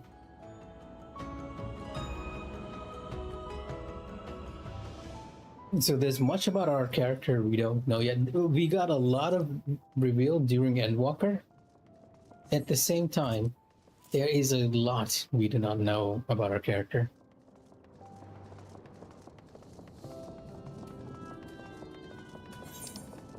I'm not entirely certain who she works for, but I feel like she's watching us regardless.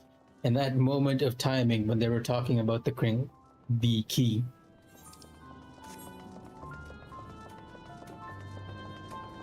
Yes, the reason I keep bringing up Endwalker is it was the previous patch before Dawn Trail. Endwalker was the end of, if you can think of Realm Reborn as the start of our character, right?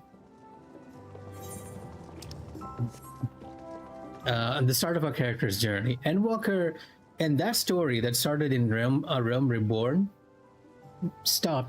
was done in Endwalker. So they took all the threads, all the story beats they made, and completed it in Endwalker. That's the one. That was with the MC on the moon. That is Endwalker.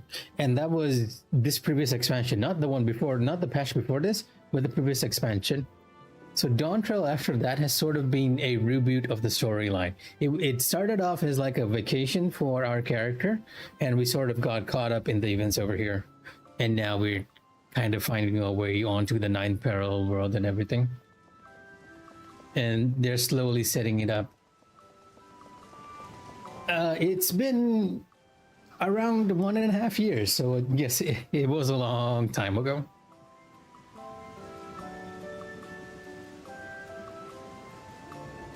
No, not at all. It's just, if it was 1.5 years, and it's almost time. I believe this might be the second to last story content we're gonna get for Dawn Trail. And mid next year, we're probably gonna get the next expansion. Like at the start of January or like around February and March, we're probably gonna get news of the next expansion. Kryle looked like she's just seen the first ray of sunlight on a cloudy day. I'm glad she found that which she sought. So I'm very zoomed out. Lemuel and Iane have gone to summon the other Milala we've met from across the city. I can't believe I have living relatives here, and that they make it seem so simple. Maybe it's enough to just be Kryle. Exactly. You don't need to think about it too much. If the Milalas records were in preservation's possession, I doubt they ever relinquished them. That knowledge must await us back in Alexandria. And yeah, because Endwalker finished so many questions, right? Oh yeah, the trailer was released way before that. Let me take a quick Google here of Endwalker, the expansions to Final Fantasy XIV. Is there definitely no expansion after, before Dawn Trail that did not involve this?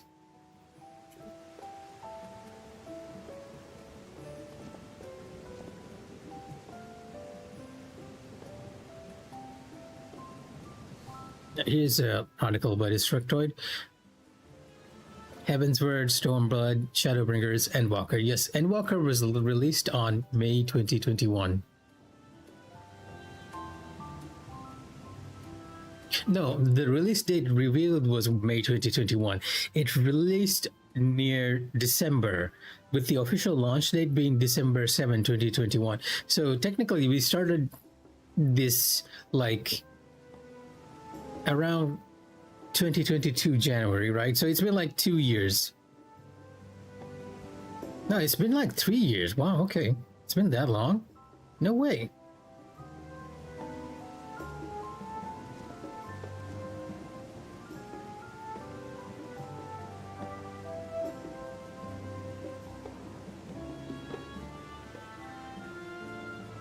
And Dawn Trail began on 2024. Maybe that's why I feel like, yeah, because Endwalker, even though we're talking about the date it was released on, Endwalker actually ended on the middle of 2024. That's why I keep remembering it has been like 1.5 years since then.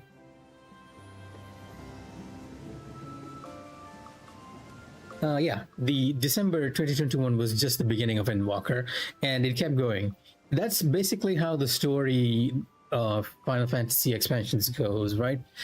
At the release of an expansion, they'll have one big story, one huge batch of content, and then every 3 months they'll roll out a major patch, which will include new story content and new raid content.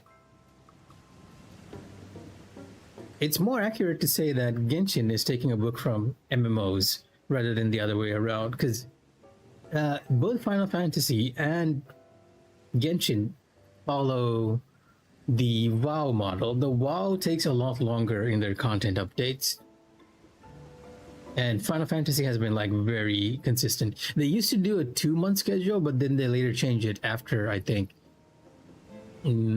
Storm. Was it Stormer? It's either Shadowbringers or the expansion before that, but yes. And not too much. Is there anything of note?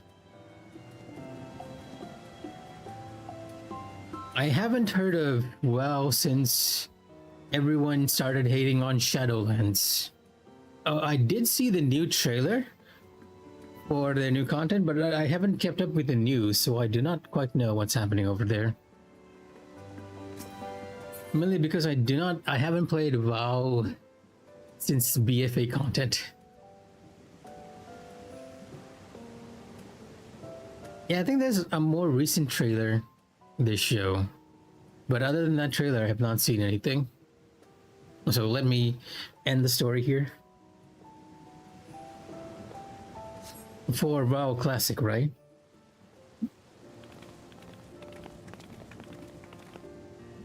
I guess the Milala are coming here to meet and say goodbye to Cryo. Now, well, I don't feel like it might have felt like WoW had a dip in population, but WoW is nigh invulnerable at this moment. I don't feel like it's gonna die anytime soon, even if it loses popularity. My people are too invested. For everything. And they find their joy in that game, and I wouldn't have it any other way, right? You fought so many times for us. The skybox. People's immediate hurts, but see that they receive appropriate care as they recover. If you're living inside a barrier, I can see how suffocating it would be. I still can't believe you took down the Doom train. Just like that. You're my hero, truly. And I'm sure Mum and Dad and And the Matrix in Saints Row 4. now that it can never hurt anyone again.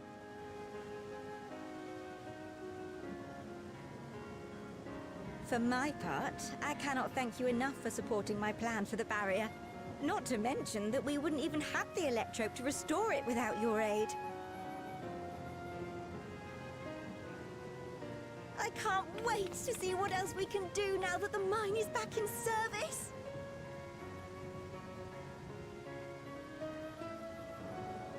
Kryl.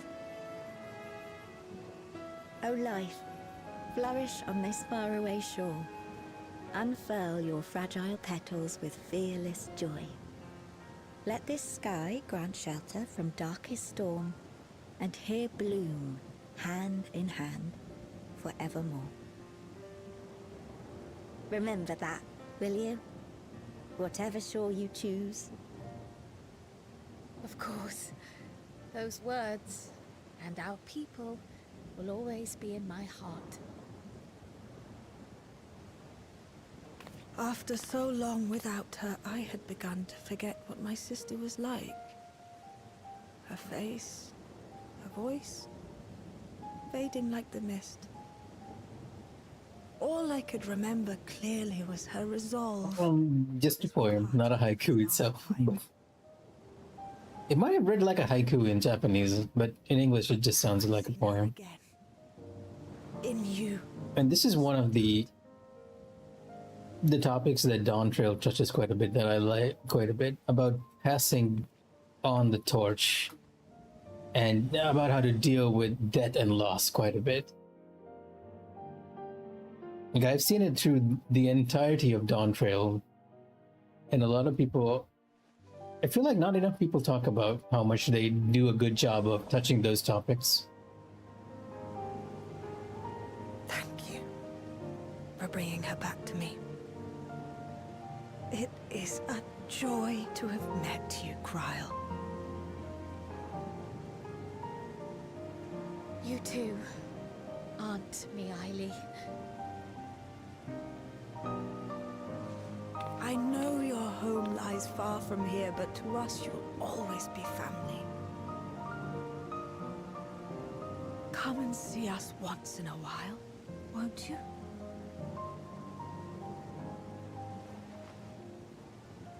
I will.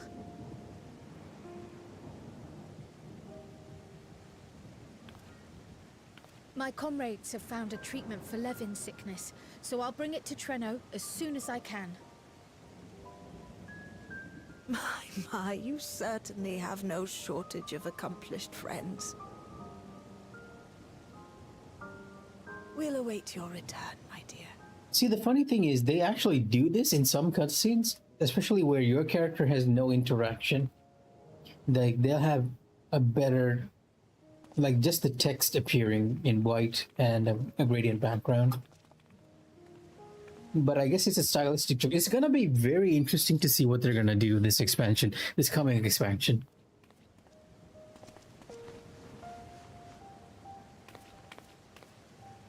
And I get the feeling there's probably a mod out there somewhere which does something to the dialogue boxes. Just when one lives in hope.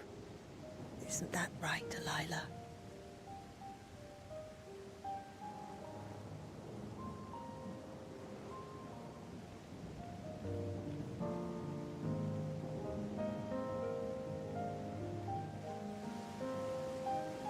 Yeah, exactly. For the early Realm Reborn stuff, which wasn't voiced, and you had to do it in the dungeon itself. Oh, so he's spoilers, but hey. Welcome to the final area of Dawn Trail. The Golden City.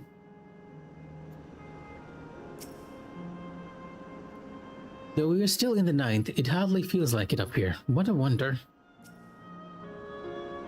Once we are back in Solution 9, I would like to relax with a hot cup of tea. If safe and reliable airship travel to Treno were possible, it would cut down on the length and danger of the journey. That statue over there is the final boss for Dawn Trail. I don't know if you're going to play it, but that character is right here. Yes, that is her statue.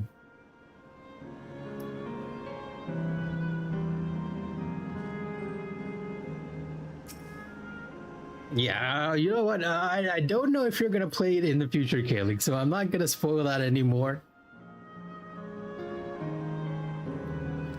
It still feels like a bit like I'm dreaming, but even should I wake, I'll remember it. I'll remember them. On a practical note, I am more certain than ever that Shell's work will yield vital insights into the key, and I will look forward to speaking with her when we arrive in Solution 9. If you don't mind, might we first make our way to Resolution? Kosan will be wondering about my absence. Heavens, yes, I apologize for keeping you from your duties for so long. Think nothing of it. I was more than happy to be part of your adventure, and Gosan will forgive me once I tell him of Treno.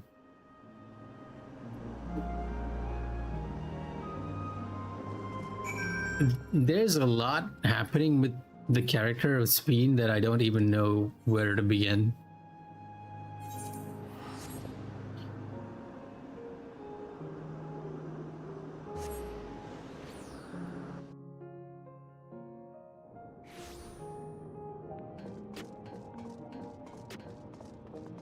No, I'm heading there. I mean, we have to head there. I do believe we are talking with Gosan first.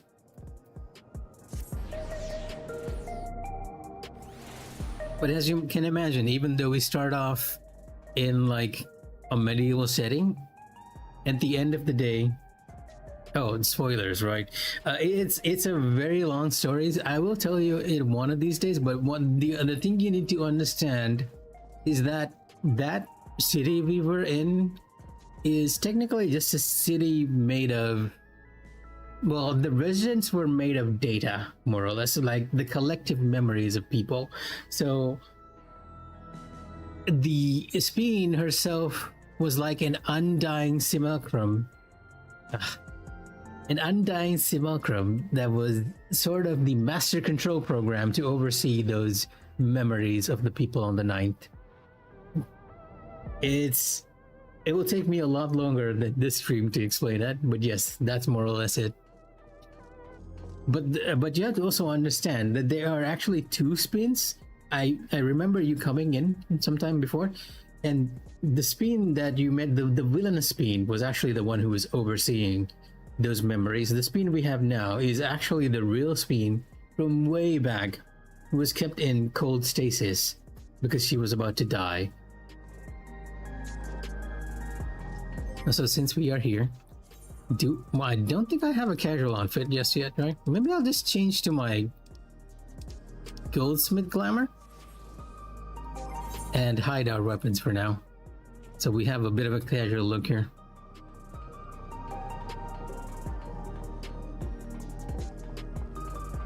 Correct. It is that the current Speen we have now is that Speen from then.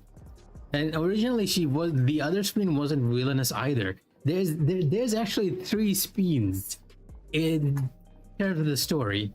One of them is the first one we meet is quite friendly to us, but then she's sort of absorbed by the program. The second one we meet is the villainous one who works with Calyx and who has sort of disappeared for a moment. The third Speen we meet is the actual Speen from way back when, and the one in our current party.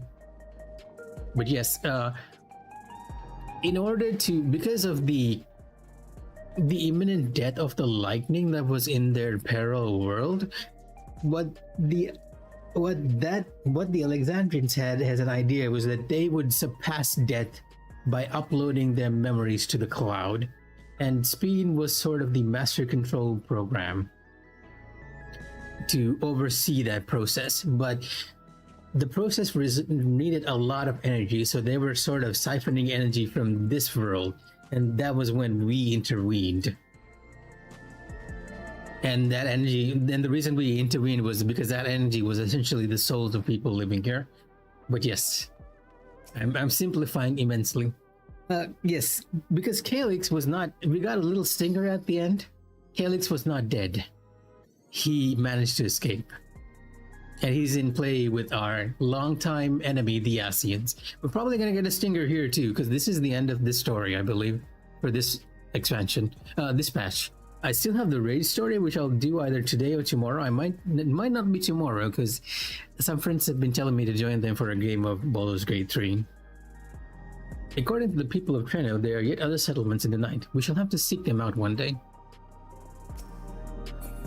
I will be doing the raid story. Yeah, that's why I'm trying to finish it. I'm just so curious to see the stinger. That's why. I'll probably be suffering at works tomorrow, but I'm gonna see it before I call it. So what is Omega doing here? Is this like a player character, Omega? Oh, it is a player character, Omega. Wow, okay. I got baited.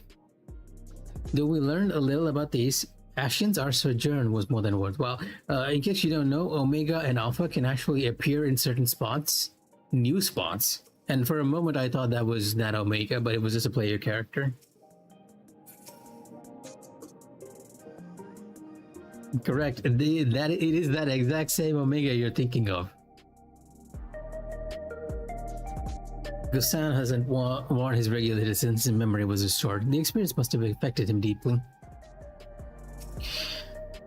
And you guys even have the soundtrack from that boss fight. And Omega is a hell of a raid here in Final Fantasy XIV. It even has an ultimate raid made up for it. This explains much. I wondered why I had seen neither hide nor hair of your majesty these past days. May I ask where you've been? Well, it's a long story. And this happened. Oh yeah, the drawing for him, right? The Monster Hunter style, it sort of matched. Oh, do you mean MTG? Because I can kind of see that happening for that too.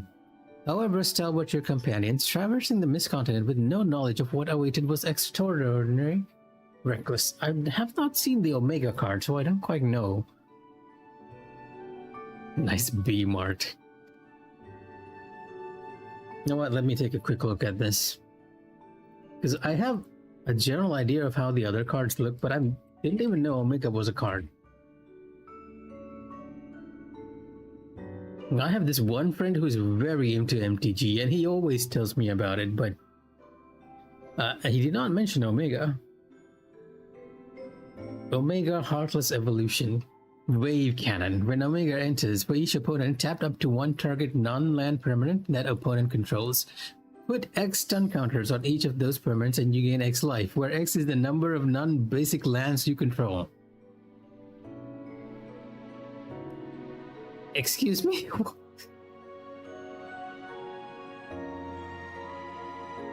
This seems someone's wrong. Well, if he's on stream and you guys are around, I would definitely introduce you to him, because he is a huge fan of MTG. And he's constantly telling me that I should play, but I'm like, if I start this, I'm gonna get addicted. I will avoid doing it like he is. A funny story, he was so addicted to MTG, he fell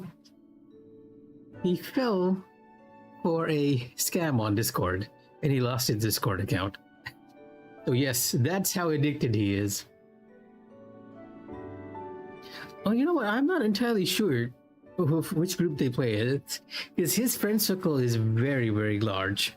I'll ask him for a future stream, and I'll let you know if they're okay with having their real names or whatever their pen names are on Discord are being shared here.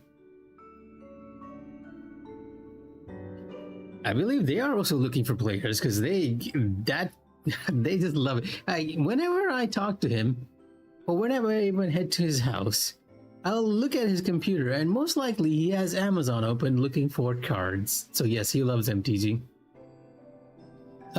Anyway, that I cannot deny, but it availed us much. That I cannot deny. Okay, okay, game. I know what you're doing. We have the opportunity to resume diplomatic relations with a longtime ally. And as I did not, in fact, come to harm, all is well that ends well. Should you feel compelled to go any other excursions in the future, I expect you will notify me beforehand. Yes, of course, it was remiss of me. I apologize. Having the queen be called out is kind of weird, but yes. Duty's call is most insistent. Nevertheless, whenever you require my aid, please do not hesitate to seek it. I'm stumbling on my words now. It's been that long. And here comes Shale. You're back. How did it go? Did you find a way down? We did indeed. And we found even another sitting down there.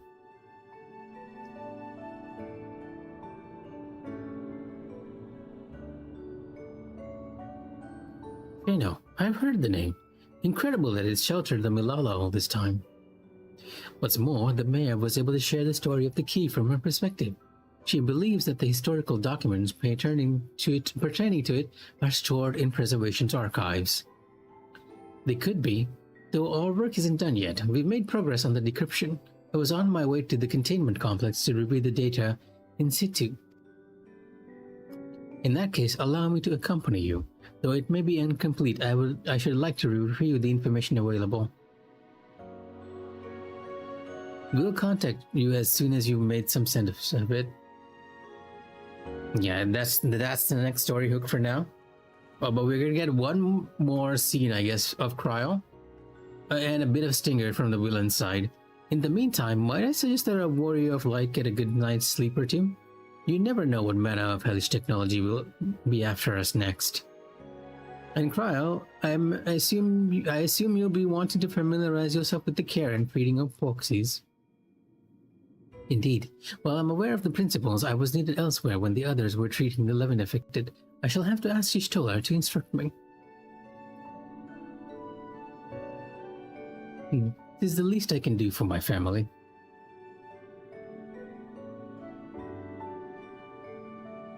I intend to visit them whenever possible, but my home will always be here in the source. There's nowhere I'd rather be.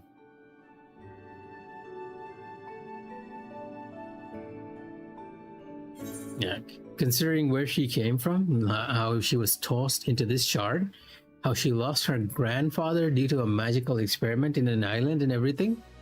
Yeah, she's been through a lot. You can see why a lot of players like Cryo. Oh, are we getting the villain stinger now? Earlier in Treno. You see, this is what I was talking about. The subtitles.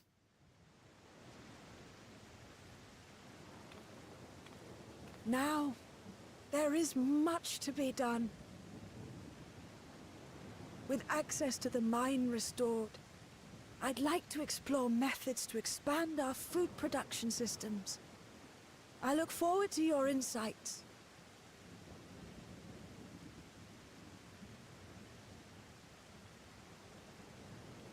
We did see that one Aura character though, so I'm guessing she's going to make an appearance now. And she was hiding in Treno.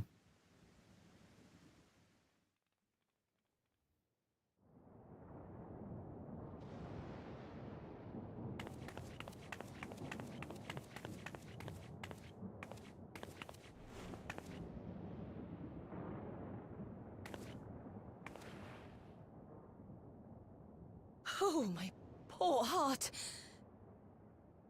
I only meant to steal a glimpse while we were in the area. But our eyes definitely met, didn't they? Oh, that's not ideal. Such fearsome instincts to perceive me as a threat in an instant. But I shouldn't be surprised. It's the Source's vaunted hero, after all. Halmarut! It's the Ascian, it's Halmarut. Halmarut is this Aura. And isn't that Calyx? Calyx has been put into the body of this? One need hardly be the warrior of light to notice you. You're far from subtle. She's part of the aura. As if the horns and scales weren't enough, you insist upon dressing for another century. Those clothes must be as old as I am. Where is your robe?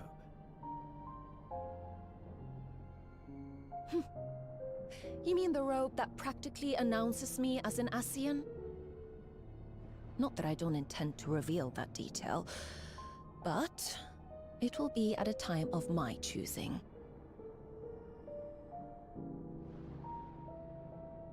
Besides, if one of us can't help but draw the eye, it's you.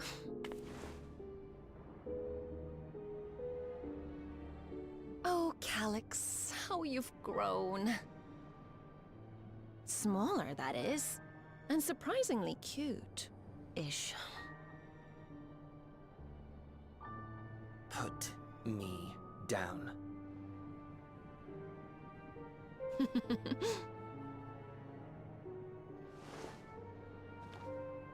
This is not how Ascians originally look, by the way. She's just taking this form. If you wish to say your goodbyes, I could find you a vessel and mold it to match your preferred presentation. I demand that you stop manhandling me. I will not debase myself by occupying a living body ever again.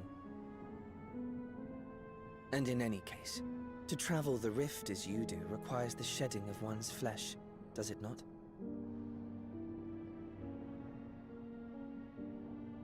I apologize if I upset you. Your understanding is, in essence, correct. The magics cannot bring a vessel through the rift. Ergo, you must discard it and assume a form of pure ether until you reach the other side. However, that doesn't mean you need discard everything like so much refuse. Using fissures such as this, one can easily send small amounts of matter between reflections.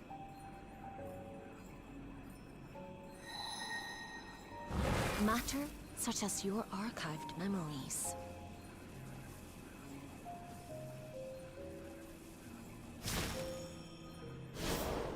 All the more reason to remain as I am. At present, I could pass through a fissure myself. And as this form suffices for surveying the material realm, I see no reason to expend effort searching for a replacement. I wish only to observe. That is enough. I do feel like he is shorter than a Lalafell, or around that size. It might be that he's actually a Lalafell wearing that head costume. They're probably going to give us that in the future. And yes, even though we didn't know it at the time, Hal Marut was actually kind of teaching Calyx how to do the advanced summons and everything. It's just that Calyx took that knowledge and expanded on it more than she was expecting to, and kind of got in trouble. And yeah, it's more that Hal Marut is the knowledgeable one. Calyx himself is a genius, but he doesn't quite know the arcane magics that the ancients use.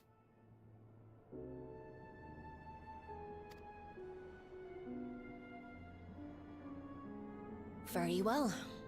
I shan't press. Like, he knew that he needed to discard a body, but he was not aware, for example, that small amounts of material or matter can be transferred between rifts. Nevertheless, odd though you may look, I would encourage you to bid farewell to those to whom you have attachment. For now that you failed, unless our hero changes course. So strikes from a chair. This world among other things.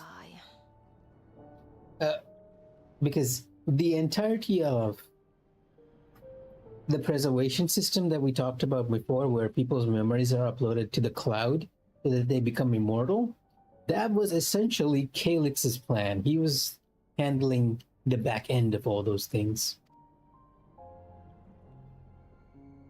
So what do you mean this world is doomed to die? They're up to something, huh?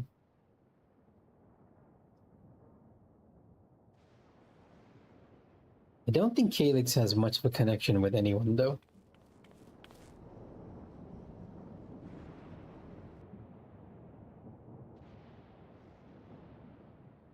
I had hoped to banish death from their lives. Why should it come to all, whether they will it or no? Why must any accept this burden and grief? It was never about any one person.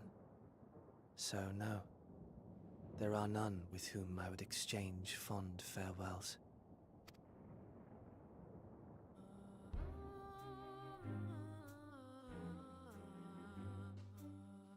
But Yes, so long that is as what they mean. mankind yet survives, I can hold fast to my faith.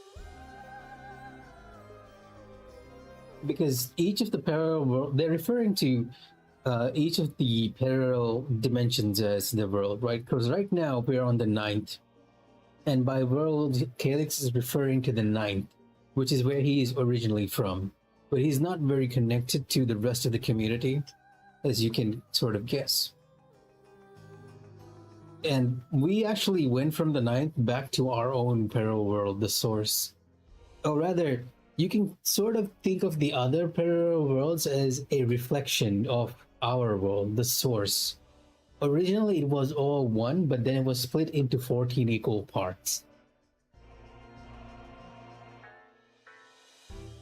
In the case of the 9th, it's more that a portion of the 9th has been forcefully transported over here by Calyx and the Ascians. Right now, we don't really have any way of traveling between worlds. Though we have the key to do it, we don't quite know how to use it. In other cases, we've been taken there by by being converted into pure ether, and only our character has survived. Our character and one other character has survived that experience. The others have not risked it. Wait, no, I'm speaking wrong. The others, it has been done to the others. The entirety of Shadowbringers happens with the Scions going to another shard, another parallel world. It's just that in order to do that, they had to leave their original body behind. And it was only their spirits or their ether that was manifested in the other world. So yes, basically you have to shed your current body and send out your current body and send out your ether to the other worlds. Although our character seems sort of exempt from that, because he or she always finds some odd MacGuffin to allow the travel. And in this case, our MacGuffin is the key, which originally belonged to our ancient self, because our character is a reincarnation of sorts from one of the ancients. More spoilers, by the way, but yes. So we gotten our original key back, but we don't quite know how to use it. That my life's work might again bring someone's salvation. Oh man, I hope this doesn't go too long. It's almost 1:30. As we press ever onward. And this is the one Ascian that people have been missing, right? Shall tremble. Like they were wondering what happened to her for a very long time. The great withering to come. Another ice age is coming, huh? Okay. That's your ominous prediction, is it? Or are you actually gonna cause it? No, it's nature's proclamation. Can't you hear it? It echoes in the silence, left by the will of the star.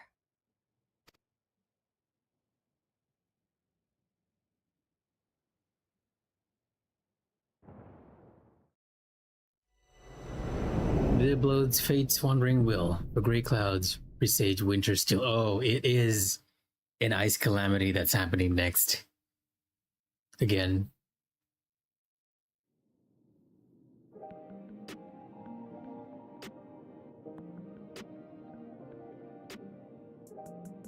Did I leave my UI off? Wait, something's... am I stuck in something? I think it's kind of stuck. Because there should be a little something here. And it's probably not loading because I was waiting in that cutscene for so long. Or, yeah, there we go. And I think that might actually be my cue to actually call it for the night. So yeah, thanks for joining me, Calyx, and everyone else in stream. I am gonna call it. That was an interesting story patch, even though I think we sort of missed a bit at the end. I also get the feeling my stream might not be working properly, but yes, so chat and everything might not be displaying properly, but if you guys are there, take care and good night. I am gonna call it and actually head to bed as quickly as I can because I have work tomorrow. Once again, thanks for joining and chatting with me. It's been a lot of fun doing the story content with people on this time. And again, take care where you are and stay safe. Here's Mikh'a, signing off for the night.